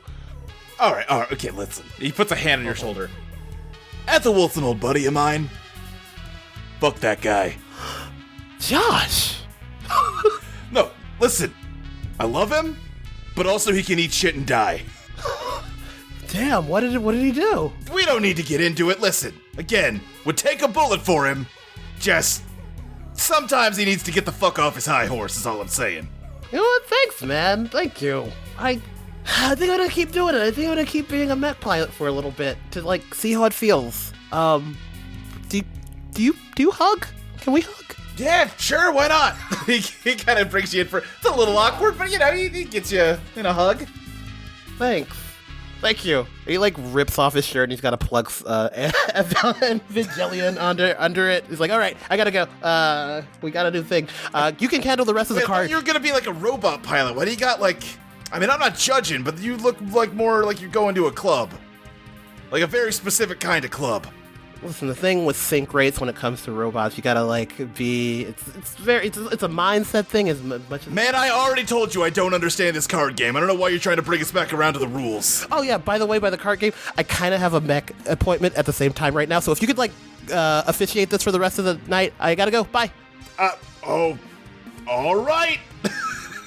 I think Josh kind of just turns back to the tables full of people playing this game, and he's just like, yeah, I don't know. Just throws his arms up.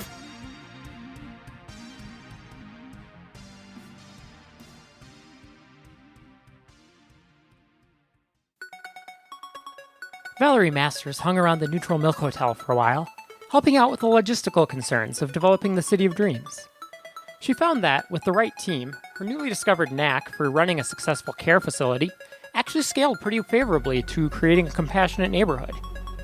However, after a while, she found herself getting somewhat homesick, feeling like she was a better fit for her small corner of the universe. She eventually returned to the world that Virginia had created, and resumed running her animal shelter, while also trying to build herself the life that she'd never previously thought she'd be able to have. Along with Kit, Howie, and a crew of volunteers, both from within and without her world, including a number of other sentient animals, she was able to grow the shelter to accommodate a much larger variety of animals in need. And eventually, this would also evolve into a self-sustaining community of beasts. But before all that, for her personal life, well, with the shelter running as smoothly as it was, she was finally able to pursue some of her other interests, chief among them, skating, which is how she found herself at the roller rink shortly after derby practice, face to face with a woman she recognized in more ways than she'd previously realized. Oh, hey. You're coming for tryouts, I'm afraid you just missed them. No, I was just planning on doing a bit of skating on my own. Ah, that's a shame. I've seen you skate. You'd be a good fit for the team. Really? I don't know about that. It looks like it gets really intense. Hey, don't sell yourself short. You're a tougher skater than you might think.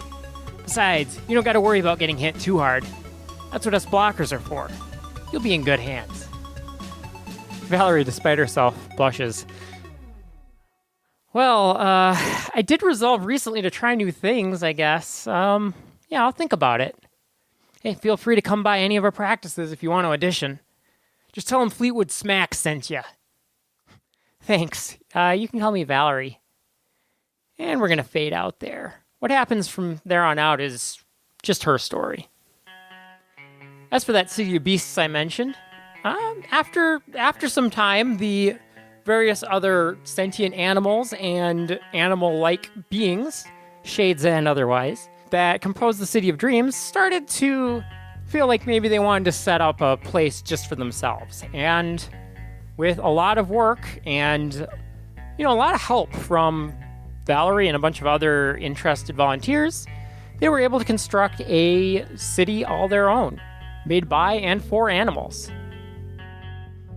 Howie ran a successful mayoral campaign, and Kit set up shop as the friendly neighborhood mechanic, working on a variety of, frankly, fascinating machines and vehicles made specifically for animals.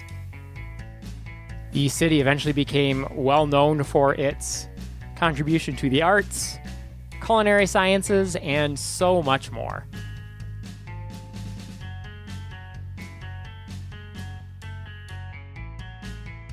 Time passes for Virginia as she watches her friends come and go, telling her about all the adventures they've gone on and how they've seen things they'd never thought they would.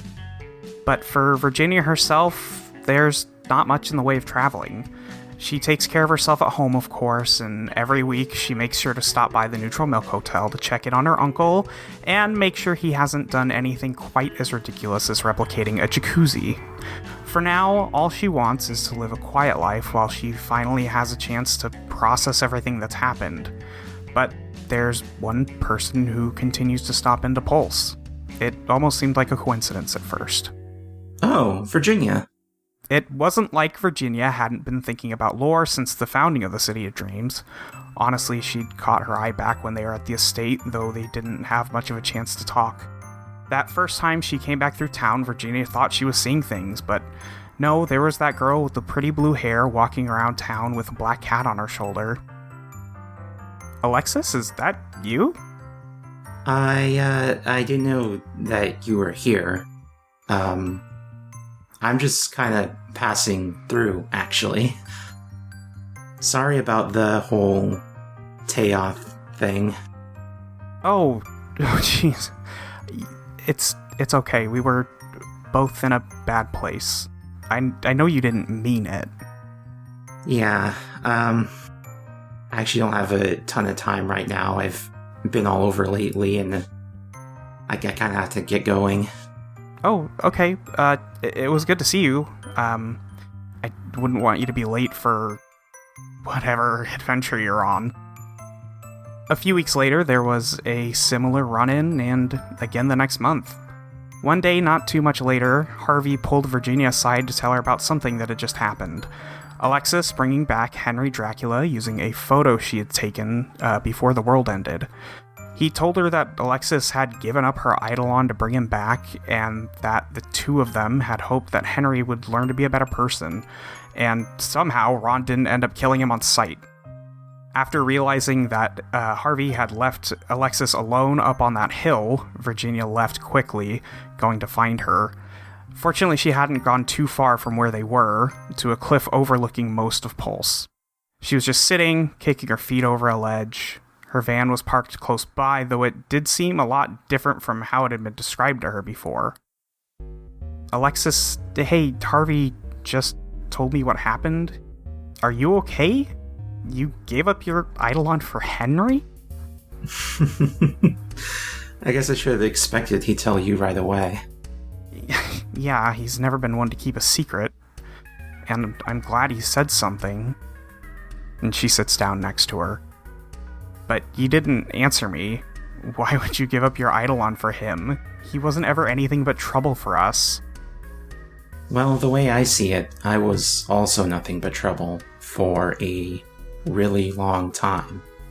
You know that. You remember what I did. Virginia turns a bit red. Yeah, see? But here we are. Alexis, yeah, I remember. But you made it to the other side of that, and was it really your fault that she did that to you, Teoth? Well, I certainly didn't try and fight her. I wanted to get to know her. I wanted to know what she was, why she was doing what she was doing. I think I'm more at fault than you might hope, Virginia. I guess I understand, but do you want to go get lunch or something? We can talk about it there rather than here. Sure, I'd like that. So they leave that cliff and they head to a diner that's not quite Lou's diner, but close enough. Not that Virginia would know that. Alexis looks up from her garbage plates and, for the first time since the world ended, sees Virginia without her wings or halo. She starts looking serious and says, I have to believe that anybody can choose to change, to become their best self. Maybe they choose not to, but if they're not even given the opportunity to be better, they never will. That's what her whole victory rested on, right? A Teoth that's locked away only gets worse. But we chose to look at her, and now she lives in the city too. Why not, Henry? If I deny that opportunity to anybody else, then I'm basically denying it to myself. I understand, but you almost literally sold your soul to help him now. Are you not denying it to yourself still anyway? I'm not saying to not help him, but it's such a high cost. You can't repeat that kind of thing, you know? Well, it's what he needed right then and right there. I had already kept a hold on that photo for 14 billion years. He didn't deserve to wait any longer. We live in the City of Dreams now, and I'm not the type to save all my potions for the final boss. Alexis, it's not just items in a game. It's a fragment of you. I just don't want to see you fall apart while you're helping people. Who's gonna help Alexis when she's in trouble? I admit I could probably use a break. She reaches over to her shoulder and realizes that there's nothing there. Harvey said, maybe I'll grow a new Eidolon in time. Even Needlemouse did it. So, I guess right now, my main trouble is I need a place to stay. Maybe you can help me out, since I'm in trouble? Of course. As long as you need, we have space for you. I know you can get a new Eidolon. I live with Christina, Chili, and Harvey now, but we have a guest room. Would that be okay? Well, Henry's probably taking the guest room for now, right? If I can just park nearby, I can sleep in the van. Oh god, I didn't realize Henry would be staying with us. That's weird. But yeah, of course, there's a lot you can park at, and I'm sure we can find a way to plug in your van. And she reaches for Lore's arm and says, and I'll come sit with you whenever you need. Yeah, I think he's technically your little brother now, so you might have to get used to having him around sometimes. And, yes, if he gets too annoying and you need a break, I'd like it if you sat with me. After that, Virginia and Alexis begin to grow closer and closer. They have long conversations that last all night in the van about the adventures that they had, the things that Alexis saw from the sky for 14 billion years, things that she was having trouble remembering and could only see little fragments of it in her head. One day, she woke up in the van and saw a raven there, a new Eidolon named Forget-Me-Nots. Alexis took this as a sign that it was time for her to leave again. Now she could perfectly remember things that were hazy before, and she knew that there were people who needed her help. But every once in a while, she would still stop by Pulse and visit Virginia, telling her all about them at lunch at the diner. Eventually, one night, they sat on that same cliff, overlooking the city at night, holding hands under the stars. Alexis was getting ready to call it a night and leave, but then... Do you really have to keep going? You know I don't want to stay in one place for too long. I need to help people, to take care of them, I guess. Okay, but what about what I asked you before? Who's taking care of Lore? If you wanted to, you could come with me. I never forget these times that we have. The bird makes sure of it. I want to always have vivid memories of you. Alexis. It sounds like a really good time, but my family is here and I can't make them worry about me again. I told myself I wouldn't get into any trouble, at least for a while, just to get my head on straight. And you're too sweet for your own good, you know that?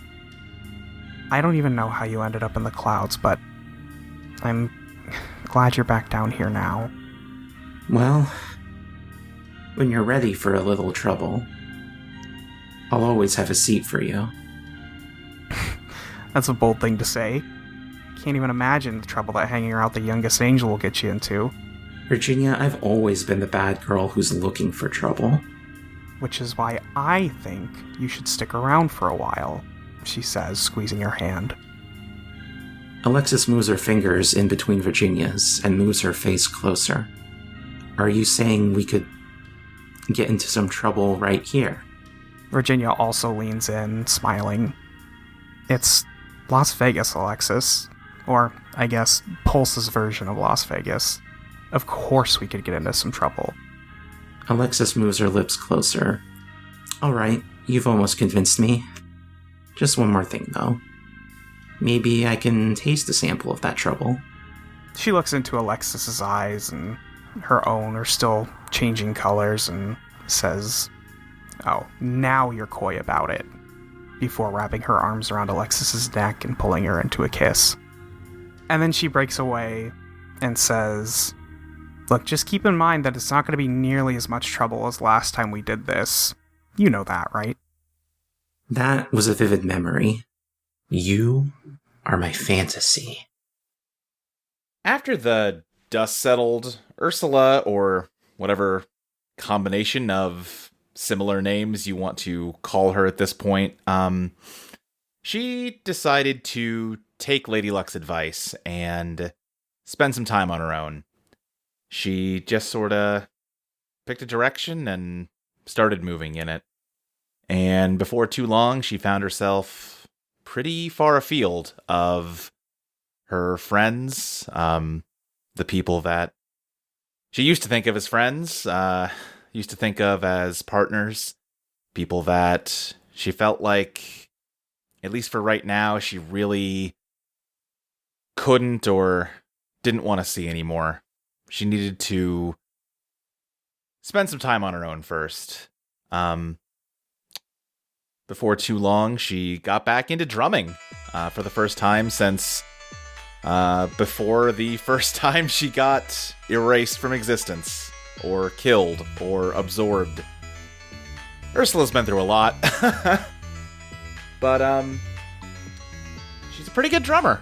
And it didn't take long before she found a regular gig playing at a small bar.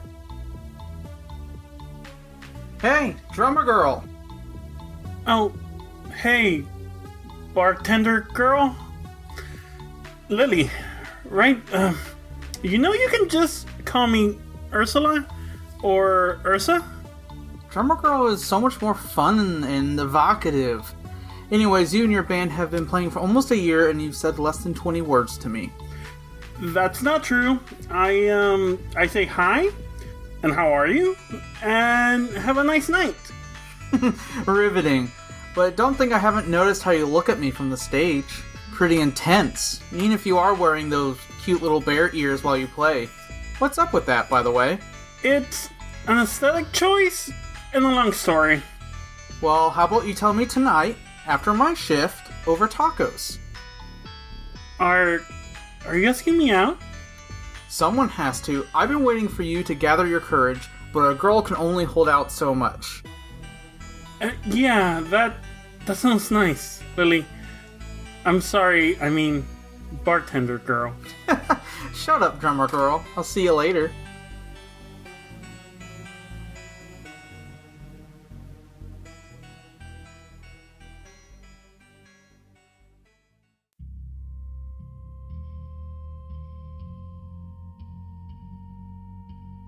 Lady Luck, things have been going, okay for you. I mean, it hasn't been easy. You didn't have much time before to really process everything you learned in Michael Valentine's house, and having the space to actually sort through all those emotions, well, it was pretty rough there for a little while. You're dealing with it better now, but you're definitely taking it one day at a time. You've gone back and forth on which name you prefer, but for the time being, you've settled on Lady Luck. You're not so sure that Holly Wilson is really a name that describes the entity that you are these days. The other members of your support group have kind of broken about 50-50 on whether to take their old names back. You're part of a support group. Yeah. Strix revived all those dead universes, and with them, he revived all those gods and Teoths. You gotta admit, you're used to thinking of yourself as the second oldest being in all of existence, so it's sort of bizarre having all the other gods treat you like the baby of the group. I'll be honest, the whole thing They, their universes were over at that point, so it doesn't mean that they're that much older anyway. We all experienced approximately the same amount of time. Right. It's really kind of bullshit. Whatever. The meetings kind of suck. They're long and they're boring and they're scheduled at just the worst times. And there's this god that's a reincarnation of Chili called Lady Gossip, and she is just the worst. She wants you to pet her too. Yeah. That didn't stop. But there's a reason you keep going to him. It's helping. Having other people that can fully relate to you isn't something you're used to, and you have to admit it's kind of nice. No, I don't. And then there's Teof.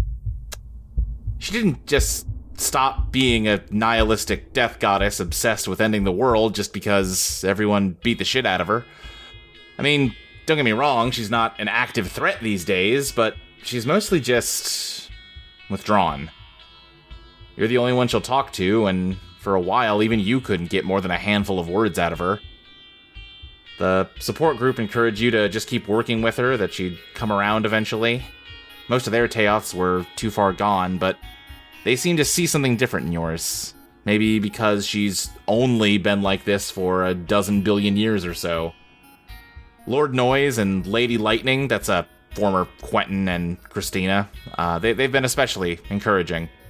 Some folks have tried to push you into asking for advice from Lady Death, who used to be a Jenny herself, but it's just not something you can handle right now.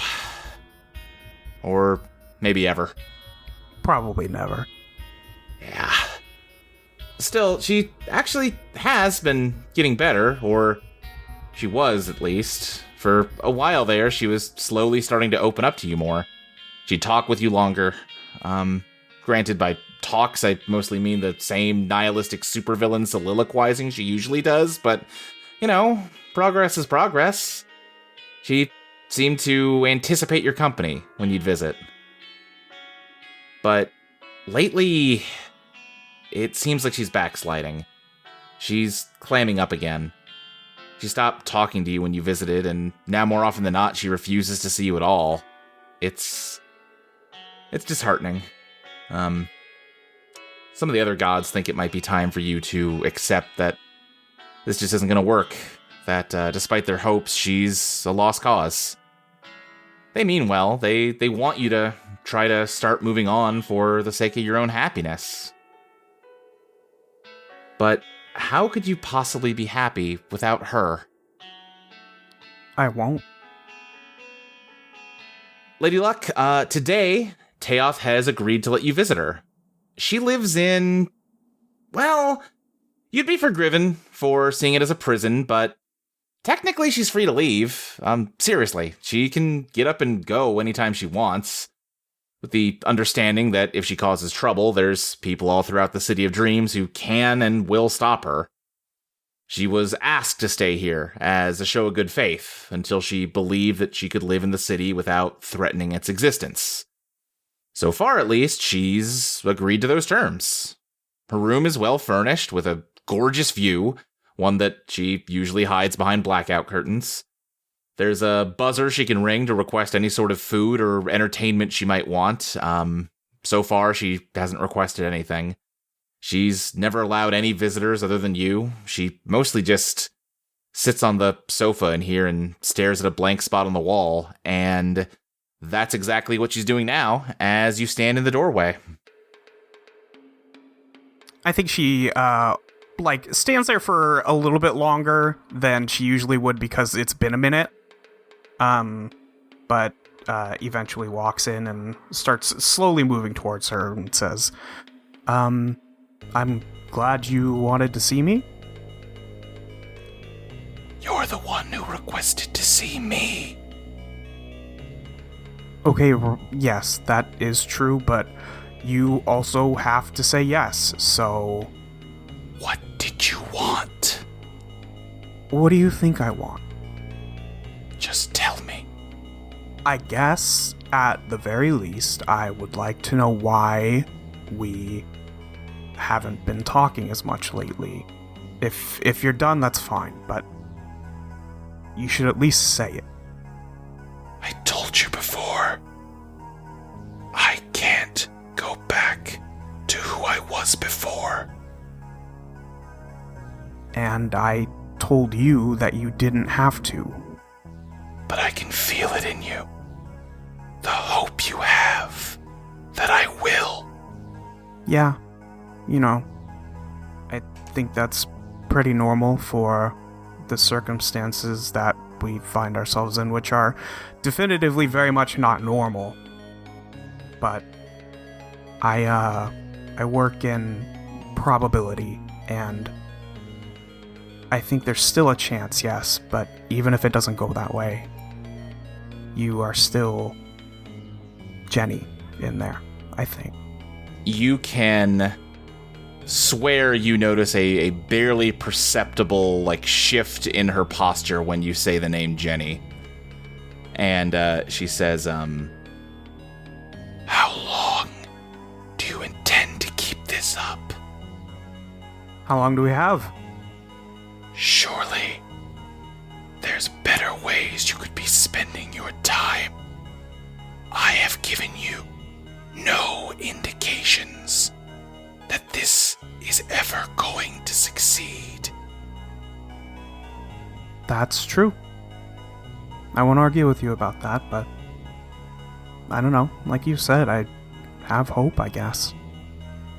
When you were reborn, what did it feel like? Oh, it was honestly, and I can barely remember it for what it's worth, but agonizing. I was ripped apart when I went through that door, and Bart was there too, and he didn't get nearly as lucky, but piece by piece, every part of your body you didn't know you had was in pain, and then I was gone for however long it was. I barely even know how to count it. And then back in the estate, and then you know the rest. But it wasn't pleasant. It didn't hurt when it happened to me. It was peaceful, like passing away in your sleep. Every part of me died, bit by bit, until all that was left is what you see here. All I have in me anymore is an understanding that this is all meaningless. But no matter how many times I try to explain it to the rest of you, you don't listen. You keep trying anyway. You keep trying anyway. I, as I am now, have never done anything but hurt you. And yet, you still come here, constantly, to show me kindness. Yeah. Correct.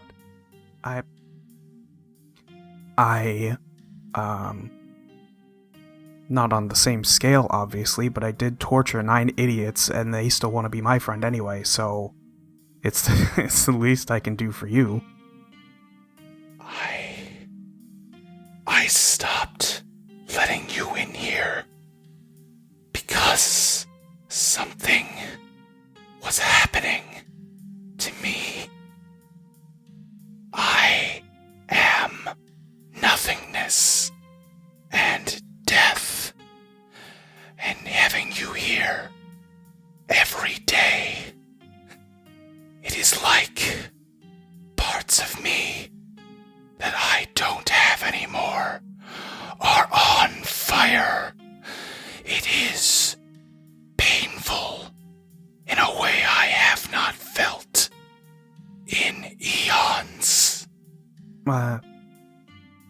I'm sorry. But that might be a good thing.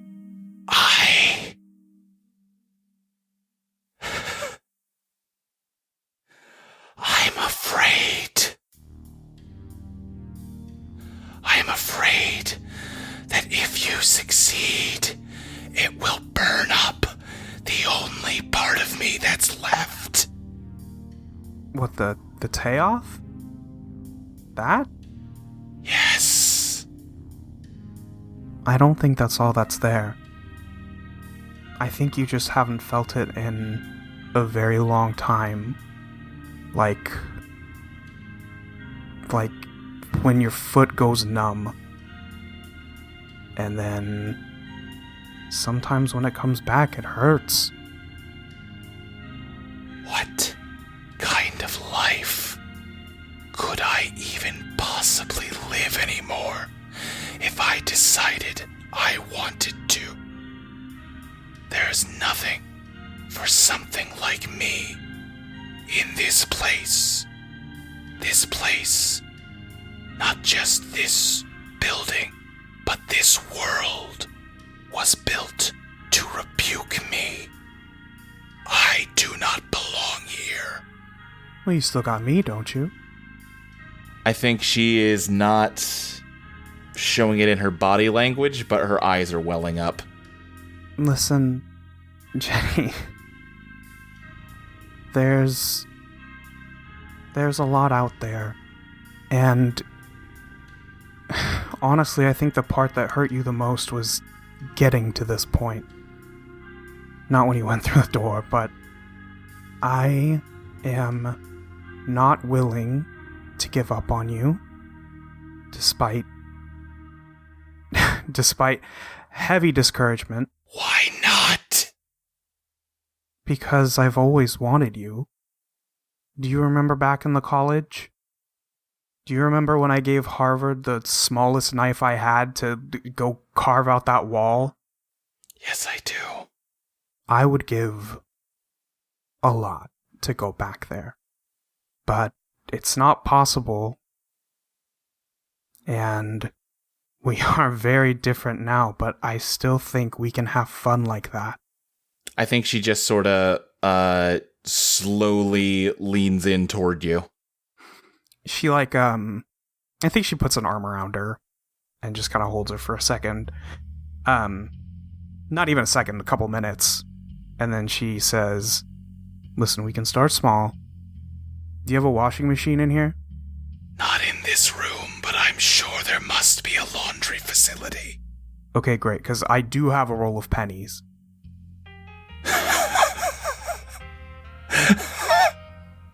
She is crying and laughing at the same time. Yeah, I think Holly's holding her close and says, see? You still got some of that in you.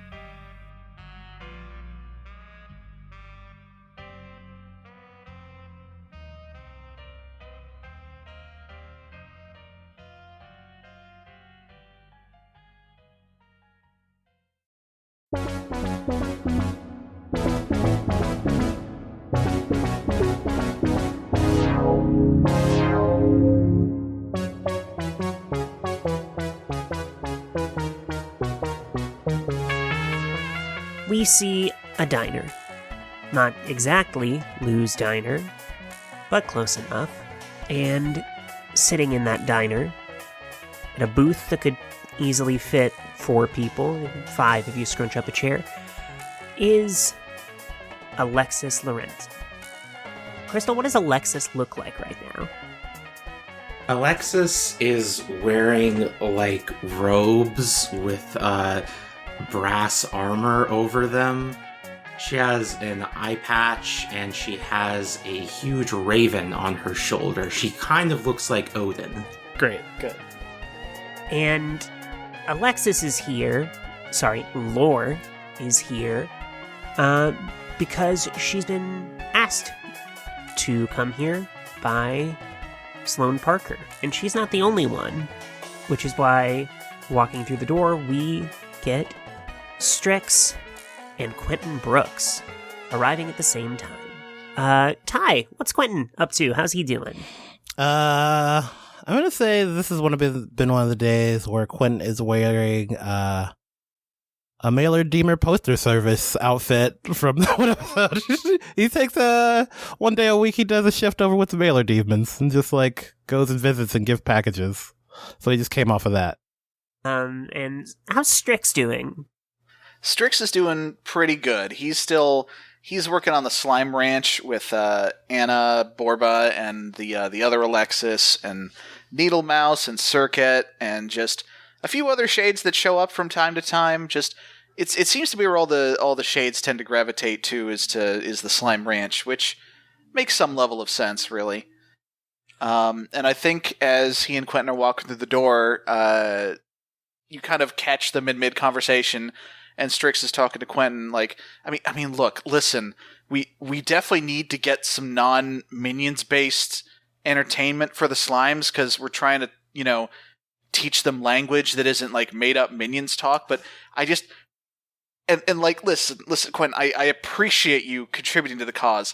I just don't know if the complete Dragon Ball Z box set is the right call. Listen, it made me the man I am today. The Dragon Ball Z box set.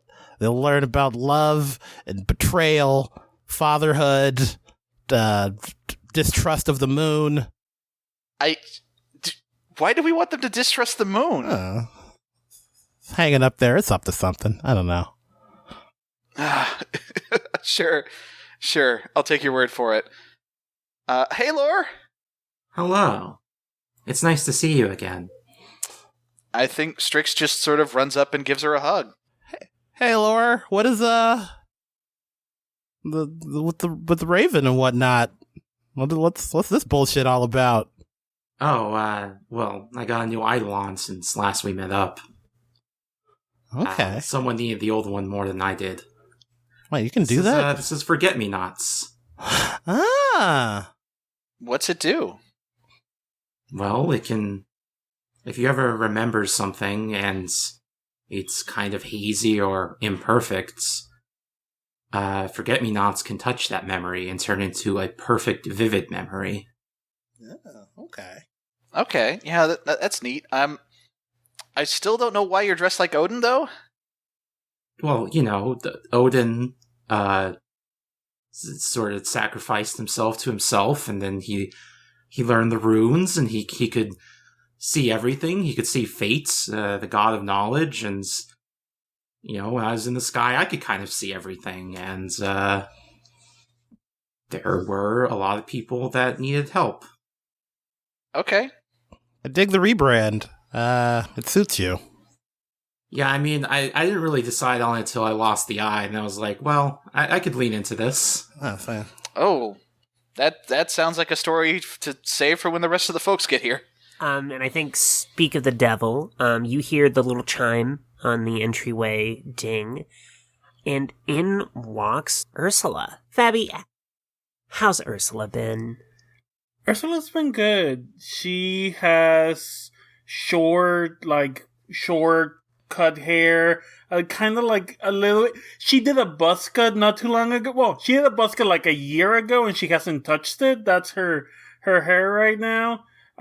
She's wearing a leather jacket, and in the back it has a grizzly bear doing the skull and bones, but instead of a skull, it's a grizzly bear, and instead of the bones, it's 2 drumsticks. She got that as a present from her partner, and she's just wearing like a pair of jeans and a shirt.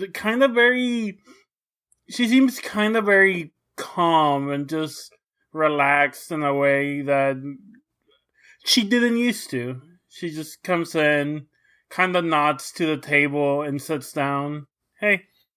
Hey, how's Trix? Hey, pretty okay since I last saw you. Still with that band, still kinda working in bars and stuff. It's pretty calm. Yeah, you got any new songs?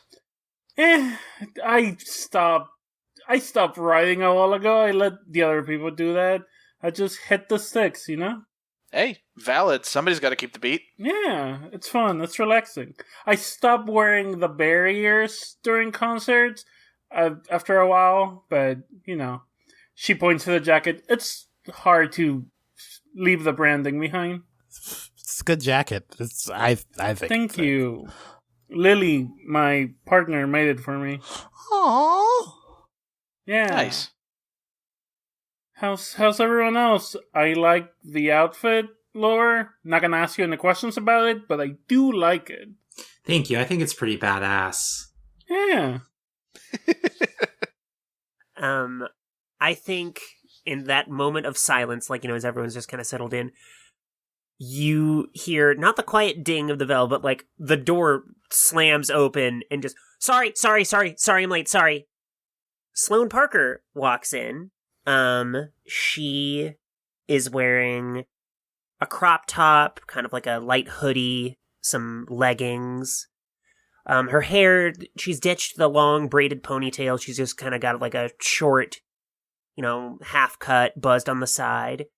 The biggest change, however, would be the very asleep, very young, and very chubby little baby that she's holding, balancing a big diaper bag as she makes her way to the table. Sorry, I'm so sorry I'm late. I'm sorry. Who'd you steal that baby from? Yeah, that's what I was gonna ask. I can't believe you stole a baby. Oh my god. Why do you say that every... Because it's very funny to think Riley. about You Sloane. know Riley. I have not stolen my own baby. Thank you.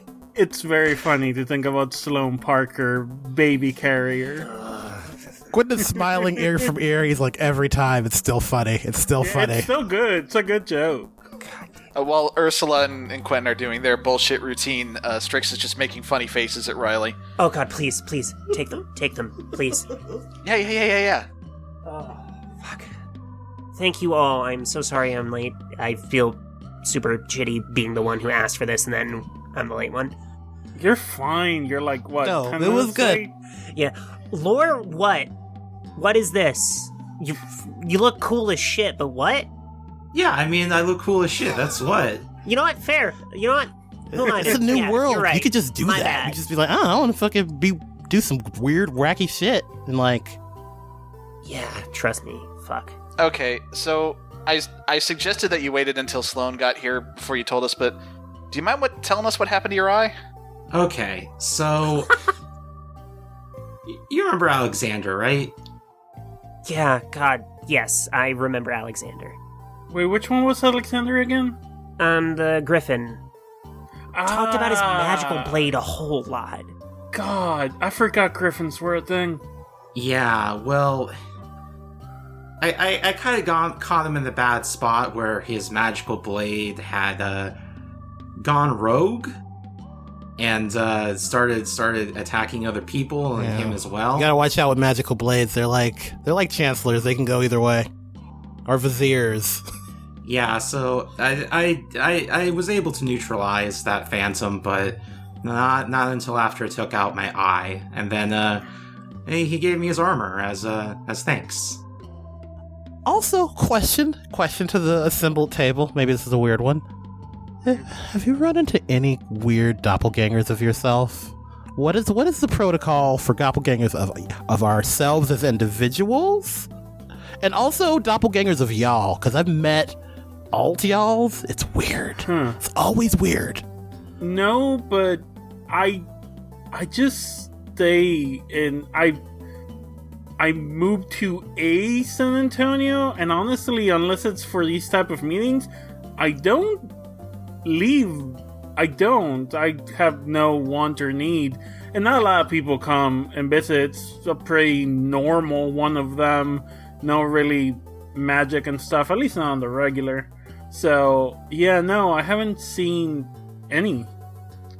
I do a lot of traveling for help with the Slime Ranch, but I haven't had that problem. I mean, I run into a lot of Jameses, but never another Strix. That's because you're one of a kind, buddy. Oh, thank you. That's so kind. Please babysit more. Please. I need help. Hey, listen, if you ever need some help, you can just drop Riley off at the Slime Ranch. We can take care of them for a while. Oh, thank God. Yes. Quentin, I've ran into doppelgangers of all of y'all. all the time. Oh, really? Yeah, it's weird. But, I mean, most of you, I mean, you're all you, so, I mean, they're usually pretty cool. That's neat. Though, I mentioned it to Lily, and she said that if you ever needed your kid taken care of, not at night and not super early, we're down, but since we work kind of all night, I don't think you want me taking your baby to a bar. I mean, it wouldn't be the first bar they've been to, so... Huh. I mean, they would be well taken care of. I believe it, yeah. I appreciate... you know what, honestly, I assume that everyone except, like, Lauren, not because I don't think you could do it, it just seems like your whole thing you're doing right now is not very baby-friendly. Yeah, there's a lot of adventuring and questing. It's hard to bring her back, before it gets too dark. Oh, speaking of which, hey, so, how is Abby doing?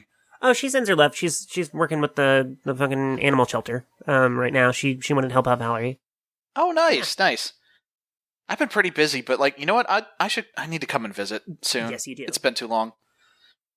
Okay, so the reason I asked y'all to do this, and here, a diner, not this one, because there will never be another lose. I wanted to thank all of you.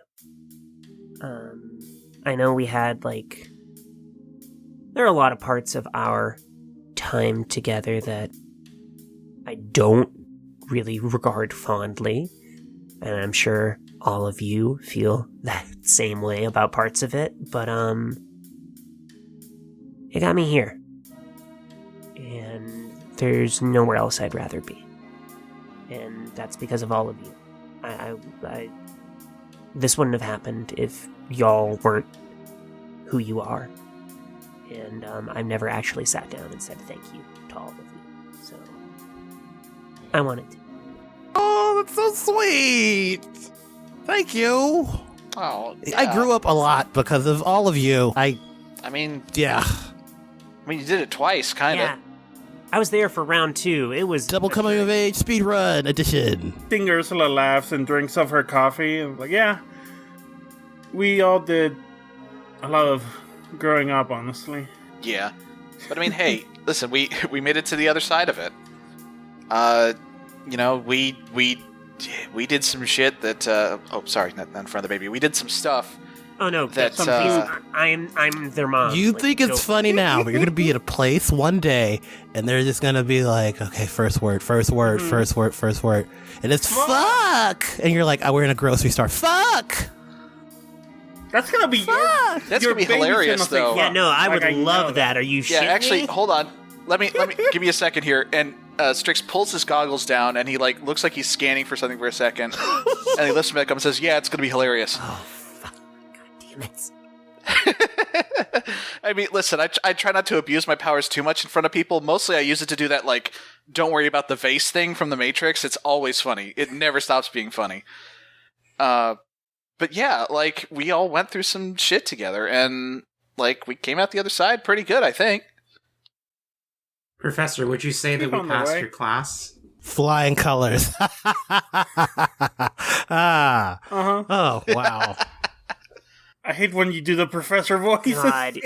It's terrifying and a primal way. Yeah, it's wrong to me. Yes. In my head now. Oh, Sloan, I almost forgot to ask. I was just telling Quentin about this, but so a big part of what we do at the Slime Ranch, helping slimes, reacclimate to stuff, is, so we show them movies. It's kind of in the early stages. It's kind of a big kindergarten, a little bit. We desperately need some movies that don't have minions in them. I love Anna so much, but we really need them. And I figured, being the film student, you should probably have some suggestions. Oh yeah, you were a film student. I forgot about that. This is the first time anyone has asked me. Except, look, I love Abby, but if I have to watch another Hallmark movie, I'm gonna. Oh fuck. Ooh. Oh shit. Oh, is she running you through the green sweater, red sweater Christmas movie marathon? Oh, she loves Oh, that's adorable. All right, let me. That is very cute. Look, I got. Do you put on like ugly sweaters together while watching We that? don't. Okay, That we're feels- not. No, we're not doing this right now. No, Aw. absolutely not. Oh yeah, do you do Christmas cards? I would get a Christmas card if you guys. We don't have a home. We jump from dimension to dimension. We don't do Christmas cards, y'all. I think all I'm hearing right now is excuses to not connect with your friends. I invited you to this diner. I am connecting. What do you want from me? Strix just kind of has been staring off into space for the last several seconds and says, "You know, celebrating Christmas is kind of weird considering we've all, like, killed angels and demons and shit. And maybe God? Yeah, but people like might have killed people God. like presents. Don't look at me. I it's didn't true. celebrate it before. Don't really celebrate it now. Strix, I got some criterions I'm going to send your way. Okay. Okay, but are they age appropriate? I mean, we need a wide variety because eventually they will be ready for harder stuff. But I believe that culture in the form of film should be shown at all ages. So yes. okay, will they be able to understand it? Do they speak French? No. Good enough. And neither do I, Good honestly. enough. I could It's probably fine. learn It's it if I fine. wanted It's to. fine. I got It's all fine. the time in the world. They'll but figure it out. It's fine. I think Ursa like knocks Quentin in like the side with her shoulder and is like, I can't believe Sloane's gonna make them watch porn. Poor slime. Okay, I'm gonna go order. Bye. Nope. Oh no need. And Strix like raises a hand and snaps his fingers, and all of a sudden, a server walks up with 5 garbage plates. Forget-me-not starts digging in. So wait, does the bird eat for you? Well, I am the bird, Sloan. I never understood. My Eidolon is dating someone. I think that I don't know what that means. I'm not dating the person. Really? They just leave on Thursdays. You know what? It's weird. Good for them? Huh. Yeah, no, I haven't used pack lights since the fight. Like, it's in my closet. I have not touched it. Right, I mean, so yeah, that's you know, whatever works for you. I mean, I kind of am my Eidolon. It's a little weird. Yeah, that's why I never really understood. Cause like, okay, is that backpack in the closet part of me? What does it mean that I don't want to use it?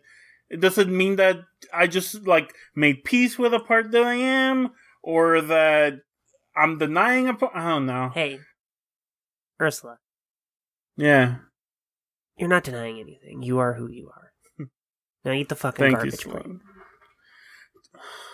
For you. You know I never have these. I know. For you. I know. That's why I'm telling you to eat it. I want to see this happen. Can we get like some maple syrup and some hot You sauce? put maple... Oh my god. You need something sweet and something spicy. Like, I don't understand. Okay. Yeah, sure. Strix snaps his fingers again, and the condiments are on the table. Thank you, hon. And she just starts pouring maple syrup all over the plate and then hot sauce all over the plate and just digging in. You got sauerkraut and lime for me. Thank you. You're I welcome. believe we all That have sounds fundamental good. misunderstandings of what garbage plates are. Fuck. Also, thank you, Strix, for including Carry On in this one. Forget-me-nots really loves it. Oh, yeah. Q, can you pass me the sauerkraut and lime after you're done with them? Oh yeah. Get some of this. I think as we're all eating dishes that are not the same dish remotely, and all just kind of laughing, and Sloane is grossed out, and everyone's having like a good time. I think the camera just kind of pans up and out, and we say goodbye to the class of Quentin Brooks.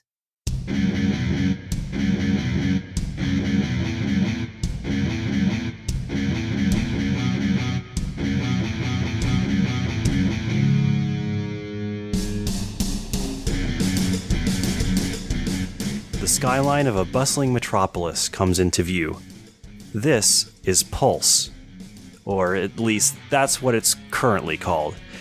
Thanks to the new laws of the universe, the city's name has a tendency of changing, as if it's trying on new clothes as the seasons change. At first, the sleek skyscrapers and pristine waterfront dominate our attention. But as we get closer, like a plane on approach for a landing, smaller details become clearer. Pulse is densely packed, but not claustrophobic. Parks and other green spaces, planted both on the ground and in open communal areas on buildings, fill this urban landscape with dots of vibrant color and life.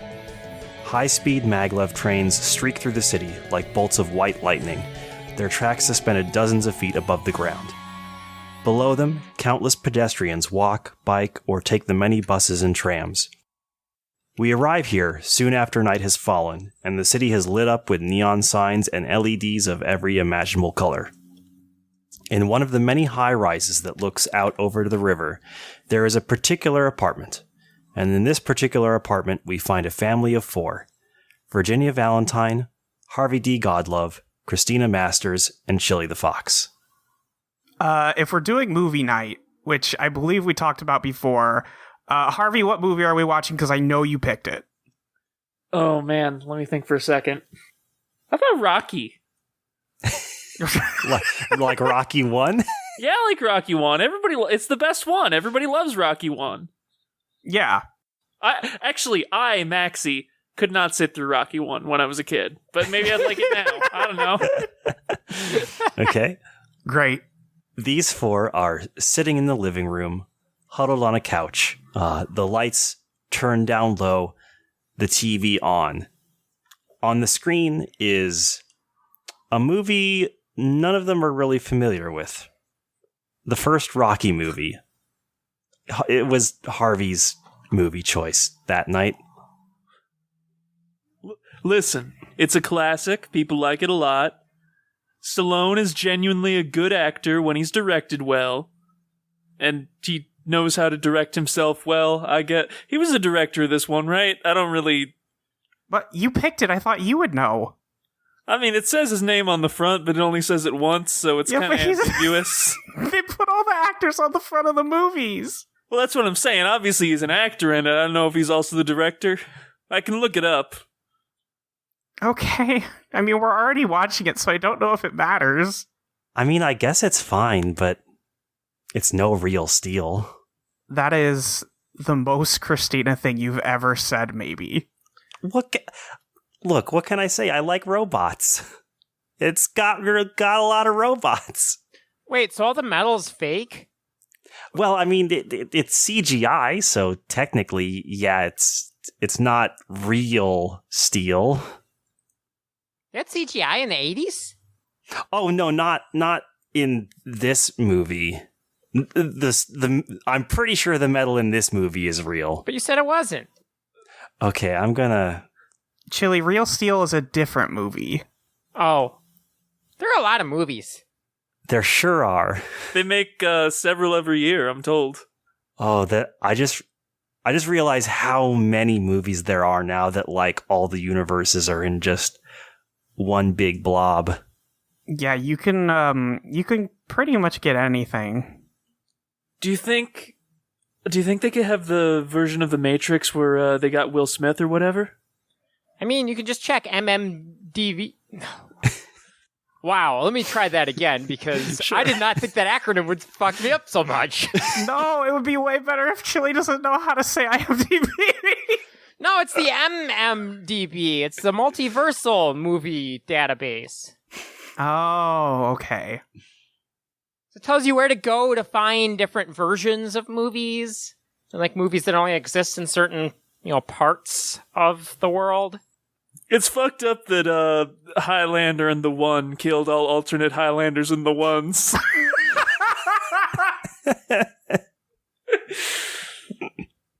That is fucked up. I don't know. I've had enough of stories that involve like multiple different versions of someone. Yeah, I can imagine. And she like pets Chili on the head. As they watched the movie, a couple Roombas suddenly enter the room doing their vacuuming.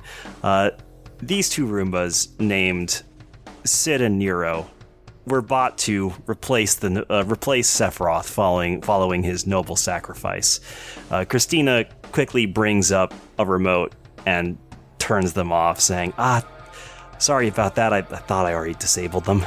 Chili lays down again as she had gotten up, prepared to engage in combat. You're still not a big fan of those?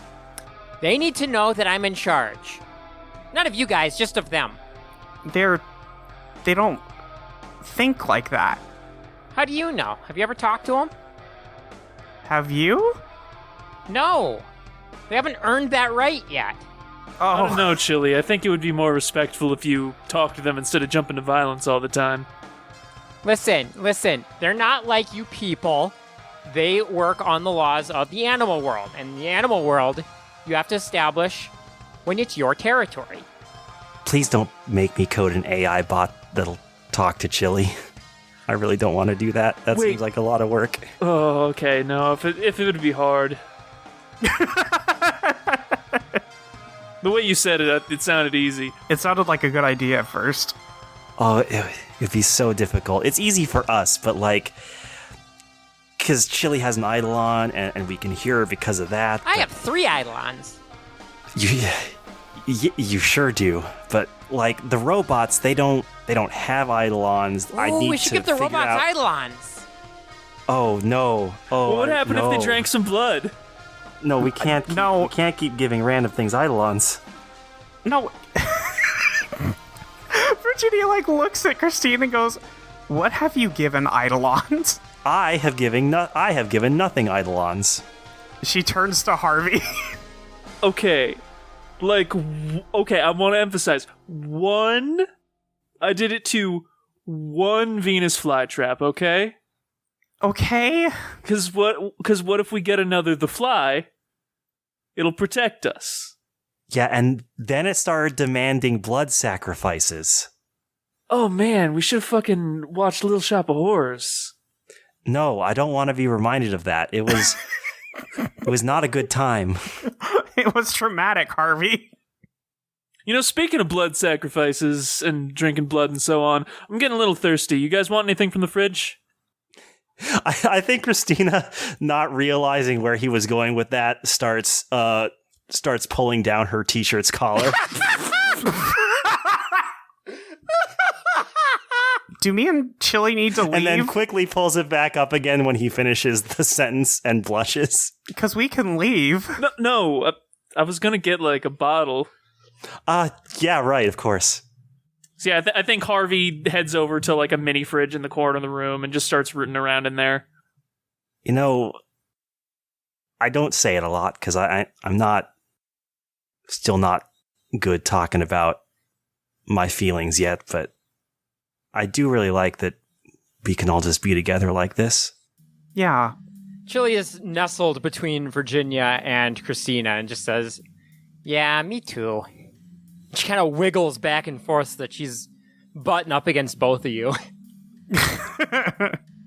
The Chili signal for you better keep petting. Yep. Mm-hmm. Yeah. Yeah. After everything, I don't think, at least for a while, I'm not gonna let you guys go. We're not gonna let you go either, Virginia.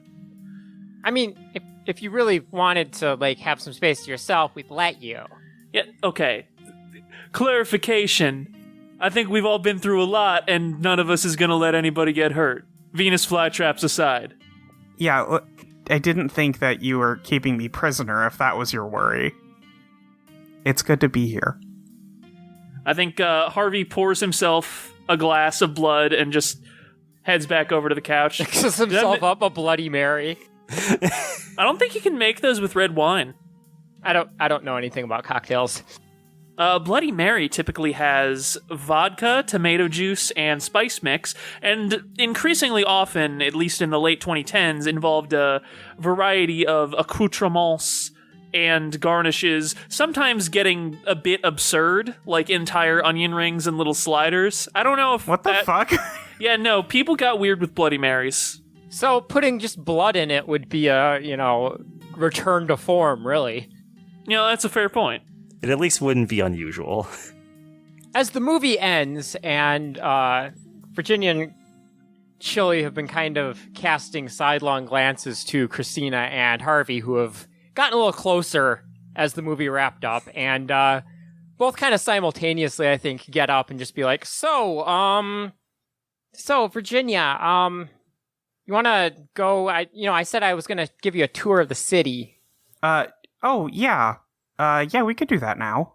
Yeah, it's nice. It's really nice at night, so I thought maybe now would be a good time. Sure.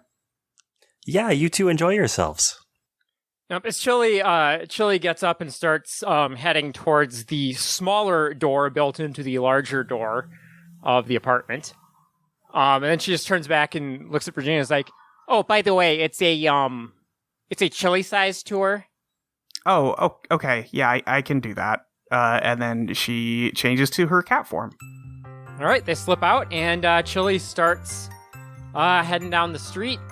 The place in which this apartment is pretty much an exact replica of Las Vegas as it was originally. I mean, not, perfect replica. Obviously, there's some bad stuff that maybe we didn't want to keep, but, it's a familiar neighborhood.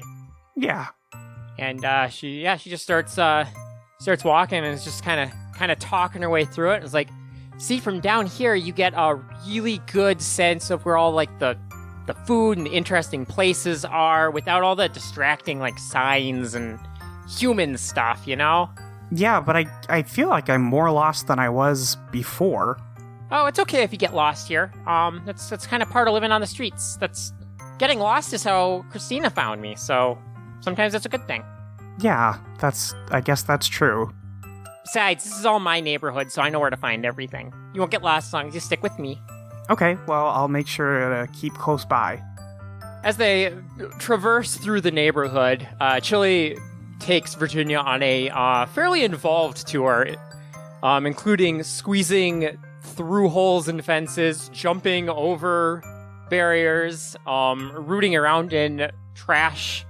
That was mostly just Chili. Virginia wasn't really interested in participating in that part, but it was all part of the authentic experience. A few small encounters with other wild animals in the area, just the usual. And she finally kind of wraps up the tour by returning to an alley that even Virginia would likely find pretty familiar.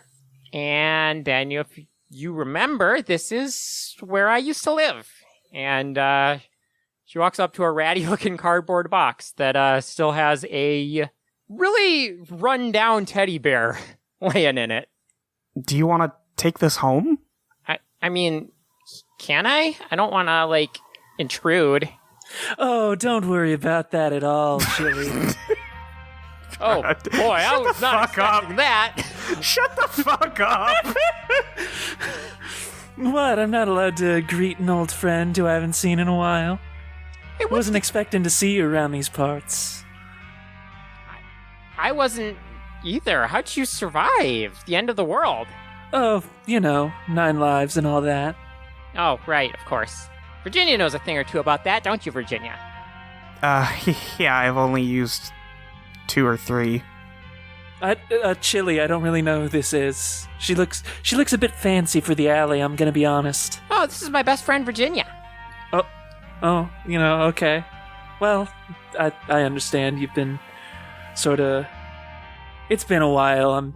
I'm sure that, Okay, you're a very good friend, too. Thank you. I'm just, I don't know, I guess I've just become a little more, accustomed to the in-house lifestyle. Well, I can't blame you for that. There's a certain amount of luxury to it. It's always nice to have a warm room to go back to at the end of the day, but for my own part, I don't think I'd ever want, anything but the wide open road, or I guess the very narrow and dark road, technically, but yeah. Well, if you ever need anything, you can just come to the... I don't know how an animal would describe a location in a city to another animal. Well, with the way things are now, if you want to find us, you probably just can. I'll keep an eye out. Yeah, I'll leave some stuff out buried behind the apartment for you. And I think Chili picks up her old teddy bear and takes Virginia back to the apartment. Hopping up on, sneaking up from behind and peeking in the window to see if it's safe to come in or if we'd be interrupting anything. Oh yeah, no, the living room is definitely empty. So Chili's like, Virginia's like, Chili, you have to look. I'm not going to look. And Chili's just like, what? It's not like we're watching. We're just checking to make sure we aren't going to be a problem. Yeah, I just don't want to see that. Oh, but why not? It's nice. They're happy. No, it's weird. Okay. Listen, I'm happy for them. I really am, but I just, Okay, you humans are so weird sometimes. Yeah, I think they put it with the rest of Chili's stuffed animals in Virginia's room. Yeah, she has a pet bed there that she has never been in herself, but has amassed quite the collection of occupants. Yeah, there's probably 24 stuffed animals across this thing. She carefully tucks each and every one in, and then hops up on the bed and just kind of sprawls out. Hey, Virginia, I've been thinking. Oh, yeah, what? Well, you know how I have this magic Eidolon? What, like, oh, yeah. Yeah, the one I got from the other Virginia? Yeah? I know she's not you, but in a weird way, she kind of wouldn't exist if you didn't exist. And it just kind of feels weird having this, like, legacy of her, like, that I'm just carrying around when, like, you're kind of a part of her too, in a way. I guess that's true, but, I mean, she gave it to you. Yeah, I don't know if I can handle the burden of, like, carrying this artifact of magic around all by myself. Virginia, like, smiles and goes, yeah, it's gotta be really tough. It's a lot for a little fox. Okay. So I was thinking, and she has Dreams just deposit both pieces of Midnight Show on the bed with her, and with her paw just kind of pushes the ring component of it away from her on the bed a little bit. Just, what if we shared it? Yeah, I could do that. Are you sure? Yeah, I mean, it's very important. It's really important to me, and you're also really important to me. Like, obviously, you're, like, the most important to me, but I don't know. The best parts of the other Virginia I met are the parts of her that reminded me of you, and it just feels appropriate to me that maybe you have a piece of that too. That's really sweet, Chili. So I'm taking the ring then? Yeah, you can keep that part, and maybe you'll be able to do a little bit of magic too. I don't know what she could do that I couldn't already. Well, I mean, she could use that to teleport. Oh. Okay, I definitely can't teleport. Oh, I never told you about the heist we did. No. What was it like? Oh, it was so cool. I was her familiar, and we went up to, like, the top of a big pyramid, and she did this whole magic ritual to, like, drain some blood out of dirt, and it was mostly just a distraction, but, like, she was actually doing the magic. And then I left when, like, the building exploded and went downstairs, and then she used that ring with the pendant, and one of them was, like, under my familiar hat, and she, like, teleported to me, and it was really cool. So you're saying if I have the ring and you have the necklace, I can just teleport to you? Oh, yeah, I bet you could. Okay. Well, in that case, I think it's really important that you keep that necklace with you. Oh, I will. And then Virginia puts the ring on and says, and I'll keep this part. Okay. Chili puts her paw on Virginia's hand. Yeah? Nothing, just wanted to touch ya. I'm still here, don't worry. Good. We drift away from Virginia and Chili's room, and we drift out of the Jawbreaker's apartment altogether. We glide lazily through the city streets of Pulse. We see Henry Dracula at one point walking down the street. He tends to stay out pretty late most nights. He kind of just keeps to himself, but he's maybe starting to figure some things out. but we're not staying with him right now.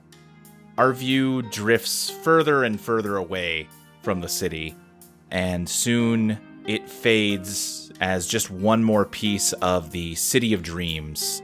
The infinite fractal skyline now takes up our vision. Black ribbons of highway twist and turn around it, almost like rings of a planet. And we see a blue and purple blur fly past us, and then zoom back and turn into the Roadrunner, who gives us one final hearty "fuck you" before speeding off again. And with that, we zoom back in on a different part of the city, which slowly resolves itself into a version of the city of San Antonio, where we find ourselves in a bar. It's kind of packed tonight, which is a shame because the house band is actually taking the night off. Apparently their drummer is out of town right now visiting with old friends. But luckily, they have lined up another act for the evening. All right, folks, I hope you've all had a good time, but I think I only have about one song left in me before I call it a night.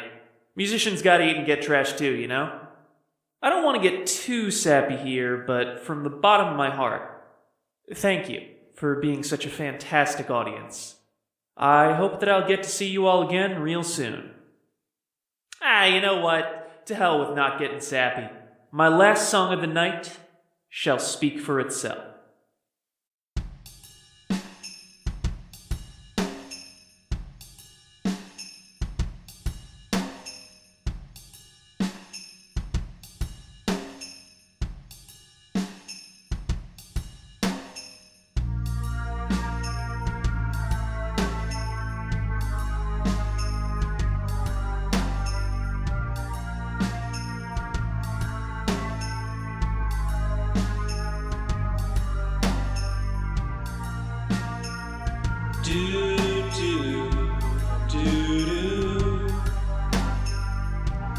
I believe in you and me.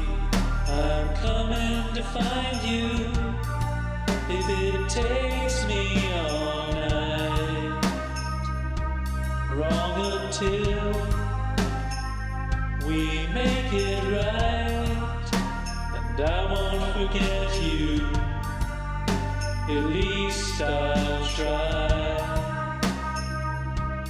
And run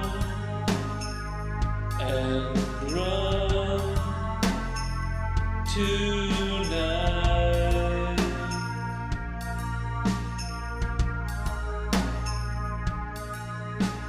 Everything will be alright. Everything will be alright. Everything will be alright.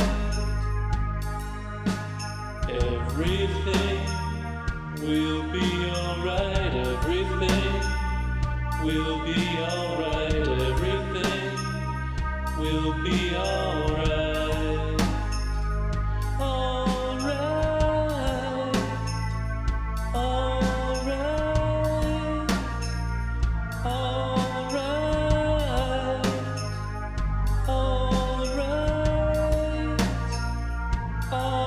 Alright.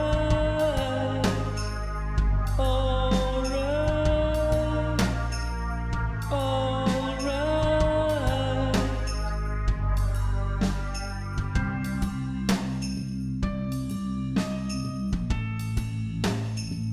La la la la la. Oh, I've made mistakes, I have regrets. I lost my shirt on quite a few bad bets, but then you took me by surprise. Ash and feathers, mismatched eyes. I never knew if you're afraid, then take my hand. Collective sigh and we'll strike up the band. Oh, and if the world should fall apart, then I'll be there to keep your heart from breaking up, from breaking down. And it's alright.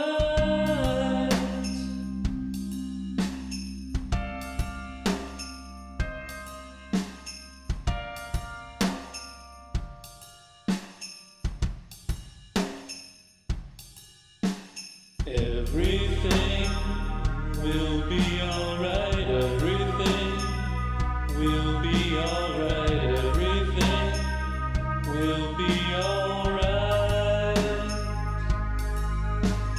Everything will be alright. Everything will be alright. Everything will be alright.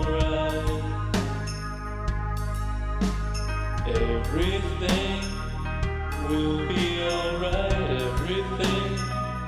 will be alright. Everything will be alright. Everything will be alright. Everything will be alright. Everything will be alright.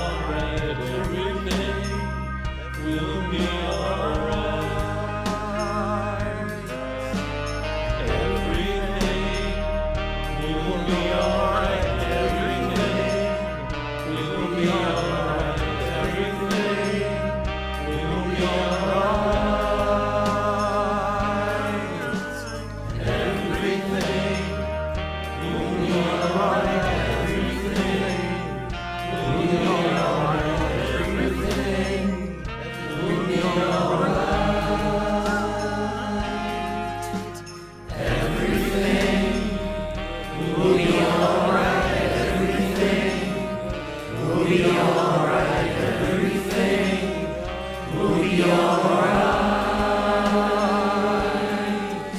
Everything